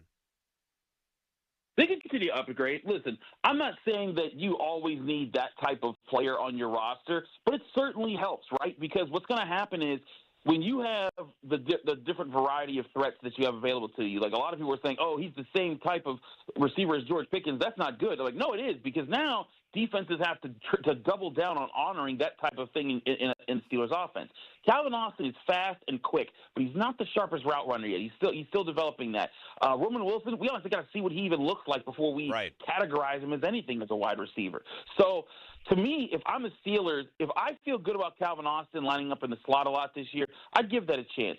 But you know what? Cooper Kupp's still available, and there's other guys out there that you could try to say, hey, your job is to come in, line up in the slot, be shifty, and get open in the middle part of the field so that can be an option there. But don't forget also, Josh, they have Pat Freiermuth, and he's another guy that can present a problem in the middle part of the field. So I think it can be a want for the Steelers to go and get that extra third receiver that's shifty and can be a different option over the field. But honestly, I feel like with the weapons that they have, you got those two just physical threats that can be persistently outside the numbers, given corners and safeties fits. And then you got Pat Freiermuth, and if this offensive line does coalesce and become a better unit, you could have a serious threat on your hands, when it comes to your receivers, you can have the weapons of pass destruction, whether it's George Pickens and DK Metcalf, or you can finally, get that run game going. They've put the tender on Jaylen Warren. I assume they're going to draft a running back in a very good running back draft class. That can bring a balance to the offense, but that's where you have to get the right quarterback that can fit that system, and they've come down to very slim options there. I'm going to throw out some names for you. I'm curious to get your thoughts as far as another wide receiver goes.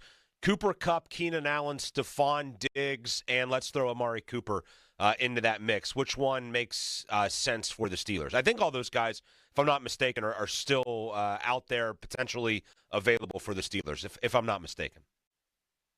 I believe so, too. I mean, I feel like all three of those guys, or all four of those guys, they have potential to be that. They're also older. They're Keenan Allen, especially, definitely older. Yeah.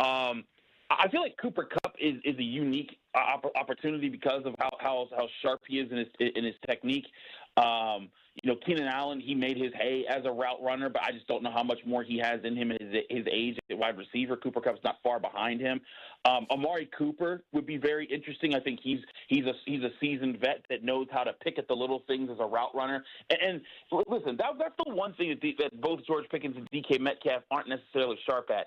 They have the extreme athleticism and great ball skills to go with that, but they aren't going to do the little step in the inside of the start of the route that's going to force you out of your position and then set up the move that they're really getting into, because that's something that Cooper Kupp does. That's something that Amari Cooper does very well. So if they got one of those guys, that'd be nice. But here's the other question you have to ask, Josh, is that what this team needs right now with the holes that it still has? I know that they're technically waiting for Darius Slay to be cut so that they can sign him as the cornerback across from Joey Porter Jr. But I think this team could still use a slot addition at the cornerback position. They let go Larry Ogunjobi. I have them slated. I'm pretty sure that this team really wants to get a first-round defensive tackle in this year's draft class.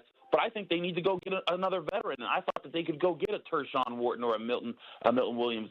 I know those guys were more expensive, but I thought they'd get somebody, or maybe a Jonathan Allen or a Javon Hargrave. But all those options are gone. So it makes me wonder, where do they go with the rest of this cap space? And maybe the issue is they have to figure out how much cap space they'll have, because they're still trying to figure out who they're going to sign at quarterback and how expensive of a project that will be. Is $45 million, a 2-year, $90 million contract for Aaron Rodgers realistic for you?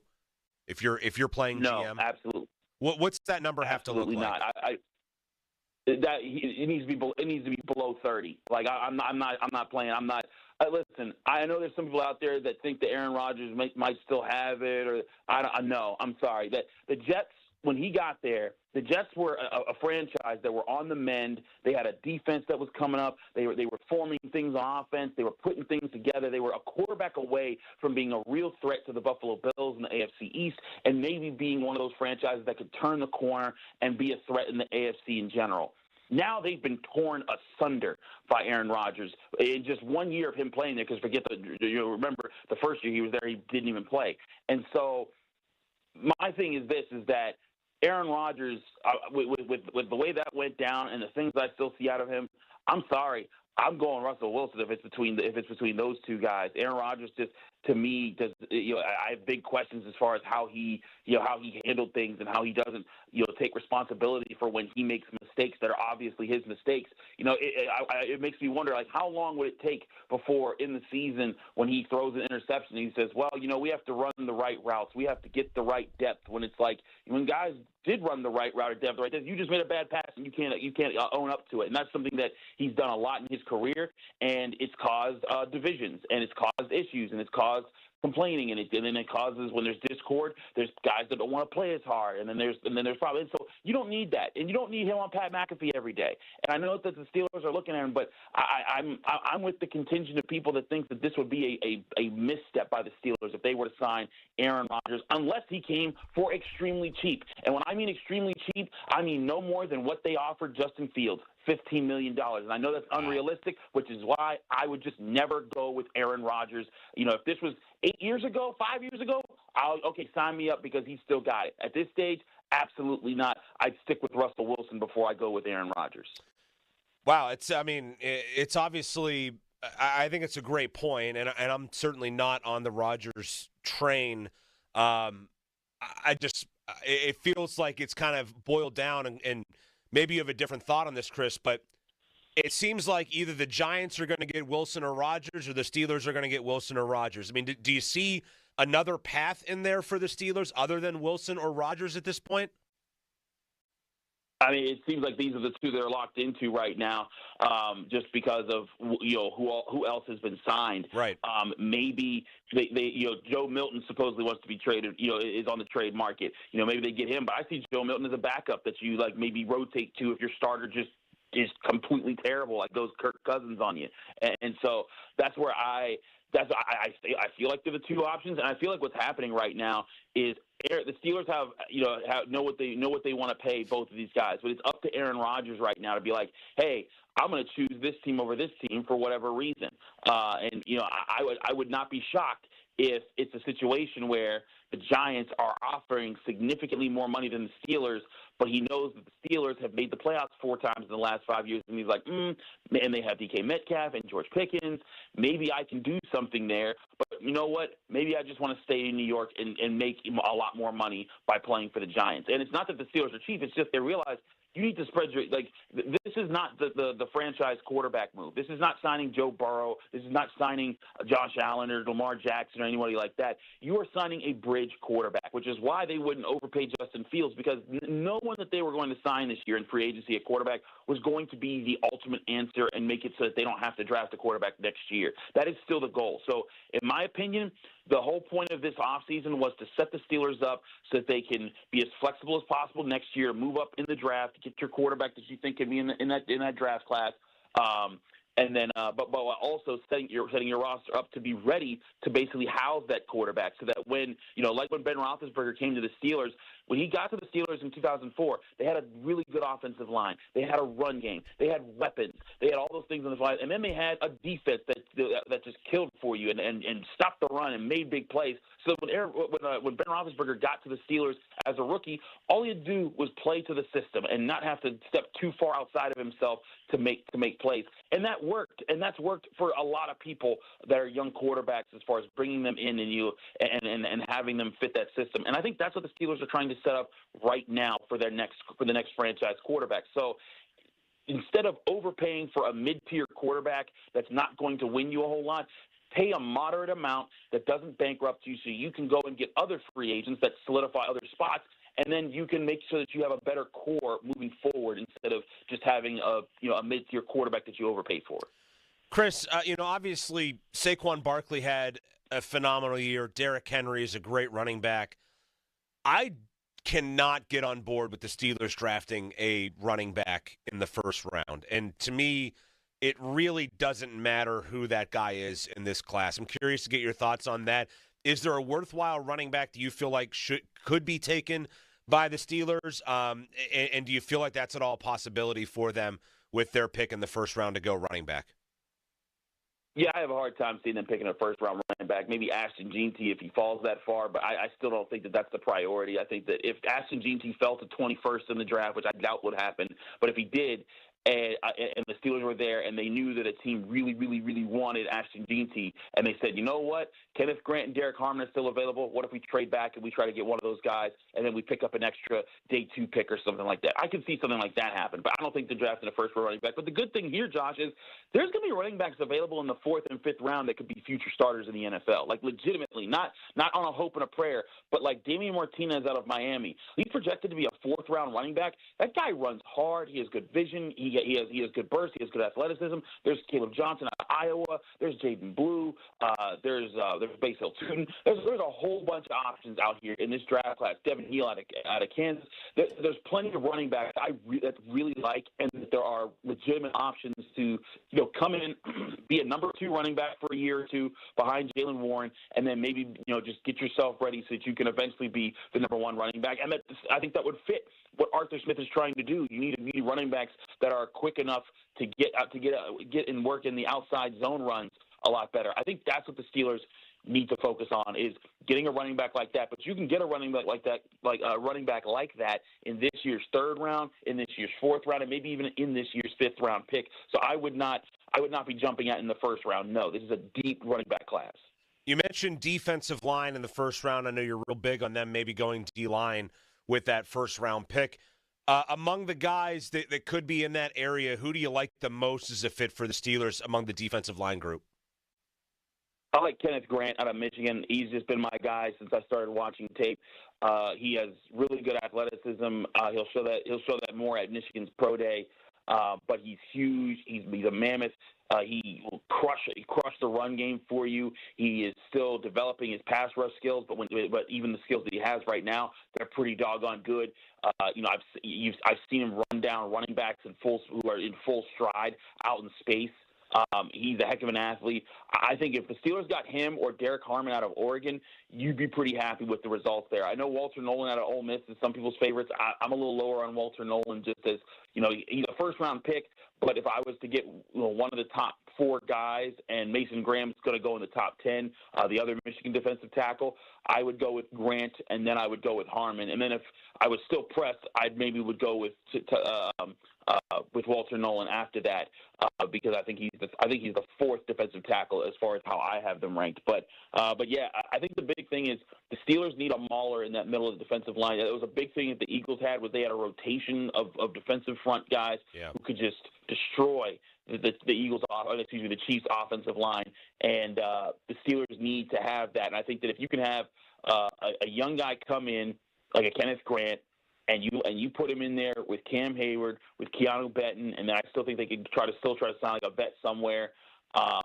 You have those options available to you. You can have a rotation that is dangerous in the middle part of your defense, and then they're better at stuffing the run. That's a big thing that Kenneth Grant does well. And then the pressure is taken off of T.J. Watt and Alex Highsmith, because you have to be concerned with these interior presence so much. So there's a balance there that I think is to be had. And again, if I'm going in the 1st round, it's Kenneth Grant or it's Derek Harmon.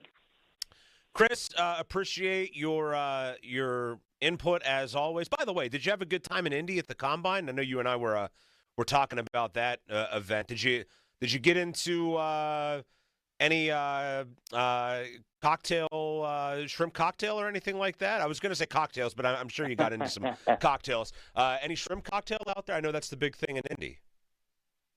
Oh yeah, absolutely. I actually did it 3 different times. I've grown.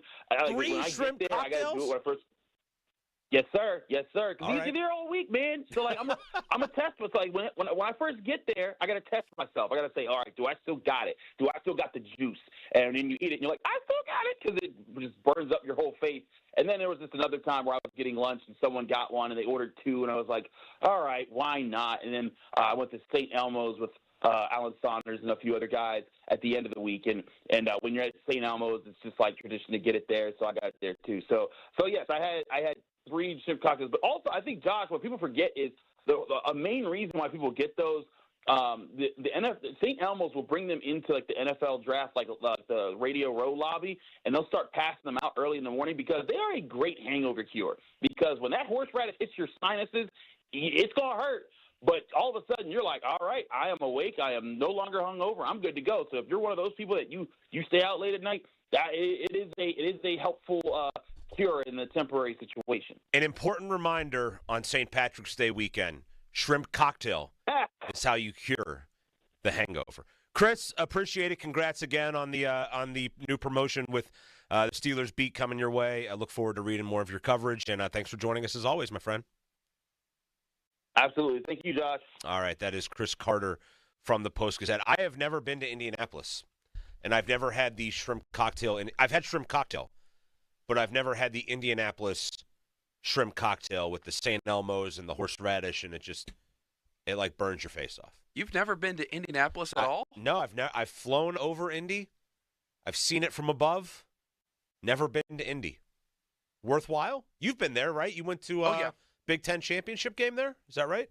Yes, a couple of them. Really awesome place. Pacers game as well. Love Indianapolis. Went to a Colts game as well in 2013. Love Indianapolis. Love it. Yeah. Went to the Big Ten championship game a couple months ago. Penn State, right. Oregon. That's right. Yeah, I feel like it's one of those places that you just don't really think about vacationing to.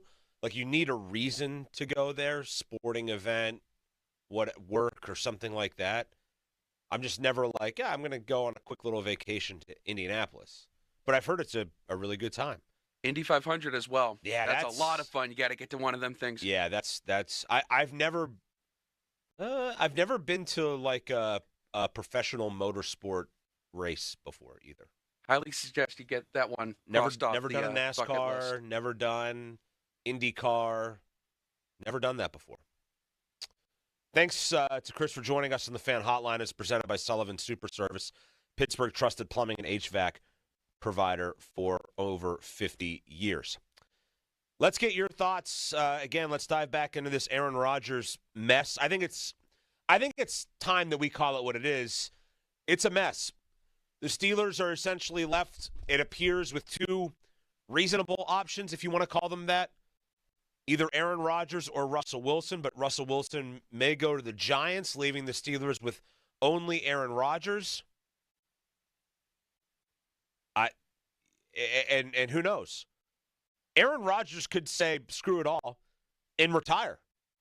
I'm not throwing that out of the equation as well. I mean, I think if he doesn't get what he wants from a money standpoint, he'll just say, you know what, I'm going to retire. And the Steelers will be left with nobody. I think it's possible. 412-928-9370. Let's go to a call real quick here before the break. Let's go to Tim in Erie on the Fan. Hi, Tim.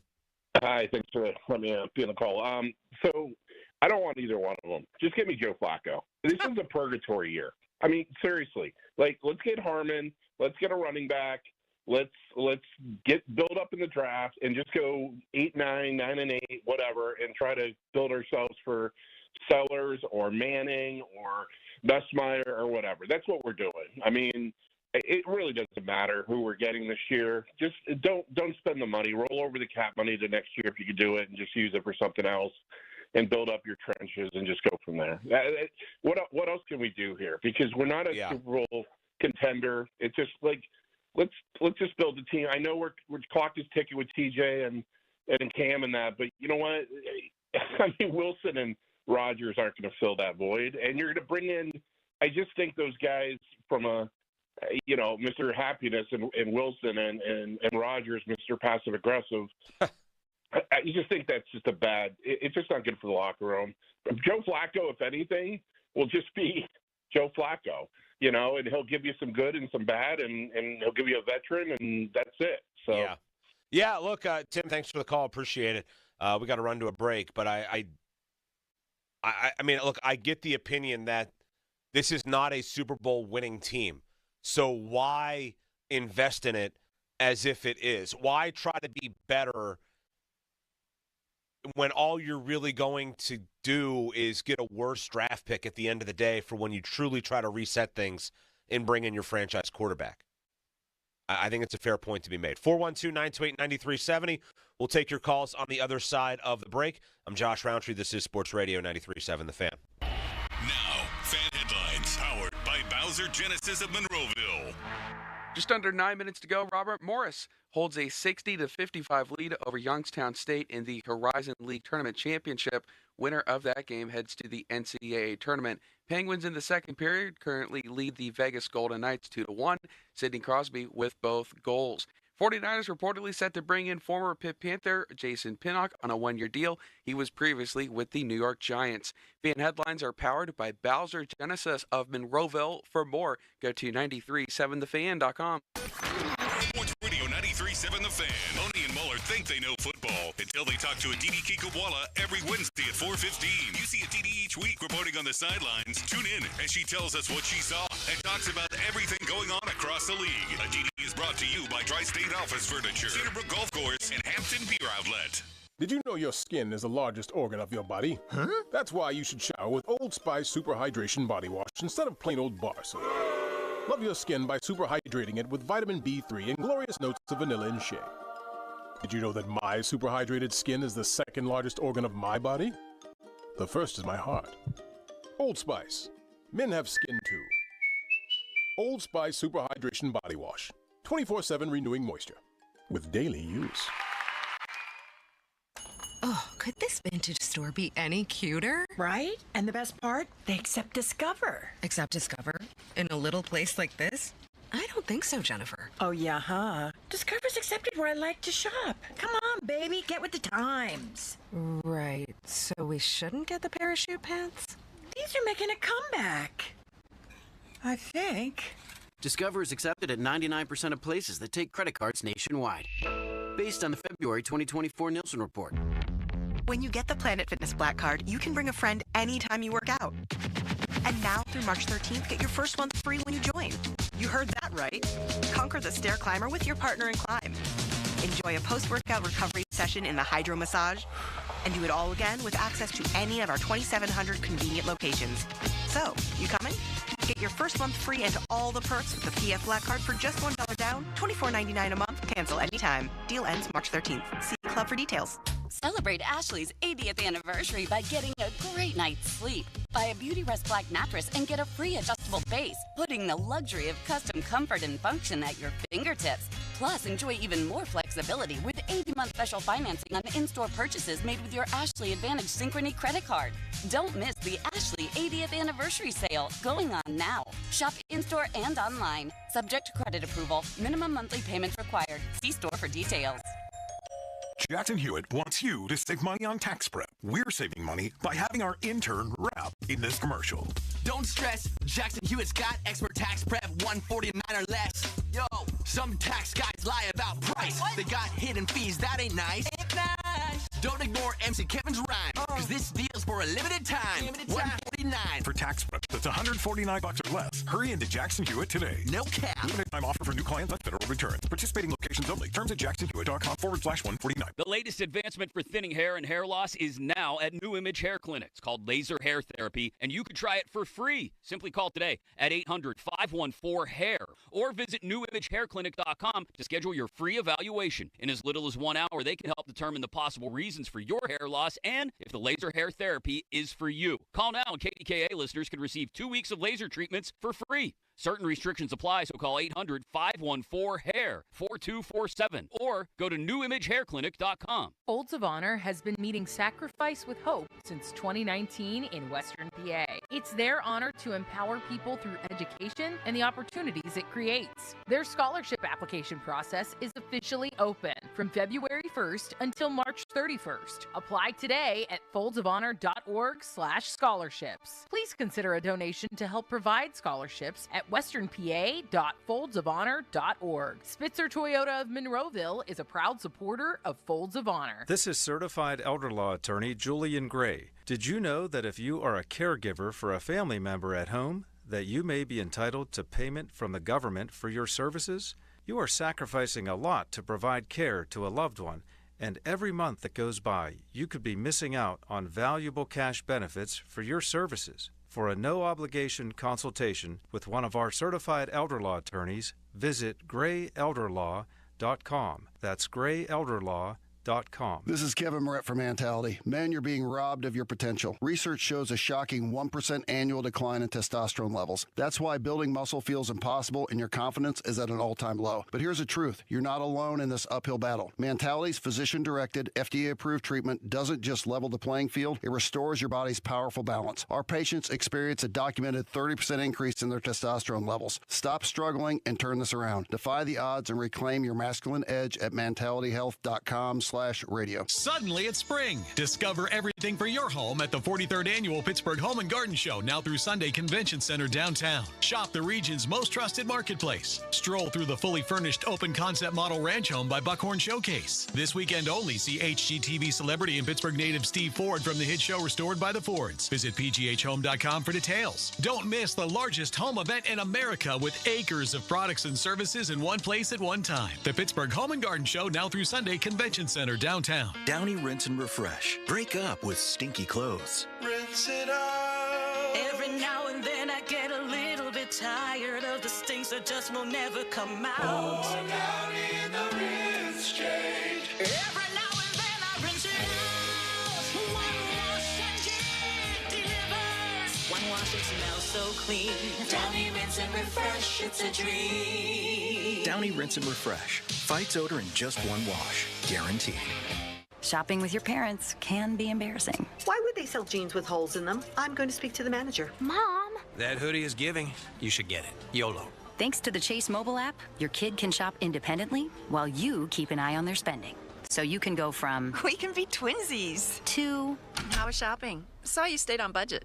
Thanks, Mom. Freedom for kids, control for parents. That's family banking from Chase. Account subject to approval. Chase mobile app is available for select mobile devices. Message and data rates may apply. JP Morgan Chase Bank N.A. Member FDIC. Tom's Watch Bar on the North Shore hosts the best watch parties for all the black and gold hockey games, making it the go-to destination for dedicated hockey fans.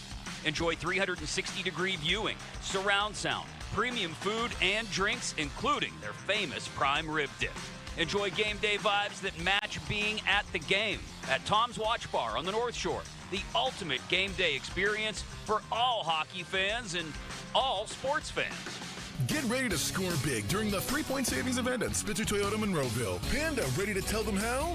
Simply pick your vehicle, then roll home with 1, a huge Spitzer discount, 2, special low financing, or 3, more for your trade. Whatever you choose, it's a slam dunk. Plus, you'll get a lifetime warranty on new Toyotas, and fresh hybrid inventory is arriving weekly. So, make a fast break to Spitzer. Whack more, spend less at Spitzer Toyota Monroeville.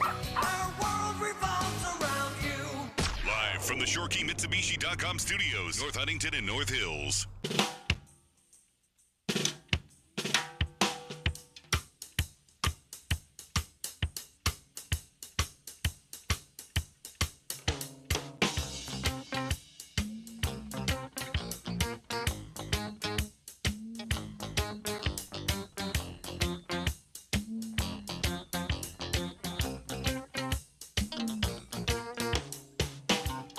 Fan text line brought to you by Edgar Snyder and Associates, a personal injury law firm where they always say there's never a fee unless we get money for you. 412-928-9370. That's the number to reach us. Talking Aaron Rodgers. Yay or nay? If nay, who else?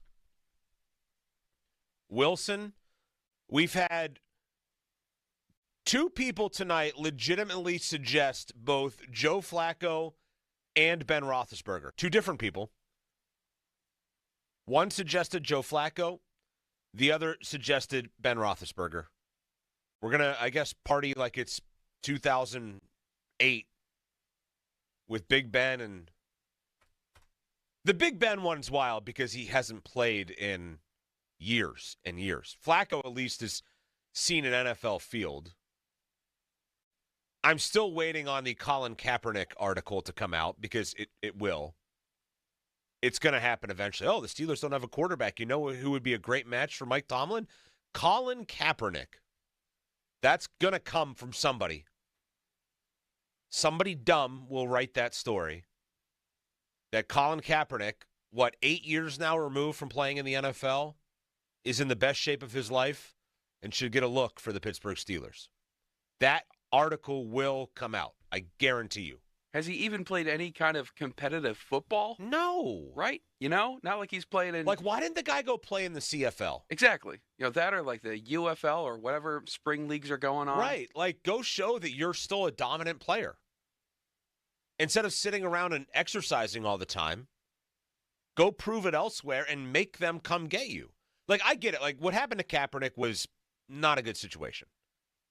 Like, the guy definitely got blackballed a little bit from the league because of his stance against the league. No doubt. I don't deny that one bit. But at some point, you have to say, like, hey, look, if I really want to get back to the NFL, I got to actually try to get back to the NFL, right? And I have to maybe go elsewhere in order to do that. I mean, it's happened for some other guys before. Kurt Warner was elsewhere, came to the NFL. Tommy Maddox, who we just talked about earlier, was elsewhere and ended up linking up in the NFL. It can happen. But do you think Aaron Rodgers is the right fit? Is it to the point where you're willing to give up $45 million for Aaron Rodgers? 412-928-9370. Let's go to Holden in Pittsburgh next on the Fan. Hi, Holden. Hello. Thank you for taking my call. I just want to say I love the show. Thanks.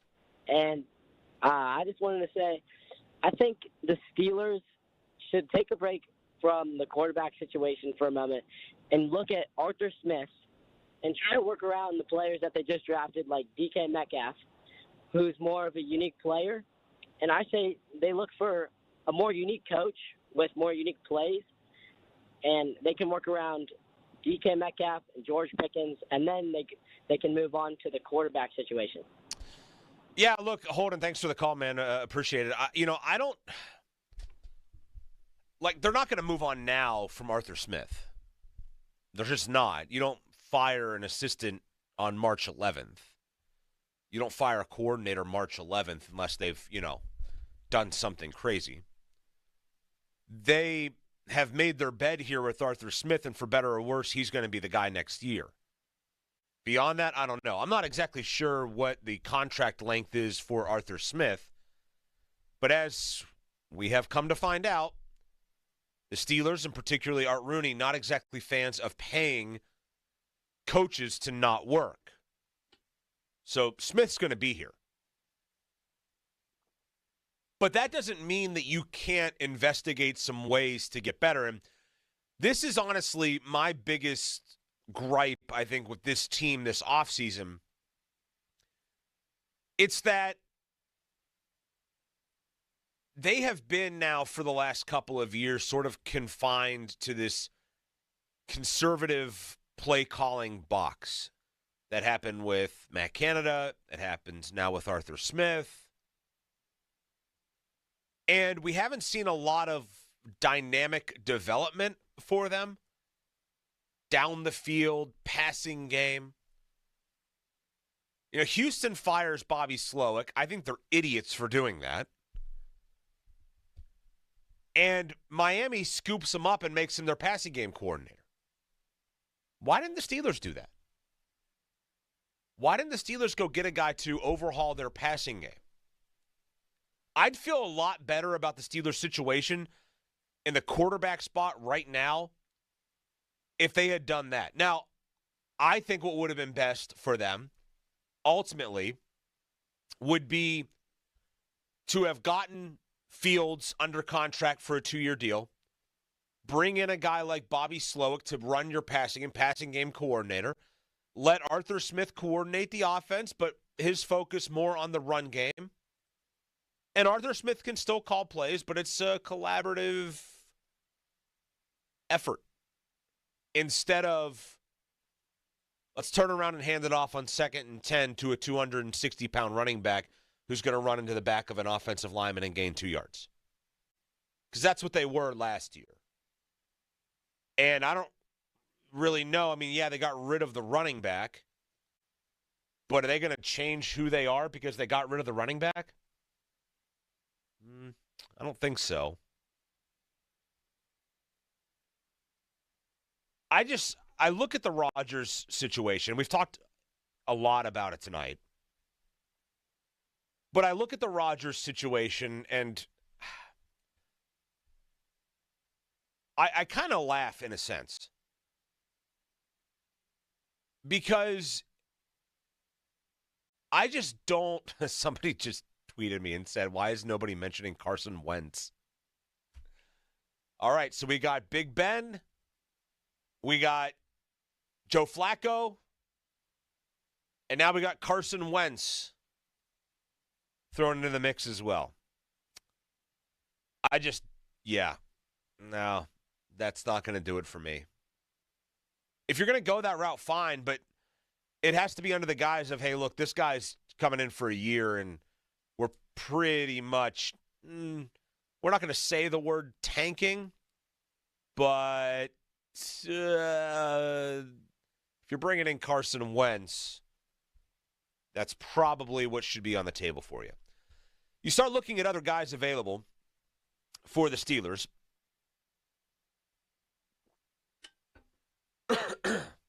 You got Aaron Rodgers, obviously. You got Russell Wilson out there, obviously. Joel, let's bring you in here. You have not talked enough tonight, and as you can just hear, I've talked too much coming in. I'm playing, this is like the Jordan flu game for me. I'm not nearly that sick, but I did have a cold, and now I'm trying to talk for 4.5 hours. So, Joel, I'm going to throw some names out there for you, and you can just give me yes or no's. You can give me a reason why. It doesn't really matter. But other names to consider for the Steelers. Are you ready for this? Let's roll. All right, let's start there. Carson Wentz. Again, it's going to be that sort of, the Steelers are not tanking, but don't expect them to get 12 or 13 wins. They may not even reach 11 wins. They might end up going your classic 9-8. I don't even know if Carson Wentz, if he were to play all 17 games, would get them 10 wins. So maybe that's a good thing. That's right. Maybe it humbles them or something. How about this? Trey Lance. I think that's another deal where and obviously he just had that injury with San Francisco. Brock Purdy played just incredibly well, where it's okay, it's pretty apparent they can make Brock Purdy the franchise quarterback on a rookie deal.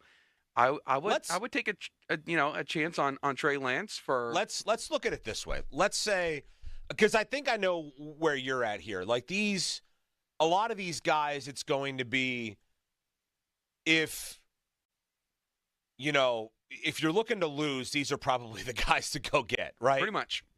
But let's go under the guise of, do you feel like this guy could get you to the playoffs? Cooper Rush. Probably not. Yeah. Marcus Mariota. Probably not. I think actually a lesser chance than if they were to bring in Cooper Rush. Really? Interesting. I think so. Is Marcus Mariota a 200-yard passing kind of guy? Just doesn't seem like it. And he's been in the league for a long time. I don't know that he has the mobility that he used to either. Same here.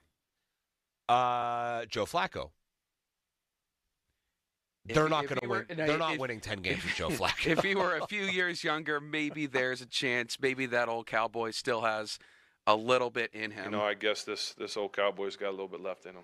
But how about Ben Roethlisberger, since that name's been thrown probably out there? not. All right. At nearly 45 years old. What if they just direct snap the ball to running backs? They had Derrick Henry. Back in the Arthur That sounds Smith. like an absolute dream for Mike Tomlin and Arthur Smith. Just don't even use a quarterback. Just That's right. Snap it to a running back. Just be like Army and Navy or something. Triple option. Let's just go wing T on them. All right, let's get maybe a little bit more serious with options. Jameis Winston. Do you win 10 games with Jameis Winston as your quarterback of the Steelers? It's really tough. It comes down to classic Steelers fashion. How many turnovers can you limit, pretty much, with him? If you can limit the turnovers with him, and that's something the Steelers emphasize, of course. And you're talking about a guy that's thrown 30 interceptions in a season. Right. Before. So it's kind of that Giancarlo Stanton, he can have a bunch of 400, 500-yard games. Not a bunch, but, and some 300-yard games, but can have a lot of strikeouts, a lot of turnovers. So I don't know if you can win 10 games with Jameis Winston. You can get close, but competing against Joe Burrow and Lamar Jackson, you're certainly not going to win the division. You probably need 11 or 12 wins minimum to win the division. I'd say Jameis Winston does not get them there. Let's go with Gardner Minshew. Probably not. The guy's at this point a journeyman quarterback Yeah. who can show some decent flashes, but Mac Jones. Fewer wins than Gardner Minshew, probably. Yeah. What if they trade for Joe Milton? I wouldn't mind it. He was kind of stuck behind New England when Drake May started to break out a little bit. I would love a trade. So, let's say they get Rodgers or Wilson. I would love if they still traded, say, a 6th-round pick maybe? Something like that? 5th-round pick for Joe Milton. Let him develop. Let him be the backup. If it works, fine. If not, you lost a 6th-round pick. And what does it cost? Yeah, it costs them nothing. And the reward can, if they strike lightning in a bottle, they don't have to do it in the 26th draft. I will say this. I've watched a lot of Tennessee football, as some out there know, and Joe Milton was the quarterback at Tennessee. One of the absolute most frustrating football players I've ever watched in my entire life was Joe Milton. And it was because the guy could literally throw the football 80 yards, but he couldn't throw it 10. And it was so annoying. And not only that, but he would throw it 80 yards, and he would throw it 15 yards past the wide-open receiver. He had no touch at all. And so, that arm is interesting. The physical tools are interesting.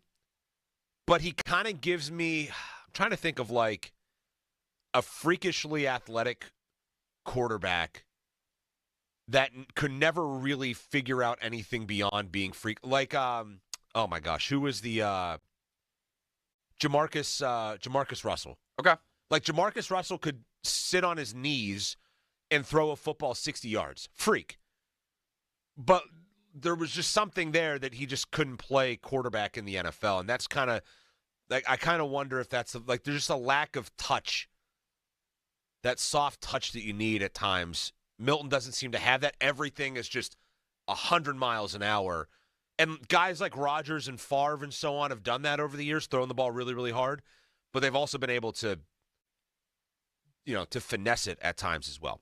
It's almost like with Anthony Richardson. Everyone talks about that cannon of an arm that he's got. Right. And he's had a lot of really good passes down the field. But, even he, they brought in Daniel Jones. Yeah. And he's going to compete with Anthony Richardson. Or you can, a lot of whenever Josh Allen was going into the draft and everyone talked about that rocket of an arm that he had, but, can he be a franchise QB? And obviously it's worked out incredibly well for Buffalo, but sort of along those lines, excellent arm, can't get everything else done at the NFL level. Otherwise, it's a little bit concerning. What about Hendon Hooker, Detroit Lions, former Tennessee quarterback? Another Tennessee guy. I think that's an interesting proposal, again, for a backup spot. But I'm not ready to bring him in as your starting quarterback unless you're full-on admitting that you're trying to tank. Last one for you. Mason Rudolph. I would take a chance on it. As a starting quarterback?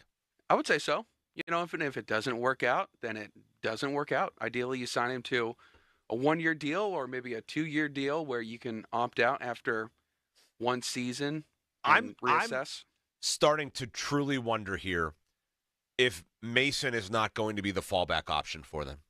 That if Russ and Rodgers don't work out, that it's going to be, let's go back to the guy. We know who he is. We know what he can do. We've seen him before. We understand what he's all about.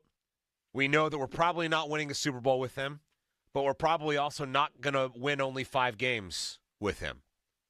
So let's just bite the bullet, bring Mason back on the cheap, allocate money elsewhere. We'll see how it works this year. I don't hate that idea. Me neither. And I'm not a Mason person, but I feel like that's a way. It's just, I think, a clear way to reset the franchise in a way that it probably needs to be reset at this point.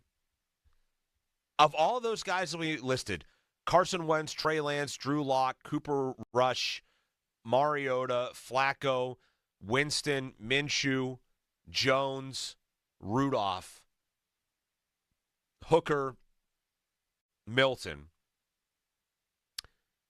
I like the Milton move the most, but as a backup.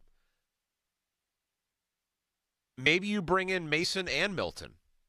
Why not? And say, get back into the situation where you're going through QB battles in camp again. Steelers are no strangers to those here of late. That's right. Just go with that. I would, man. I'm almost. Boy, what a terrible situation this is, Joel. Right. We're talking about bringing in friggin' Mason Rudolph to be the quarterback. What happened? They had Justin Fields and Russell Wilson, and now we're talking about bringing Mason Rudolph back? I don't think Mason would sign here. I don't know that Mason would sign here. I think after what the organization did to him. Sure, absolutely. I don't know why because I feel like in the back of his mind he would think, I'm going to sign here, and then they would go sign somebody else or trade for somebody else as soon as I sign, and then I'm stuck in a backup role again, and they do me wrong all over. Sort of like a backstab, I guess. Yeah, for like the third time in the guy's life. Fan Twitter brought to you by South Hills Kia in Peters Township. You can visit them at southhillskia.net. On the other side, we're going to get into some draft talk. Ian Cummings of Pro Football Network is going to join us. So we'll dive into what the Steelers need to do in the draft and maybe what the top of the draft board looks like for other teams as well. Listen to the Pomp and Joe Show every Wednesday to hear about Starkey's Card of the Week from Baseball Card Castle and Cranberry. Contests run every Wednesday through Friday at 12 noon at the 937thefan.com contesting page. Ian Cummings joins us on the other side. We'll talk to Ian about the draft when we return. I'm Josh Roundtree. This is the Fan Evening Show. Sports Radio 93.7 The Fan. Get the latest on Pittsburgh sports from anywhere with the Odyssey app. Listen to shows and Pirate Games live. Check out our exclusive interviews and content anytime. Download the Odyssey app now and never miss a minute. Sports Radio 93.7 The Fan. Now, fan headlines powered by Bowser Genesis of Monroeville. Robert Morris leads Youngstown State 83-76 with just under 2 minutes to go in the Horizon Tournament Championship. So barring something crazy, looks like Bobby Moe will head to the NCAA tournament. Penguins, after a couple periods, lead the Vegas Golden Knights 2-1. For more, go to 937thefan.com. Headlines powered by Bowser Genesis of Monroeville. I'm approaching the age where I'm going to start getting my clothes the same place I get my groceries. Angela Johnson-Reyes, the family reunion tour. Can't keep shopping at the same stores I used to shop at. Like Forever 21. No, you're not. Turns out that was a lie. See Angela Johnson-Reyes live on stage in Pittsburgh.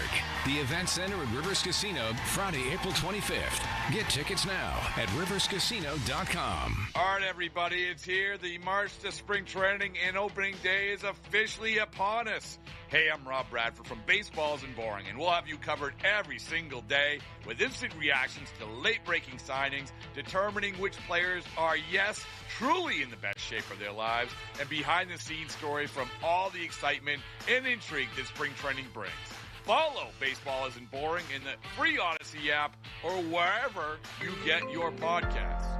Attorney advertising. Local counsel, Rodden, and Breslin attorneys at law. Paid after dramatization. Past results do not guarantee future results in each case. What's the dog name again?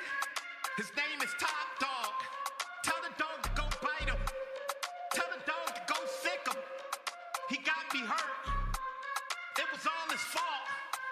I'm in a lot of pain. Tell the dog to go bite him. It's Top Dog. It's Top Dog Law. It's Top Dog. It's Top Dog Law. You ever see a grown man cry? You ever see it in your life? I'm crying right now. Playing with my life. Went to the hospital. Doctor did something wrong. I don't know if he knew what he was doing, but he did something wrong.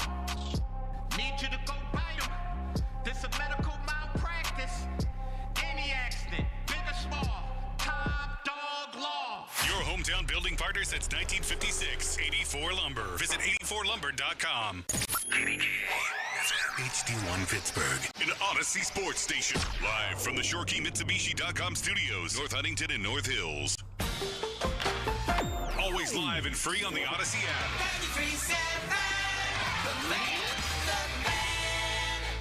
At NJM Insurance, we like to think of ourselves as a symphony. We start with the foundation of doing the right thing. Then we layer in dedicated reps, whose priority is you. Add in excellent discount programs. And last, but certainly not least, we put our policyholders first. And the reason we don't use jingles or mascots is because it's just not us. No jingles or mascots, just great insurance. NJM. Insurance underwritten by NJM Insurance Company and its subsidiaries. Gain Super Flings are here to take your laundry to the next level. Talking about Gain Super Flings. Super-sized laundry packs. These things are huge. Super fresh, super clean. Gain Super Flings. Gain Super Flings laundry packs have 4 times the Oxy cleaning power and 3 times the Febreze freshness versus Gain Original Liquid. Super fresh, super clean. Gain Super Flings. Gain Super Flings for next level laundry. Taxes was feeling so stuck. Sitting in traffic, squeezing into a parking spot, all to squeeze in getting tax help during your lunch break. Now Taxes is a TurboTax expert who does your taxes for you, while you go about your day getting real-time notifications about their progress and the most money back guaranteed. Now this is Taxes. Intuit TurboTax. Get an expert now on TurboTax.com. Only available with TurboTax Live full service, real-time updates only in iOS mobile apps. See guarantee details at TurboTax.com/guarantees. All right, when it comes to getting life insurance for your family, a lot of excuses can get in the way. But ask yourself this: if something were to happen to me, who would pay the mortgage, the kids' education, and the other bills? Then forget the excuses and check out Ethos Life, the online, easy way to get life insurance in 10 minutes. Ethos has rates that you can afford, like a $500,000 policy for a 40-year-old male starting at $1 a day or $30 a month, with a few health questions and no medical exam. Get your free quote right now at checkethos.com. That's checkethos.com. Not available in all states. Rates do vary. This is the story of the one. He's responsible for keeping a leading healthcare facility clean and safe. And he trusts Grainger's high-quality HVAC cleaning and safety products, combined with their world-class supply chain, to consistently deliver, ensuring he's covered inside and out, so he can focus on keeping his facility clean to help protect the health of everyone inside. Call 1-800-GRAINGER, click Grainger.com, or just stop by. Grainger, for the ones who get it done. SchultzFord.com, SchultzFord.com, SchultzFord.com, SchultzFord.com. Text us on the Edgar Snyder and Associates text line at 412-928-9370. Edgar Snyder and Associates reminds you to text responsibly. Looking for the perfect fitting running shoe? Gingerbread Man Running Company has got you covered. From expert fittings to top brands like Brooks, Hoka, and Asics, they'll help you hit the ground running.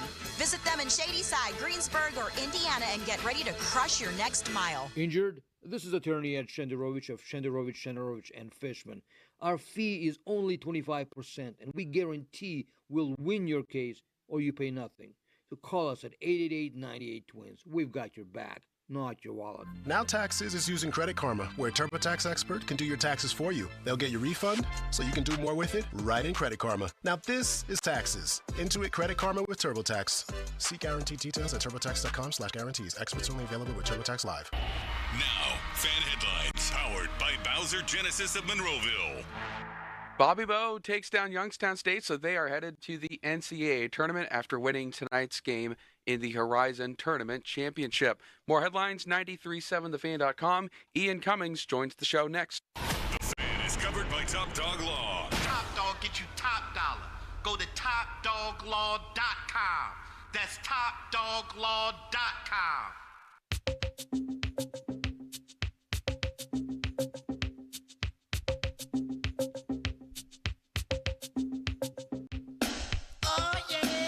You heard it there from Joel. Bobby Moe, Robert Morris going dancing as the Colonials win the Horizon League. They were picked like last in the preseason polls in the Horizon League. And they're going to the NCAA tournament. That's an awesome story for Andy Toole and his Colonials. Congratulations to them. Fan text line brought to you by Edgar Snyder and Associates, a personal injury law firm where they always say there's never a fee unless we get money for you. And here to join us next from Pro Football Network draft analyst Ian Cummings. Ian, good to talk to you, my man. How are you? Doing good. We got free agency. It's full steam ahead. It's been a fun time, and less than 50 days out from the NFL draft as well. So on the home stretch, it's a lot of great storylines to go through, a lot of needs, in particular for the Pittsburgh Steelers, but an exciting time for sure. How much, just to get an idea on what you do, obviously you're reviewing film and you're mocking guys, this and that, but how much does free agency, do you have to sort of wait on that, and how much can free agency kind of throw a wrench into everything that you're looking at when it comes to individual teams and what they need? Oh yeah, for sure. It's everything. It really is, because you can do an evaluation for a player and you can have a big board and you can have an understanding of how the class looks from that perspective. But, if you don't know what teams need what kind of players, right? Because that's what dictates how the board falls, right? What are the needs? Because people like to call back to the timeless debate of need versus BPA, right? Need versus best player available. What's the best philosophy? And to me, it kind of exists on a spectrum, right? You're never going to go completely. Usually, you're not going to go completely BPA unless you have a need at every position, right? Usually, you're going to have a bucket of players that fit your criteria of what you're looking for that are all closely clustered together, right? But need is going to be the differentiating factor for a lot of those conversations. So, seeing what teams need and to what degree they need it, that's a big part of it, not just immediate needs, but future needs as well. So I actually have a spreadsheet. It's color-coded, and I have a color for each position for each team. And I just kind of update it based on what happens with free agency. But you do have to stay up to date to it because it matters. Yeah, absolutely. When you look at the Steelers, Ian, you talk about needs. There's a number of them. You mentioned that they need a few players. What is their biggest need right now? I mean, look, obviously quarterback is a big one, but it seems doubtful that they're going to draft a quarterback in this class. But what do you feel like is their biggest need? Yeah, I think we'll definitely start with QB. It's the Right. glaring hole there for sure. And I think, but again, to your point, for one, it seems like Mike Tomlin's Steelers are always picking somewhere within 16 to 22, right? Which is not prime real estate to get a quarterback like, let's say last year, Caleb Williams, Drake May, Jaden Daniels, Michael Penix Jr., Bo Nix. Like, you're not in prime territory to get any of those guys when you're picking in the middle of the field. And then at the same time, too, the free agency pool is running dry. We've seen them connected with Aaron Rodgers and rumors. We'll see what happens there. But yeah, I think the Steelers are in a tough position with QB because they're not really in the driver's seat as far as the board falls, and it's not a strong QB class. So you don't want to force a solution. We know how that went with Kenny Pickett a couple years ago too. So you can't force a solution. You can't force a solution to be there for a guy like Jackson Dart or Quinn Ewers. Getting one of those guys in round one would be way too rich for my taste. So QB is definitely a top need, but it's a tricky one because you got to go about it the right way. The other three needs that stand out to me right now, I think losing James Daniels and free agency offensive guard stands out as a whole, especially with Broderick Jones coming into his third year. You want to make sure that he has the support that he needs. Troy Fautanu going into his second year as well. You want to make sure that the line is cohesive, that it has the talent. I think offensive guard is a spot that you really can't skimp on, especially in Arthur Smith's offense. You need more wide receiver talent alongside DK Metcalf, especially if they trade George Pickens. I know there's been talks, will they or won't they? But it's in the air right now, and I think you need to get some more contrasting styles. And then the third final need that really stands out to me, corner was one, but I think with Darius Slay's signing, they've got Slay, they've got Joey Porter, they've got Beanie Bishop in the slot. I think they're decent there. I think defensive tackle alongside Keanu Benton is another big one. Cameron Hayward getting older for sure, and I think you need to find a successor for him at 3 tech and someone who can play from different alignments and drive that power forward alongside Benton. Getting him a running mate would be big. So I think the trenches is the next point of emphasis past quarterback. Speaking of that defensive line, then, where given where they're picking, who are some guys maybe in play on that defensive line? I know this is a defensive line-rich class, but who are some guys that could be in that area for them, and who do you like maybe the most as a fit for the Steelers and what they do defensively? Yeah, I mean, the best fit, I think, would be Derek Harmon from Oregon. If you can get him at 21. I don't know if he's going to be there at 21. His range feels like it's like 15 to 25. Could go a little higher, could go a little lower. We'll see. But 6'5", I think he's going to play around 320. He's got over 34-inch arms. I've seen people comp him to a younger Cam Hayward, actually, a guy who's really long, really powerful. He's got the agility. He's got the hot motor, really good hand usage, which he improved this past year. A little high-hipped, a little stiff in the midsection, which can impact his lateral mobility. But if you need a dude who can, pinch the pocket, who can prevent QBs from stepping up, and who can be a perfect running mate to Keanu Benton, I think Derek Harmon makes a lot of sense. Walter Nolan from Ole Miss is another one. I think he's a little less refined than Derek Harmon as far as hand usage goes. He's more of kind of just a battering ram. Like he'll go straight ahead. He'll be that vertical penetrator, 6'4", 295. Again, really good length, really good explosion. And he's a guy who you can play 3-tech, 4-eye, 5-tech, wherever you want, and just have him be that designated penetrator. I would say a guy in round 2 to keep an eye on is Darius Alexander. I know they have the 83rd pick. They don't have round 2. If they wanted to trade up for this guy, Darius Alexander from Toledo is another really fun player. 6'4", 305, 34-inch arms. He's going to be a 25-year-old rookie, but I think especially with the Steelers scheme alongside Keanu Benton, he could hit the ground running because he can generate power. He's got a great motor. He's got great physicality in the trenches. He can acquire leverage in run defense, and he's got pretty good flashes of pass rushing nuance. So Darius Alexander, another one, a sleeper to watch, but I'd say the top 2 options in round 1, Derek Harmon, Walter Nolan.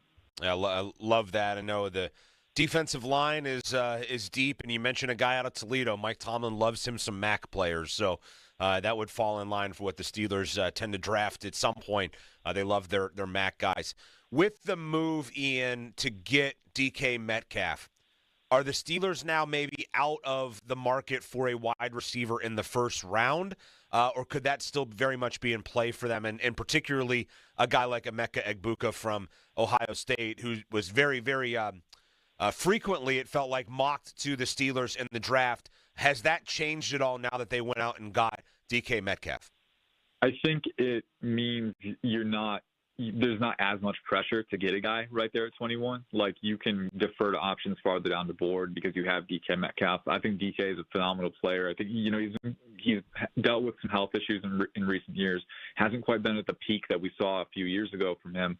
So I don't know if he's a bona fide wide receiver one, a guy that you can dictate your entire offensive route. And that's the tricky part, right? Because I do think he would function best with a running mate, with a guy who can complement his skill set. And Emeka Egbuka fits the bill a ton. And I think if he's there at 21, I still think you have to consider it. Now, I hold Egbuka's game in very high regard because he's 6'1", he's over 200, he's got really good size, he's got really good athleticism, he's explosive, but he's fluid, really good route runner, zone navigator, he's got great spatial awareness, but then he's a good hands catcher in stride, and he's got great rack ability too. I think he's kind of that utility flex movement Z receiver who can work underneath DK when DK is dictating coverage down the field. And I think they would fit really well together. It would be kind of, the chess, the puzzle pieces kind of fitting together perfectly. So that would be a good one. But I also think if you're the Steelers, you have a few pieces. And here's the thing, where they pick a receiver also depends on how they feel about the pieces they have in-house, right? Calvin Austin III, Roman Wilson obviously had a rookie year to forget, but, they drafted him in round 3, so you just assume they're still high on the tools that are there. So it depends on their internal evaluations, too. I think Emeka Egbuka is still very much in play. I think Matthew Golden is another receiver that could fit the bill for them. We know they like speed from their secondary options, but I don't think you're forced into it now. I think you can wait until 83 if you want. The tricky part is, at the tail end of day 2, tail end of round 3, I think that's where the depth of this receiver class really starts to trickle off. I don't think it's as deep as years past. So if you're the Steelers, you kind of have to be targeted with how you approach it. What about running backs? It felt like, obviously, there used to be some value in a first-round running back. Then it kind of went away. And I don't know, maybe with Saquon Barkley running all over everybody last year and Derrick Henry doing the same, maybe there's a little bit more intrigue and emphasis on running backs again. Are there any running backs that you feel like are worthwhile for the Steelers in the first-round spot? I feel like no matter who gets taken, if it's a running back by the Steelers in the first round, people are going to freak out because of Najee Harris and obviously some mixed results there. But who do you feel like could be the best option in the first round for a running back for the Steelers? And would it be worthwhile for them to maybe go after a running back that early? I think it could be, for sure. I think here's the thing. If you're going to go after a running back that early, regardless of where you go after a running back, you got to get that offensive guard spot settled too, right? I think every running back is somewhat dependent on the offensive line in front of them. So you want to make sure that that's up to snuff. But at the same time, I think this class in particular has a few really, really compelling talents.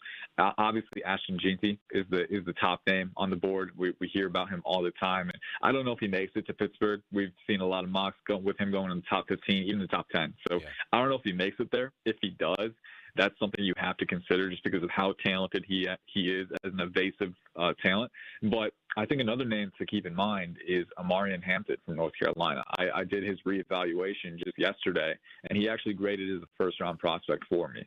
So I think he's very much worth considering within that range. He's 6 foot, 221, had a 4.46 40-yard dash with a 1.54 10-yard split, blistering explosion, 38-inch vertical, 10-10 broad jump, 18 bench reps. I mean, he's strong, he's fast, he's explosive. He's the kind of runner who, he has that brawler build. Again, 221 pounds. He's really physical, really energetic as a runner, but he's got pretty good vision. He's got great creative instincts. He knows how to press linebackers out of gaps and explode upfield. And once he gets a lane, his speed, he is a near breakaway threat. So he can be a downhill thumper. He can be a slasher with lateral moves, and he's a very nuanced receiver, too. I was really impressed with his receiving game. So Amarian Hampton, I know he doesn't get talked about quite as much as a round one guy as Jeanty, but especially for the Steelers picking outside the top 20, if you feel that good about Amarian Hampton, I think he could be he's definitely, I think, a raw talent upgrade from Najee Harris, and I think the ceiling is higher with him. Couple of days ago, Ian, before the acquisition of Darius Slay, you had a mock out where you had Jahdae Barron from Texas, defensive back, mocked to the Steelers. Can you kind of elaborate a little bit more on him? And, I understand that Slay maybe solidifies a position, but he's also 34 years old, so I'm not sure I'm totally ready to write off corner or a defensive back if they have a good one there as well, right? Yeah, for sure. I think, again, Darius Slay, I think, negates the need to force it in round one. That's what a lot of these free agent signings do, right? It kind of makes it so you have some wiggle room, right? You're not forced into a corner with any one position. And I do think he has some good football left in the tank. He's definitely nearing the cliff for sure. And you want to be careful about that if you're Pittsburgh. But at the same time, I think he gives you options, right? But if they were to pick Jahdae Barron, I think that would be a really solid move because two things that Jahdae Barron gives you: versatility, physicality. He can play nickel, he can play boundary corner, he can play safety if you wanted to rotate him back alongside Minka Fitzpatrick on some reps. He's got that all-encompassing versatility within the secondary, role versatility, and he's very physical, very tenacious. He's definitely more of a zone-oriented corner. So ideally, you play him with some cushion, let him attack downhill. He's got to improve his press man technique in particular, and he's only got 29-inch arms. So, kind of combating press, that's a question mark for him. But as far as the explosion, the coverage mobility, the ball skills, the playmaking ability, the intelligence, the versatility, as far as those things go, I think he can only be a rock-solid addition to your secondary, and he's got the speed as well, which he showed the NFL Combine. So he's a glue guy. He's a glue guy and a tone setter. And before the signing of Slay, I thought it was more feasible. After the signing of Slay, I think maybe day 2 or early day 3 could be a better target range for the Steelers for a corner. We also know they're getting Corey Trice back. We'll have to see how they feel about his talent coming off the injury. But I do think he's a venerable player and a viable option there. But this corner class, I think, is pretty deep in that late day 2, early day 3 range, too. So you could survive your options if you wanted to. Talking with Ian Cummings from Pro Football Network. Ian, how many quarterbacks, how many QBs go in the first round, do you think? My gut feeling is 2. I think Cam Ward for sure. He's the front runner to be the number 1 overall pick. I think the raw talent is definitely separated with him. And then Shadur Sanders, I think, will be the second one. We've seen some mocks with him slipping down the board. Yeah. He could slip. I think he only gets to a certain point and someone's going to trade up to get him because it's a very thin quarterback class. And I don't think he's a bona fide first-round prospect. I do have my concerns with him, both on the talent side and the operational side. But he is a solid player. I do think in the right situation, he could be a decent starter. And basically, getting an above-average starter in the NFL, it's tougher than you would think. It's crazy how many teams go back and forth with this and aren't able to fully figure it out, right? So I think getting a guy like Shedeur, a lot of teams would want that. And I think at a certain point, somewhere in the teens, maybe the 20s, someone would trade up to get him. If the Steelers have a chance to get him at 21, I would say seriously consider it just because of the value. But we also know not too long ago, they were forced into taking Kenny Pickett in the 20s, and that didn't work out. I think Shedeur is a better prospect than Pickett, for sure, by a decent margin. But he's also not a blue-chip guy like we saw last year at the top of the board, so you got to be careful with that. Jackson Dart has been in reports going round one. That would be too rich for me. I think operationally, coming from that Ole Miss offense that's not very pro style, I would have concerns there with the processing and the vision down the field. He's a very good talent. He's athletic. He's got a good arm. He's got really good arm elasticity. He's a really tough competitor. But I need to see more from a diagnostic standpoint from an NFL quarterback perspective for Jackson Dart. And then there's a few other names in the mix. Jalen Milroe could. I think he's a little bit too raw right now. I think he's the perfect day 2 pick if you're looking to invest in upside at QB. But I don't know if he goes round 1 either. I think Shedeur Sanders, Cam Ward, those are the guys. You have is this right? Shedeur Sanders mocked at 2 to the Browns?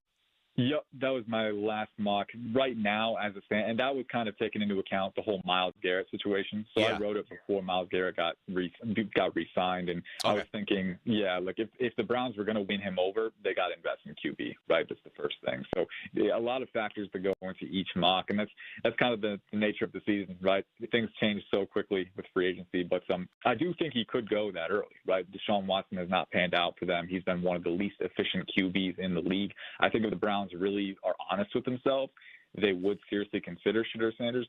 But I also know Sanders' evaluation is not that simple, and he's not going to be worthy of the number 2 pick for every single team. So you got to do it on a case-by-case basis. What's speaking of Shedeur Sanders, what are there concerns about attitude, personality, anything like that came out of the combine with him? Were there issues involving that aspect of him? Obviously, we know he comes from a lineage of I don't know what you want to call it, ego, I guess. But were there any concerns about who he is in the makeup of Shedeur Sanders in that realm of things? Yeah, it's another complex situation. I'll play double devil's advocate here.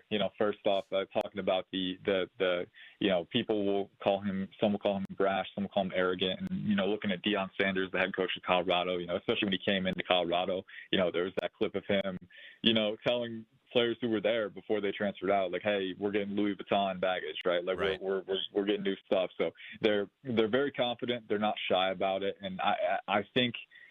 Here's the thing, with QB play especially, right? Confidence is so important, being confident in who you are, your skills, and what you can do. But it's also, and this kind of goes for every profession, right? The line from confidence to arrogance and, hubris is not very, it's not very wide. It's a very thin line between those two. Mm-hmm. And so teams will have to, ultimately the teams have the information, right? They're the ones who meet with these prospects and talk with them one-on-one. From all the reports that I saw, Shedeur Sanders he came off well at the NFL Combine. Obviously confident, right? Obviously very aware of the haters and the detractors, right? And putting his money where his mouth is, like, hey, I'm gonna show you anyway. There's that kind of bravado to it, but I don't think it needs to be a bad thing. I think it can stem into bad qualities, right? If you're not introspective, if you're not honest with yourself, right? If you're not willing to take constructive criticism and get better, you could say that Deion gave him the starting job at Colorado, right? But he also, at Jackson State, but I mean, he also earned it. He also played very, very well at both of those spots, right? So I think with Shedeur Sanders, he has backed up the talk everywhere he's been thus far, right? Even when Colorado was kind of in its rough stretch as a football program, especially in 2023, he was playing very well, right? So I think with Shedeur, he's backed it up to this point. He is very confident. If you're an NFL team who's going to take a gamble on him, you have to learn to keep that in check, but embrace it as well, because not every QB has the kind of confidence they need to make it at this level. So I think it can be a blessing. It can be a curse. Most teams, from what I saw, didn't think of it to be too big of an issue. Yeah, I'd be curious to see how it all plays out with him once he gets to the NFL. Who knows? I mean, maybe Pittsburgh will be an option. Cleveland would be interesting no doubt as well, if it works out that way. Ian, thanks so much for taking some time. I'm sure we'll do it a couple more times leading up to the draft as well, but always good to get your insight, and keep up the good work, man. Yes, sir. Thank you for having me. All right, that is Ian Cummings from Pro Football Network. You can follow him on Twitter at IC_draft or X or whatever they're calling it. I don't know. It didn't work yesterday, and the group chat was lit with guys complaining. So can we talk about the group chat, Joel, for a second? Why? Look, I'm not complaining about it. I'm not. Why am I in the group chat? Because it's literally all of the producers of The Fan and then me. So, well, I guess Hillgrove's in it too, right? Yes. So initially, I set it up last summer as a group chat for all of us to whoever wants to play basketball. Ah, that's right. Okay. So that's why you're involved, because I know Sean, you played. Sean, don't call me Seth Meyers, told you that I would come out and hoop with you guys. Maybe, correct. Which I did not do. But I'm sure we can make that happen this summer. So I had a valid excuse last year. It was later in the year. This is going to sound really soft of me, but I had a big vacation planned to United Kingdom. I went to London, Scotland, Ireland. It was beautiful. My wife and I spent a week there. A lot of walking every day. And in my mind, I thought, if I go out there and play basketball with Harry Callis and he runs me over and dislocates my knee or my ankle out of control, my wife will kill me. So I politely declined your offers to play basketball. My vacation this year is going to be just on a beach. So I might be able to swing basketball a couple times this season. And I'm optimistic we can have that happen. But yes, the basketball part. So that's where it started. Yes, and that's why you're in it. And then, just all of us, we're all kind of dysfunctional people. So, in a good way, of course, and so. Glad to throw me in that mix. That's why that group chat is much more than just basketball now. Yeah, there's a lot of talk about where we work that goes on in that group chat. That's right. There's a lot of talk about where we work that goes on. No doubt. A lot of good things. All good things. Plenty good things. All good things. I'm not throwing anybody under the bus. Callous. When we come back, I'm just kidding. When we come back, I think it's time that we say bon voyage. We bid adieu. Speaking of overseas, that's French, I think. We bid adieu. We say our goodbyes to our departed Pittsburgh Steelers who have left via free agency. We will look back at the illustrious careers of those who now play elsewhere, and we will remember them, I was going to say fondly, but that's maybe not the case for all of them. We'll talk about that when we come back. If you want to hop in, we're keeping the phone lines open, 412-928-9370. As Fan Twitter is brought to you by South Hills Kia in Peters Township. You can visit them at southhillskia.net. You know what, though? Before we go to break, Ian Cummings, I think the big line that I took away from all of that, he does not think that DK Metcalf is a number one wide receiver outright. I found that fascinating because that guy knows ball. He watches film. You could hear it in the way that he talks. Not totally convinced that DK Metcalf is a bona fide wide receiver, high-end wide receiver one. And they're giving that guy $33 million. Yeah. I wonder if, the emergence of Jackson Smith-Njigba for the Seahawks last year took away from that. And I know DK Metcalf last season was a little inconsistent. Maybe he could have had some more 80, 90, 100-yard games. He's going to get those kind of opportunities in Pittsburgh, though, and especially if George Pickens were to not be with the team for 2025. But that is a little bit concerning. Yeah, it's that was that. I wrote that comment down because that just I don't know. That concerns me a little bit. When I hear someone who really knows what they're talking about say, DK, good player, but kind of needs a running mate in order to be good. That's bothersome, for sure. So we'll talk more about that. We'll also get into our goodbyes to our now gone Steelers when we come back. We'll take your calls as well. 412-928-9370 is the number. I'm Josh Roundtree. This is Sports Radio 93.7 The Fan. Sports Radio 93.7 The Fan. You can catch up on the latest Pittsburgh sports news anytime. Just tell your smart device to play Sports Radio 93.7 The Fan. 93.7 The Fan from Odyssey. Pittsburgh sports, smart and able. Sports Radio 93.7 The Fan. Now, fan headlines powered by Bowser Genesis of Monroeville. Well, according to multiple reports, there will be a new Steelers running back as Kenneth Gainwell, Super Bowl champion with the Philadelphia Eagles, is expected to sign with the team on a one-year deal. Bobby Moe, they take down Youngstown State tonight, 89-78 in the Horizon League Championship. And so Robert Morris is headed to the NCAA tournament. For more, go to 937thefan.com. Fan headlines are powered by Bowser Genesis of Monroeville. Sports Radio 93.7 The Fan. This is Brian Reynolds. Just 16 days till Pirates baseball here on Sports Radio 93.7 The Fan. Praise the Jolly Roger. Our Pirates are ready for an exciting season. Catch all the action here. Presented by Hampton Beer Outlet. Drive a little, save a lot. Route 8 Hampton. Sports Radio 93.7 The Fan. Hey, it's Crowley. The madness is here. Sullivan Super Service is helping you score big this March with a free furnace when you buy an air conditioner. That's right, it's BOGO time. Save money and stay comfortable all year long with this buy one, get one deal on a brand new AC and furnace. Call Sullivan Super Service or visit them online at sullivansuperservice.com. But hurry, the madness won't stay here forever, and a BOGO offer this good is only here for a limited time. Offer ends soon. Sullivan Super Service. They'll be your hometown heroes. Get in the zone, AutoZone. Welcome to AutoZone. What are you working on today? I need new rotors. When you buy 2 Duralast rotors during our spring sale, you get Duralast brake pads free. Free? With the rotors. Well, that's great. What if I need extra stopping power? You can upgrade to Duralast Gold pads for just $10. So Duralast pads are free? Yep. And an upgrade is just $10? That's right. Part of the spring sale at AutoZone. Get in the zone, AutoZone. Restrictions apply. T-Mobile home internet is all about speed, value. What you doing, Zach? First thing, there are so many benefits, you gotta talk fast. T-Mobile home internet ranks #1 in customer satisfaction for home wireless internet by J.D. Power. Wow, you are good. Try singing it. T-Mobile has price lock. They won't raise your rate on internet. Hulu and Paramount Plus on there.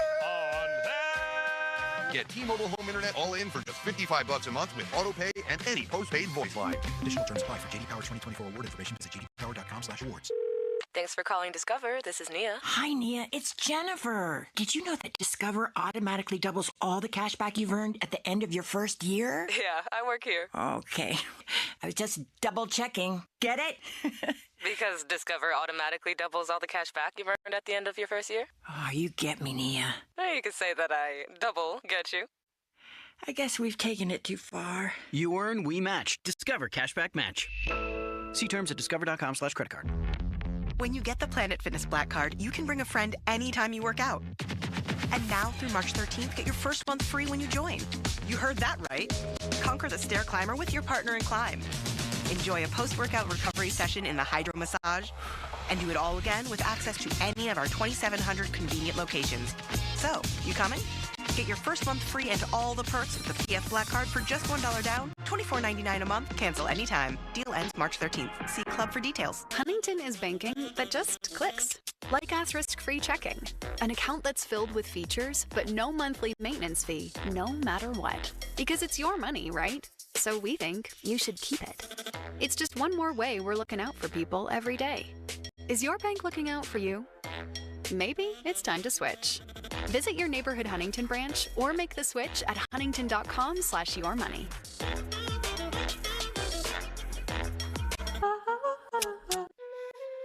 It's not luck that Fine Wine and Good Spirits has top-shelf Irish whiskeys on sale this March. Take Redbreast Single Pot Still 12-year-old. It scored 95 points from the Beverage Tasting Institute. Impressive. Jameson Black Barrel, 90 points from Whiskey Advocate. Nice. It's not luck. It's generations of craft from Ireland's finest whiskey makers. Save $5 on both, in-store or online at FWGS.com. 750 milliliter bottles. Offer ends March 30th, 2025. Please enjoy responsibly. Shopping for a new or certified pre-owned car? Think South. South Hills Kia on Route 19 in Peters Township has your deal. Brand new 2025 Kia Telluride S all-wheel drive as low as $359 for 24 months with $3,999 due at signing. 2025 Kia Sportage LX all-wheel drive for $239 a month for 24 months with $3,999 due at signing. Also, special 1.9% APR for 60 months on the 2025 Kia Sorrento. These offers exclude taxes and fees. No security deposit required. 10,000 miles a year. Expires April 30th, 2025. Visit southhillskia.net for details. Cheerleaders is Pittsburgh's premier gentlemen's club and sports bar. As soon as you arrive, you can feel the energy of the Cheerleaders experience. Cheerleaders has a 5-star kitchen that stays open late. Cheerleaders has been voted Pittsburgh's #1 gentlemen's club 12 of the 13 years they've been open. Cheerleaders now is Taco and Tequila Tuesdays. $2 tacos, $2 Coors Light bottles, $2 tequila drinks till midnight, and 2-for-1 private dances. Saturday, March 15th, come celebrate Cheerleaders' St. Patrick's Day party and see Cheerleaders' very special guest, Tiny Trixie. Stirring fiber, exercising, frequent trips to the store for more laxatives and fiber. Sounds like your constipation with belly pain is a lot to manage. But if your symptoms that keep coming back are signs of irritable bowel syndrome with constipation or IBS-C, ask your doctor how Linzess can help you get ahead of it. Linzess linaclotide is a prescription medicine that treats IBS-C in adults. It's not a laxative. It's a once-daily pill that helps you get ahead of your symptoms. It's proven to help you have more frequent and complete bowel movements and helps relieve overall abdominal symptoms, belly pain, discomfort, and bloating. These symptoms were studied in combination, not individually. Do not give Linzess to children less than 2. It may harm them. Do not take Linzess if you have a bowel blockage. Get immediate help if you develop unusual or severe stomach pain, especially with bloody or black stools. The most common side effect is diarrhea, sometimes severe. If it's severe, stop taking Linzess and call your doctor right away. Other side effects include gas, stomach area pain, and swelling. Learn more at linzess.com or call 1-800-LINZESS. Suddenly it's spring. Discover everything for your home at the 43rd Annual Pittsburgh Home and Garden Show, now through Sunday, Convention Center downtown. Shop the region's most trusted marketplace. See what's new at over 1,200 exhibits with everything for your home. Ask the experts. Discover the farm-to-table lifestyle. Homeowners, when the power goes out, your life is disrupted. Heat, air conditioning, refrigeration, phones, all gone. Be prepared for the next outage with the Generac Home Standby Generator. After sensing a power outage, a Generac generator automatically restores your home's power, whether you're home or away. Power your life with a Generac Home Standby Generator. Visit Generator Supercenter of Pittsburgh, 1519 West Liberty Avenue, or call 412-947-4472. Check us out at booth number 2544. Don't miss the largest home event in America with acres of products and services in one place at one time. The Pittsburgh Home and Garden Show, now through Sunday, Convention Center downtown. Prescriptions require an online consultation with a healthcare provider who will determine if appropriate. Restrictions apply. See website for details and important safety information. Subscription required. Price varies based on product and subscription plan. Hey guys, millions of men experience ED, but not everyone can access or afford treatments like Viagra. At HIMSS, our own board-certified urologist, Dr. Peter Stahl, knows this better than anyone, and he knows that HIMSS can help. Hi, I'm Dr. Peter Stahl, Senior Vice President of Men's Sexual Health at HIMSS. I've helped many guys with ED, and it has never been more convenient to treat than it is right now, thanks to HIMSS. Through HIMSS.com, you can access a full range of treatment options for ED, including daily or as-needed meds through a 100% online process. If prescribed, your medication is shipped to you for free. Find the ED treatment that fits your needs. Options at up to 95% less than the brand names when you get started at hims.com/joy. To start your free online visit and find ED treatment at up to 95% less than brand name prices, go to hims.com/joy. That's hims.com/joy for your free online visit. Live from the Shorkey Mitsubishi.com studios, North Huntington and North Hills.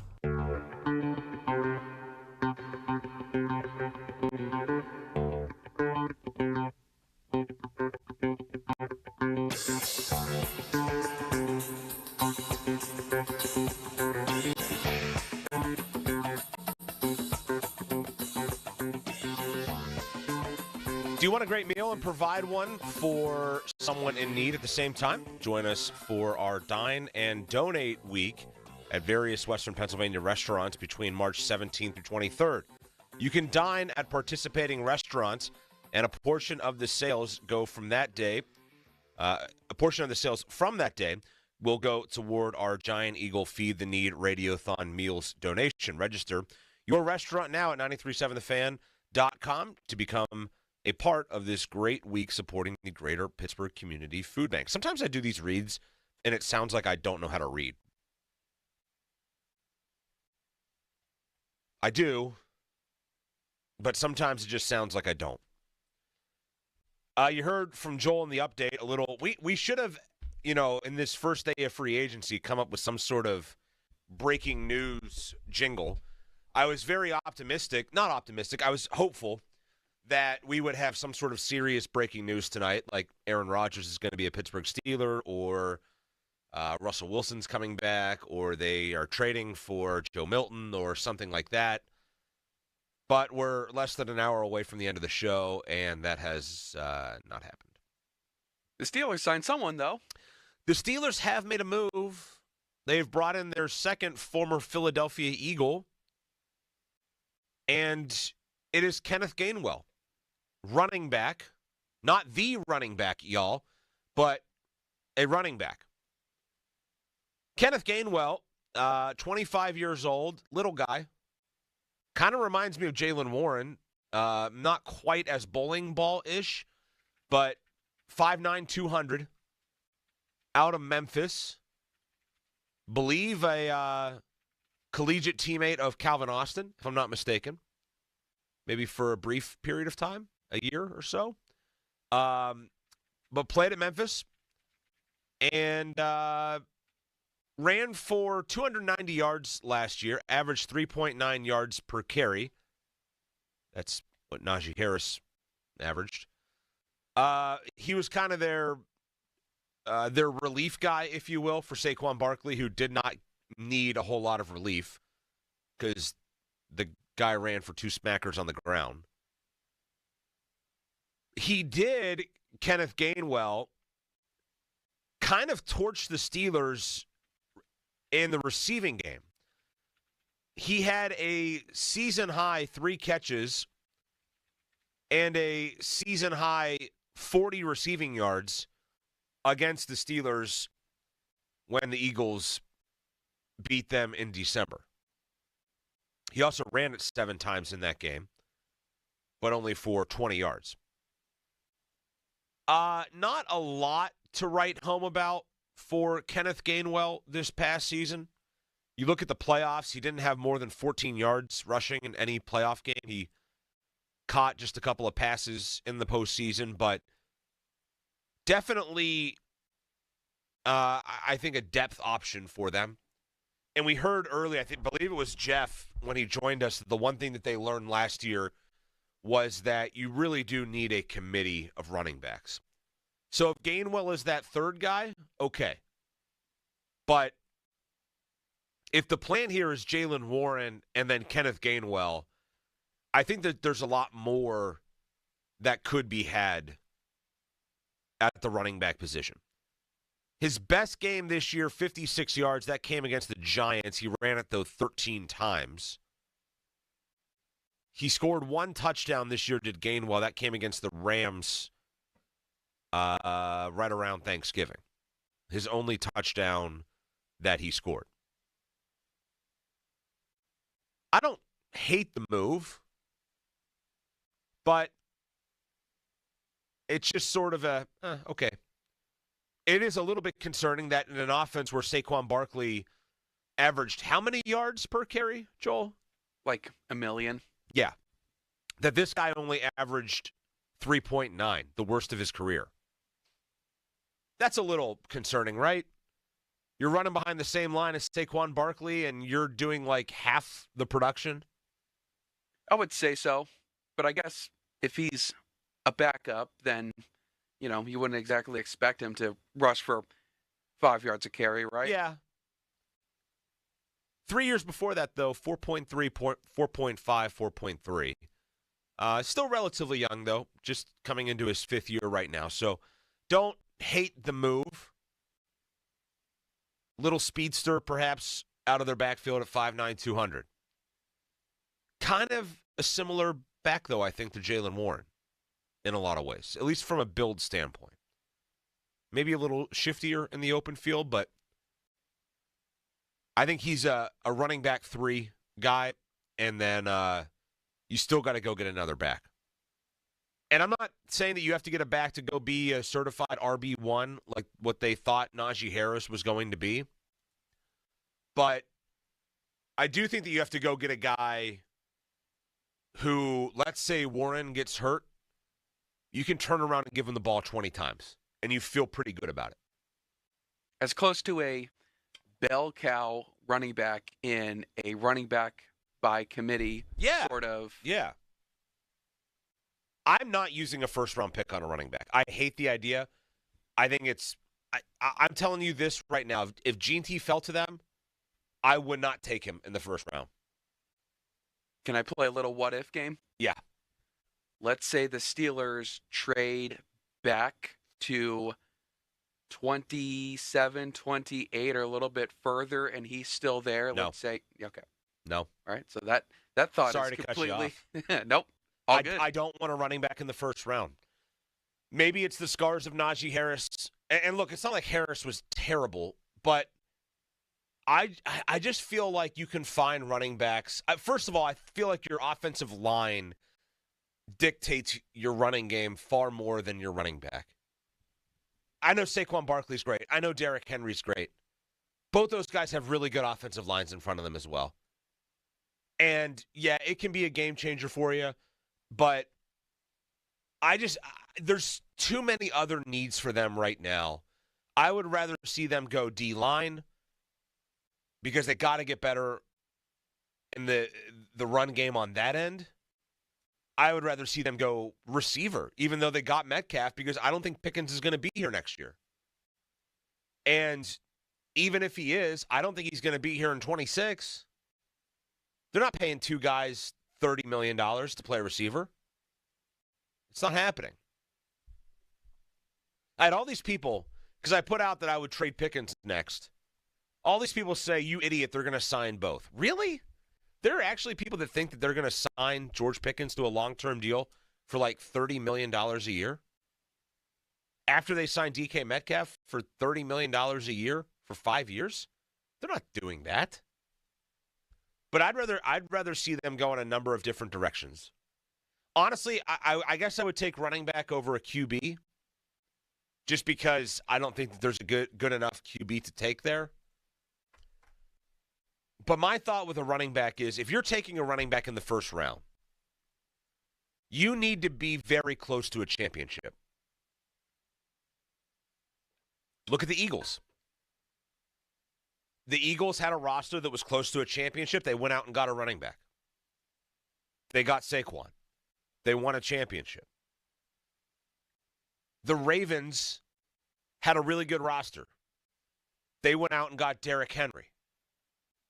Now, they didn't win a championship, but it certainly made them, I think, a much bigger threat to win a championship. First round running back, I think you're lucky if you get 4 good years out of them. Especially if you're not picking in, say, the top 5. If there's a guy in the top 5, it's a certified top 5 running back, okay, maybe. But there's not that guy in this draft. Gene T, I've seen him mocked at like 6. He's not that guy. He's not a Bijan Robinson. He's not a Saquon Barkley.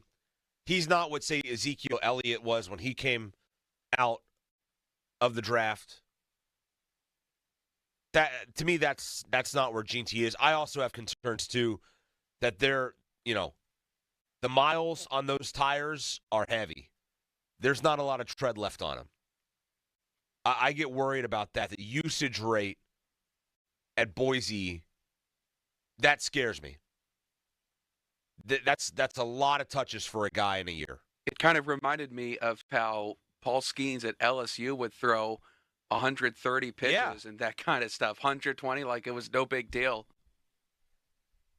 And don't you kind of, maybe it's just the Pirates fan in me, but don't you kind of wake up every day fearing that you're going to look at your phone and there's going to be some sort of Garrett Cole-esque alert about Paul Skeens? Pretty much, because it would be I fear it every day. No, that's such not true. a pretty. But it's a thought that should not be crossing your mind as much as it probably should be. Yeah. Because if that were to happen, I hate putting he's that a hard thrower. I know. I hate putting that out in the cosmos, but it's out there. Sets them, feel like it sets them back for too long of time. I just get worried about a guy like Jeanty who has that many carries under his belt in a year. Obviously, a hell of a productive player. But the guy had 374 carries of the football last year. That's a lot of hits. I know he scored 29 touchdowns, but that's a lot of hits. I mean, that's 300 times probably that he got tackled to the ground last year. And he struggled against Penn State in the college football playoff. Right. Yeah, I'm not going that route. I'm not going QB, but I'm not going running back. I mean, and I'm probably not going QB either. But a lot of other things are on the table, no doubt. We need to say farewell to some of our departed Steelers. First of all, and this is going to be a terrible transition here, but unfortunately the wording just kind of reminded me of it. But Craig Wolfley passing away this week. I was always, when I was covering the team for, I think, the 5 years or whatever that I was there, I was always very, very delighted any time that I crossed paths with Wolf in the hallway, in the cafeteria. I think a lot of people know, like, he would sit down and say a prayer before every meal. He'd kind of just sit there with his food and say a prayer. Very spiritual man. Felt the same way about Tunch when he unfortunately left us too soon as well. But Wolf was, he was unique. He was enthusiastic, energetic. And every time you passed him, whether it was like up at camp, outside the locker room, practice field, whatever, big smile, hey, how you guys doing? Like one of those kind of guys. Just always happy to see everybody that he came across. I was very sad when I looked at Twitter and saw that news the other day. He was a good man and a good family man and good Steeler as well, and served the Steelers obviously as a player and in a radio role as well. And he was pretty damn entertaining on the radio. I'll tell you that. I know that's, that's not these airwaves and it's somewhere else, but in times like these, I really don't care about that. That's a great guy over there, and yeah, he'll be missed for sure. And one of those people that, when I stopped covering the team, you don't think about the fact that you don't get to cross paths with people like that until, unfortunately, sometimes situations like these occur, and you're like, damn, like, always enjoyed seeing that guy, having a brief conversation with him at a lunch up at Latrobe or whatever the case was, and obviously wish the best for the Wolfleys. All right, when we come back, let's talk about the departed players that have left via free agency here this year. Again, that wording is terrible, and I apologize. That's just bad wording on my part. But the players who have left via free agency, and take a look at what was with them and what the Steelers need to do to fill the gaps. I also want to touch on what happened earlier, the atrocity that occurred at the end of Pitt's ACC tournament basketball game. So we'll do that in our final segment with you when we come back. Have I hit all the reads, Joel? Are we caught up there? We are. I did the one thing that I actually have to do, besides not use profanity, the one thing that I have to do is make sure I do all the reads. And I've done them all. Thank you, Josh, and very kindly. You're welcome, Jolie. You suck, Ron. All right, we'll take a break. When we come back, our final segment with you here as we put a bow on this, but a couple of topics and phone lines open as well, 412-928-9370. We've talked a lot of Aaron Rodgers tonight. Still waiting. The Steelers are still waiting on Aaron Rodgers. If you want to hop in with your thoughts on that, do you think it's a good idea or not? Let me know, 412-928-9370. I'm Josh Roundtree. This is The Fan. Sports Radio 93.7 The Fan gets your day started with the latest in Pittsburgh sports with The Fan Morning Show with Doran Dickerson and Adam Crowley. Weekdays 5:40 to 10. Presented by Guardian Protection on Sports Radio 93.7 The Fan. Now, Fan headlines, powered by Bowser Genesis of Monroeville. Steelers are reportedly set to bring in running back Kenneth Gainwell on a one-year deal. He spent last season with the Super Bowl champion Philadelphia Eagles. Penguins were 3-2 winners in overtime against the Golden Knights. Eric Carlson with the game winner. Pitt basketball fell to Notre Dame 55-54 in the ACC tournament. In the Horizon tournament, Robert Morris takes down Youngstown State 89-78, and so Bobby Moe is headed to the NCAA tournament. Fan headlines are powered by Bowser Genesis of Monroeville. For more, go to 937thefan.com. Sports Radio 93.7 The Fan. This is Brian Reynolds. Just 16 days of Pirates baseball here on Sports Radio 93.7 The Fan. Raise the Jolly Roger. Our Pirates are ready for an exciting season. Catch all the action here. Presented by Hampton Beer Outlet. Drive a little, save a lot. Route 8 Hampton. Sports Radio 93.7 The Fan.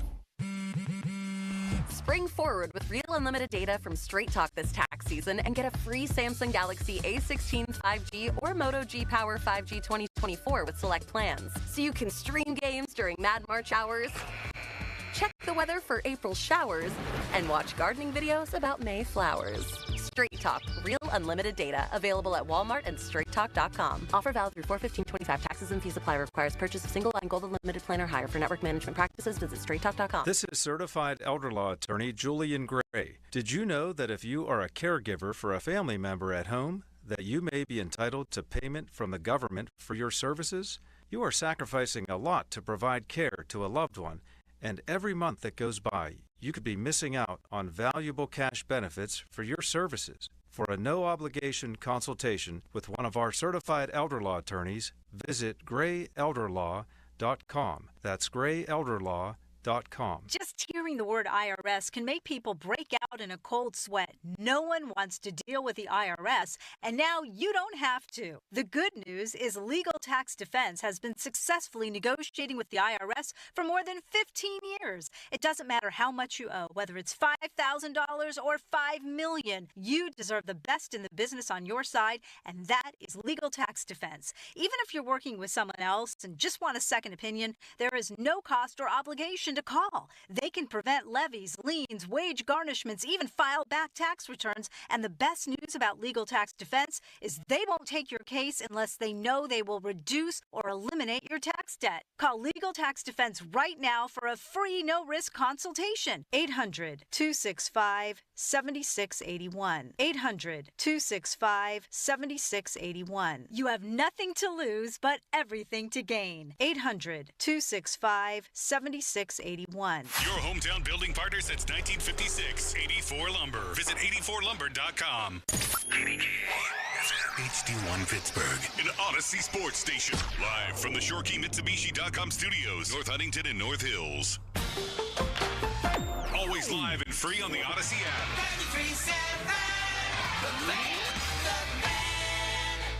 Attorney advertising. Local counsel, Rodden, and Breslin, attorneys at law. Paid after dramatization. Past results do not guarantee future results in each case. What's the dog name again?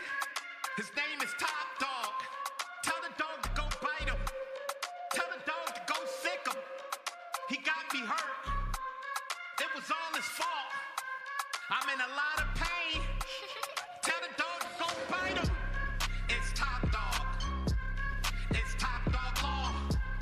It's Top Dog. It's Top Dog Law. You ever see a grown man cry? You ever see it in your life? I'm crying right now. Playing with my life. Went to the hospital. Doctor did something wrong.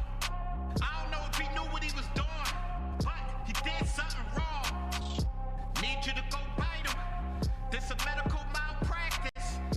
Any accident, big or small. Top Dog Law. Hey, it's Crowley. The madness is here. Sullivan Super Service is helping you score big this March with a free furnace when you buy an air conditioner. That's right, it's BOGO time. Save money and stay comfortable all year long with this buy one, get one deal on a brand new AC and furnace. Call Sullivan Super Service or visit them online at sullivansuperservice.com. But hurry, the madness won't stay here forever, and a BOGO offer this good is only here for a limited time. Offer ends soon. Sullivan Super Service. They'll be your hometown heroes. I'm Carl. I'm 68 years old, and I lost 40 pounds thanks to Awaken 180 weight loss. And looking at pictures, I realized that my color wasn't good. I looked bloated, constantly tired, out of breath.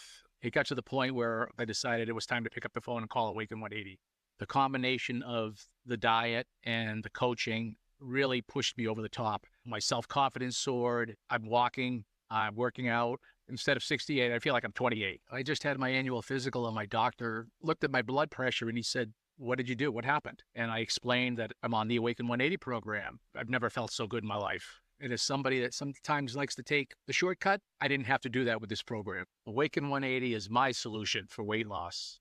Carl's solution for weight loss? My solution for weight loss. Chris Muller here. Lower blood pressure, increased confidence, feeling years younger? Want the same results? Then do what we did and make your own 180 at awaken180weightloss.com. I'm Brian Tedesco, CEO of Blaupunk Americas, the pioneers of the car stereo. Today, we're not just about sound systems. We are revolutionizing the e-bike scene with Blue Dot Bike. Thanks to AmericanEagle.com, our online presence now features a dynamic e-commerce website that showcases the quality and affordability of our foldable e-bikes. And our collegiate e-bikes, just perfect for the college fanatic. These e-bikes offer a new way to experience freedom on two wheels, no matter your age. When we needed a top-notch website to match our cutting-edge e-bikes, we turned to AmericanEagle.com. They made the impossible seem easy, tackling digital challenges like pros. Check out the Blue Dot Bike website to see AmericanEagle.com's amazing work in action. Need the best in website and digital marketing solutions? AmericanEagle.com is your go-to. They've been a game changer for us, and they can be for you too.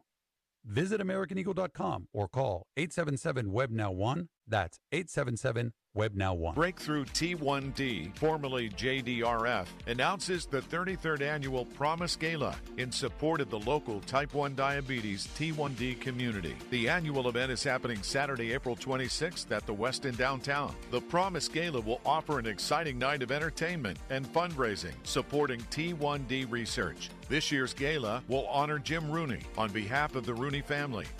For tickets and more, visit the event page at 937thefan.com. It's Chris Muller for Universal Windows Direct. Tax season is here, and you can make your home more comfortable and energy efficient with Universal Windows Direct's Tax Time Sale. Right now, buy 2 windows, get 2 free with no limit, plus pay no interest until 2030. And Universal Windows Direct is also giving you an extra $500 off your home improvement project this month only. Call 412-545-6003 or visit universalwindowsdirect.com to schedule your free in-home estimate today. Like me, you'll be saying, "I love my windows." Huntington is banking that just clicks. Like early pay. Moving up payday so you could get your money faster. Up to 2 days faster. And there's no cost. It's your money, right? So stop playing the waiting game. It's just one more way we're looking out for people every day. Is your bank looking out for you? Maybe it's time to switch. Visit your neighborhood Huntington branch or make the switch at huntington.com/yourmoney. Direct deposit and eligibility requirements apply. I'm approaching the age where I'm gonna start getting my clothes the same place I get my groceries. Angela Johnson-Reyes, the family reunion tour. Can't keep shopping at the same stores I used to shop at. Like Forever 21. No, you're not. Turns out that was a lie. See Angela Johnson-Reyes live on stage in Pittsburgh. The Event Center at Rivers Casino, Friday, April 25th. Get tickets now at riverscasino.com. I'm Bob Burke, founder and chairman of Burke America Parts Group, a family of brands that includes RepairClinic.com, an appliance and HVAC parts solution company that's grown into an international brand. Before AmericanEagle.com, we partially launched a new technology platform developed by another firm. American Eagle helped take our technology to a whole new level with digital marketing, software development, and business insights into our key markets, appliances, HVAC, and outdoor power equipment, and did so both on time and on budget. AmericanEagle.com has the resources, experience, and talent needed to produce solutions. Our new technology platform, developed by AmericanEagle.com, has produced tremendous results with higher traffic, conversion, engagement, and online revenue. If you have any home repairs you need to take care of, check us out at RepairClinic.com. If you need a world-class website or technology project, then I would highly recommend AmericanEagle.com. Call AmericanEagle.com at 773-NETWORK. That's AmericanEagle.com, 773-NETWORK. SchultzFord.com, SchultzFord.com, SchultzFord.com, SchultzFord.com. Text us on the Edgar Snyder and Associates text line at 412-928-9370. Edgar Snyder and Associates reminds you to text responsibly. When you hire our firm, you become part of the family. Nobody messes with family. Get the good guys, good Richard guys.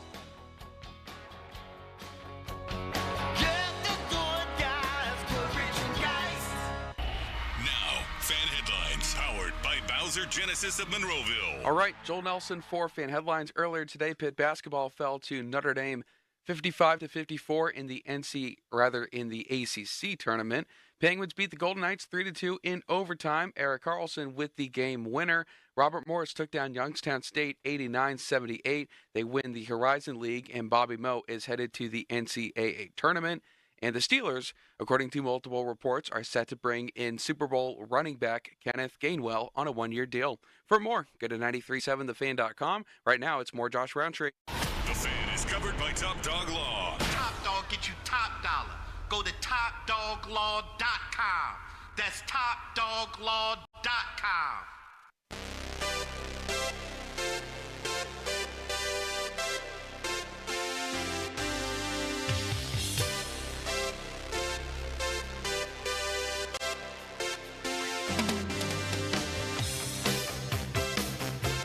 Sports Radio 93.7 The Fan. I feel like my voice is just tapping out, Joel.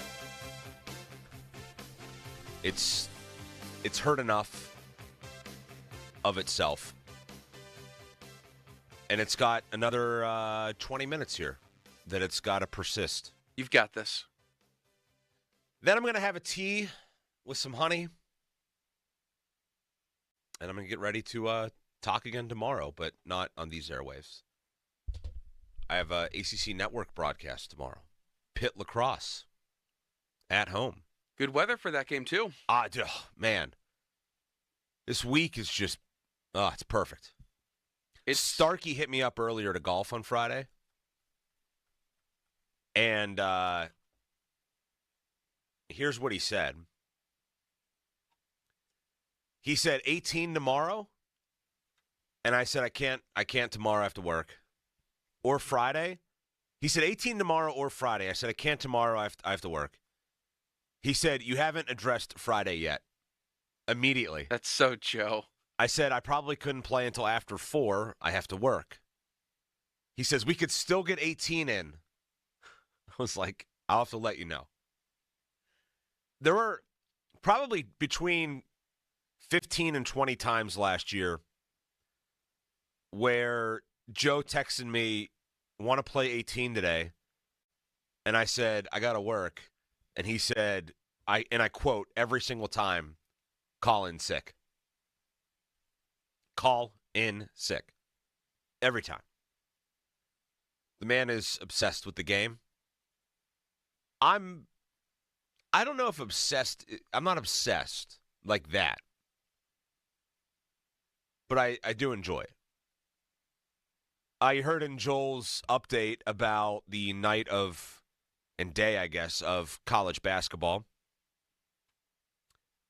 Bobby Moe going to the show, going to the big dance.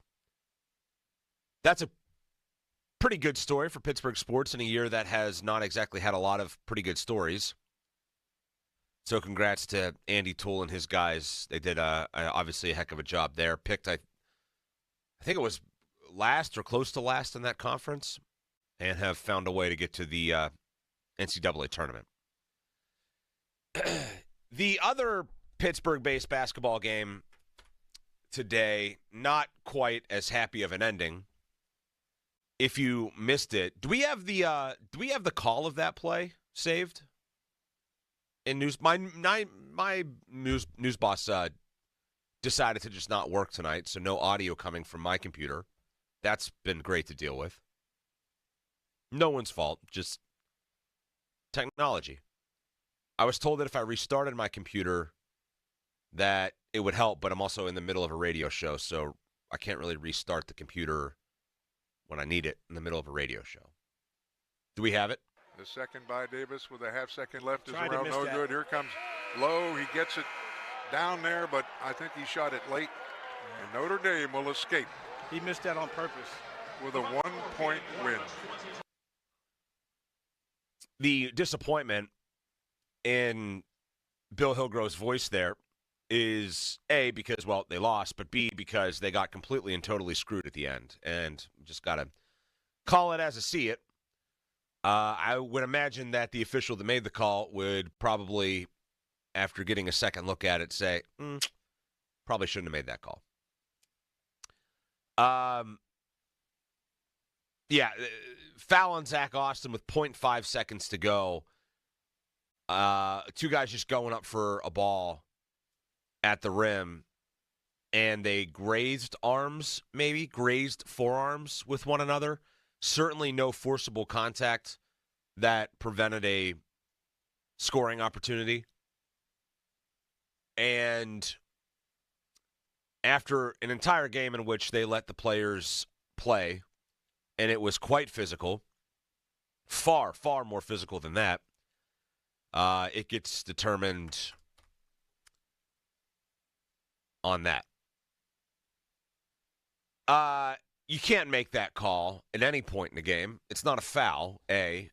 It's not a foul in a game where you've let guys get away with far, far, far worse. And it's not a call that you make with 0.5 seconds to go. And it's not a call that you make when it is going to end a team's season, if you make it. The game's tied at that point.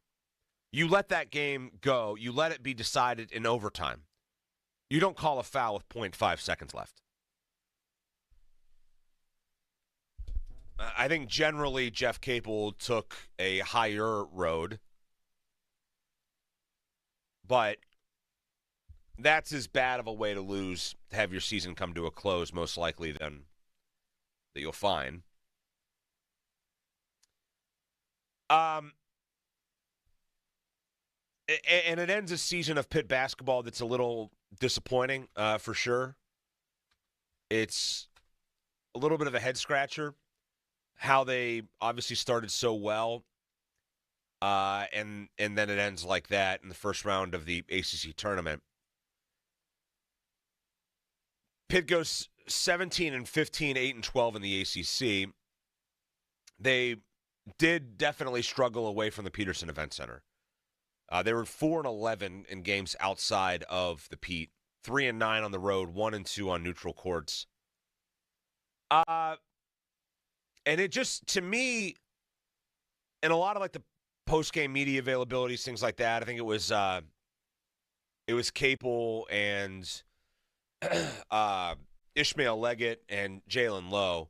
I mean, those guys are crying their eyes out, talking about playing with each other, playing for Jeff Capel. That bond seemed like it was real. I think there's been some Pitt teams in the past that have not been as connected, off the court as this team is, certainly. I haven't not heard anything about these guys not caring for each other, not playing hard for each other. But there was clearly a disconnect at some point in the season, and it kind of coincided, it felt like, with Damian Dunn's injury for sure. And it seemed to really coincide. The game that they lost to Duke, when they went to Duke and lost, something about that just kind of threw them off kilter. And they came back. They won a couple of games. They beat Syracuse. They beat North Carolina. Kind of felt like they had sort of salvaged things at that point.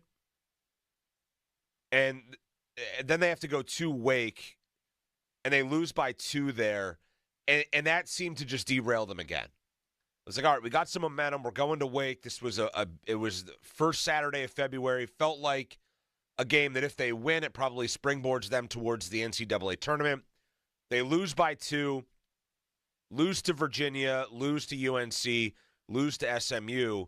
And at that point, the fate was kind of decided. It just felt to me like their disconnect didn't come from coaching. It didn't come from dislike of one another, off the court stuff, whatever. There was just something about the pieces maybe not fitting right with them that ended up costing them. And I think it's what Jeff Capel will probably have to assess this offseason. Really starting now. I mean, you got to get into the portal now and see what's going on. It just never really felt like they were as on the court connected as they could be. And when Dunn went out with the injury, they really struggled to find that sort of cohesion. There were good moments. They have, I think, a pretty good collection of players, especially at the guard position. It felt like they lacked rebounding. It felt like they lacked some interior toughness.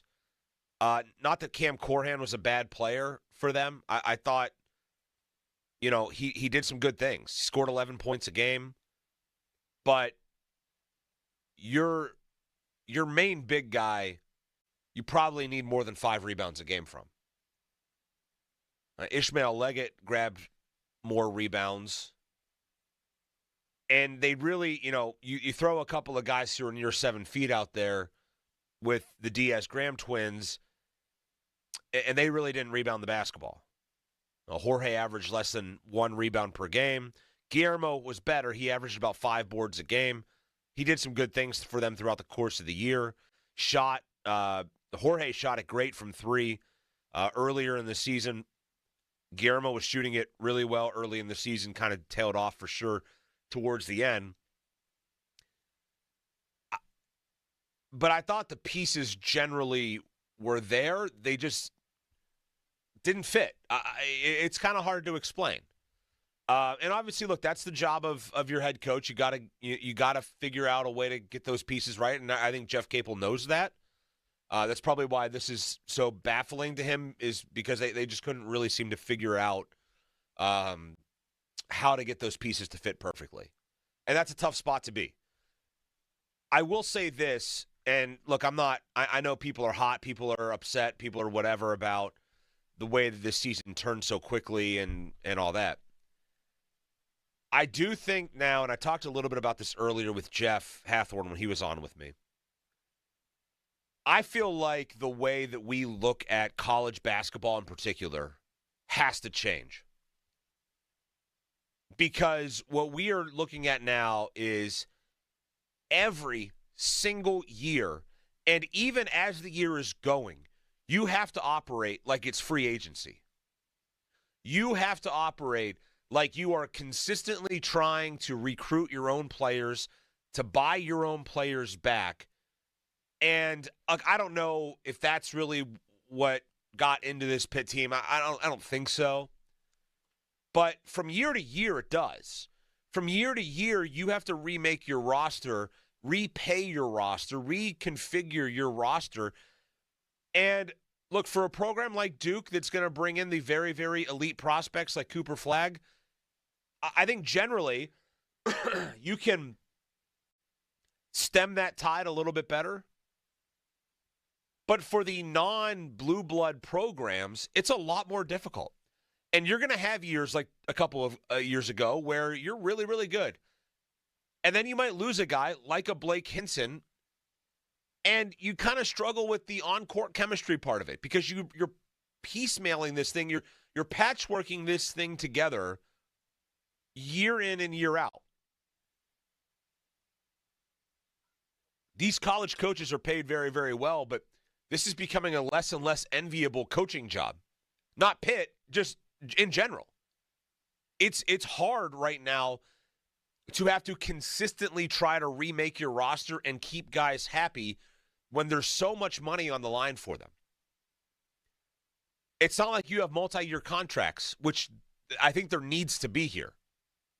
I really think that particularly college basketball, and you could throw college football in there as well, but college basketball, I think it really needs multi-year contracts for players when we get into revenue sharing. Because the ability to hop from one place to the other, there's no consistency, there's no stability anymore. Every year is a one-off from the one before, And to look at it is anything different than that, I think it's really hard to do. What happened to Pitt 2 years ago has no impact on what happened to Pitt last year or this year, or what happened last year has no impact on this year. It's a new team with new pieces, new leaders, new figures. It's a hard place to be. And I'm curious to see what happens now. Obviously, you got to get financial backing. You got to get some new pieces in. I think particularly in the forward position, you got to get better down low. But, yeah, it's a disappointing end to the season. But looking at it through that lens that I just described, I don't know that I'm, like, totally stunned that a team like Pitt has gone up and down. Miami, right? They were in, the Final Four a couple years ago. Fired their coach. Or I'm sorry, Larinaga walked away. But he was going to get fired because they were terrible. NC State in the Final Four last year fired Kevin Keats this year. This is a roller coaster right now that college athletics, I think, for the sake of the coaches and for the programs and for staffs and for universities, it needs to get ironed out, I think, a little bit better. Because this feels like an unsustainable method year in and year out when there is no firm ground for anybody within any program anymore. I want to close the show with this tonight. The Steelers who have left so far via free agency. I'm just coughing like crazy here now. My voice is tapped out, but we got to finish the show, Joel. We got to do it. We got 5 minutes on the clock. Let's run it down.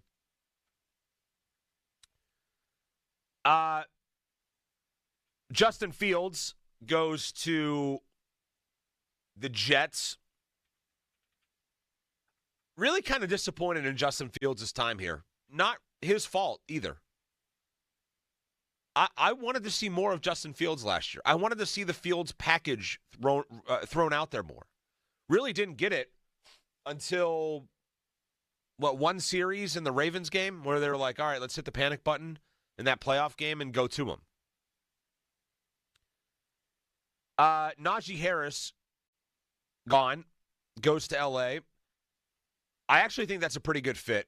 Harbaugh's scheme, the quarterback that they have, I think it could open up things for Harris.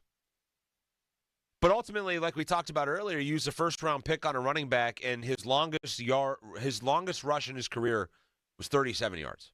That's why I just can't defend bringing Najee Harris back, and I think the Steelers made the right move. It's pretty simple. He had all these 1,000-yard seasons but could not get one individual rush of 40 yards. Saquon Barkley, obviously much better than Najee Harris, had multiple games against the Rams where he had 2 touchdowns of 60-plus. 2 times against the Rams this year. The playoff game and that Sunday night game where Kenneth Gainwell had that touchdown. And you look at Najee Harris's career, 3.9 yards per carry. I also cannot, and I've talked about this a lot on my shows, what happened to him being a great pass catcher? Where did that go? The guy caught 36 passes this year for 283 yards. He got 29 passes the year before for 170 yards. He didn't have a receiving touchdown the last 2 years of his career. A screen, a mismatch, line him up in the slot. We saw that with Le'Veon Bell. We saw that with him early on with Ben Roethlisberger, and they totally went away from that. And now part of that is on Mike Tomlin. You got to knock that into the head of your coordinator. Hey, look, this guy's a mismatch, a matchup nightmare for teams. We can't have that happen. James Daniels goes. I like James a lot. I thought he was a good man. I had some good conversations when I was covering the team, including some revealing conversations about Mike Tomlin and how, in his words, Mike Tomlin loves low-scoring games, which, boy, that provided me some definite radio fodder over the next couple of years because it felt like Mike Tomlin maybe loved low-scoring games a little too much. That said, the guy blew his Achilles, and he got a 3-year deal worth $24 million. that's too much. Miami got a good guy, but that's not something I think the Steelers needed to hand out. Dante Jackson. I think the best part of the Dante Jackson trade was it got Deontay Johnson off the team. Dante's PFF grade ended up being a 50 on the year. Had some moments, some splash, but overall not great reviews. Landon Roberts gone. Thought he was all right. The guy they brought in, Malik Harrison, seems like a worse player. Maybe a better special teamer, but not as good of an inside linebacker. That said, Landon Roberts is going to be your number 3 inside linebacker with the two guys that they have there. So, Queen is obviously the main guy, and then Peyton Wilson is going to be the other. So it's a number 3 linebacker. I'm not too torn up about that. And then Dan Moore Jr. goes as well. He got paid. He had the worst, I'll close the show with this, the worst performance in a practice of any player I ever watched. In a practice. Rookie minicamp. It was rookie minicamp, his rookie season. He was lined up at right tackle and trying to block Cassius Marsh, who, I'm not kidding you, like 6 snaps in a row, could have walked around Dan Moore Jr. And I literally thought Dan Moore Jr. was going to be cut that day. I thought they were going to release him that day. So like a turnstile kind of deal. It was honestly hard to watch how bad he was. So the fact that guy got an $80 million contract blows my mind. That's quite the work that he and his agent put together with Tennessee. Yeah, and credit him. I mean, he became a much better player, and he became consistent as well. Like, he was available. And with a tackle, sometimes your best ability is what? Your availability. All right, that's it for me. I'm going to go get some tea. And I'll talk to you this time next week. Tuesday. I think I'm back on. Excellent. I'll be there right with you. Nice. I love hearing that. That's Joel Nelson. Thanks to our guest tonight, Jeff Hathorn, Chris Carter, Ian Cummings. Appreciate them as always. The Nightly Sports Call with Andrew Filipponi is coming up next. For Joel Nelson, I'm Josh Roundtree. Talk to you next week. This is the Fan Evening Show, Sports Radio 93.7 The Fan. Sports Radio 93.7 The Fan. Get the latest on Pittsburgh sports from anywhere with the Odyssey app.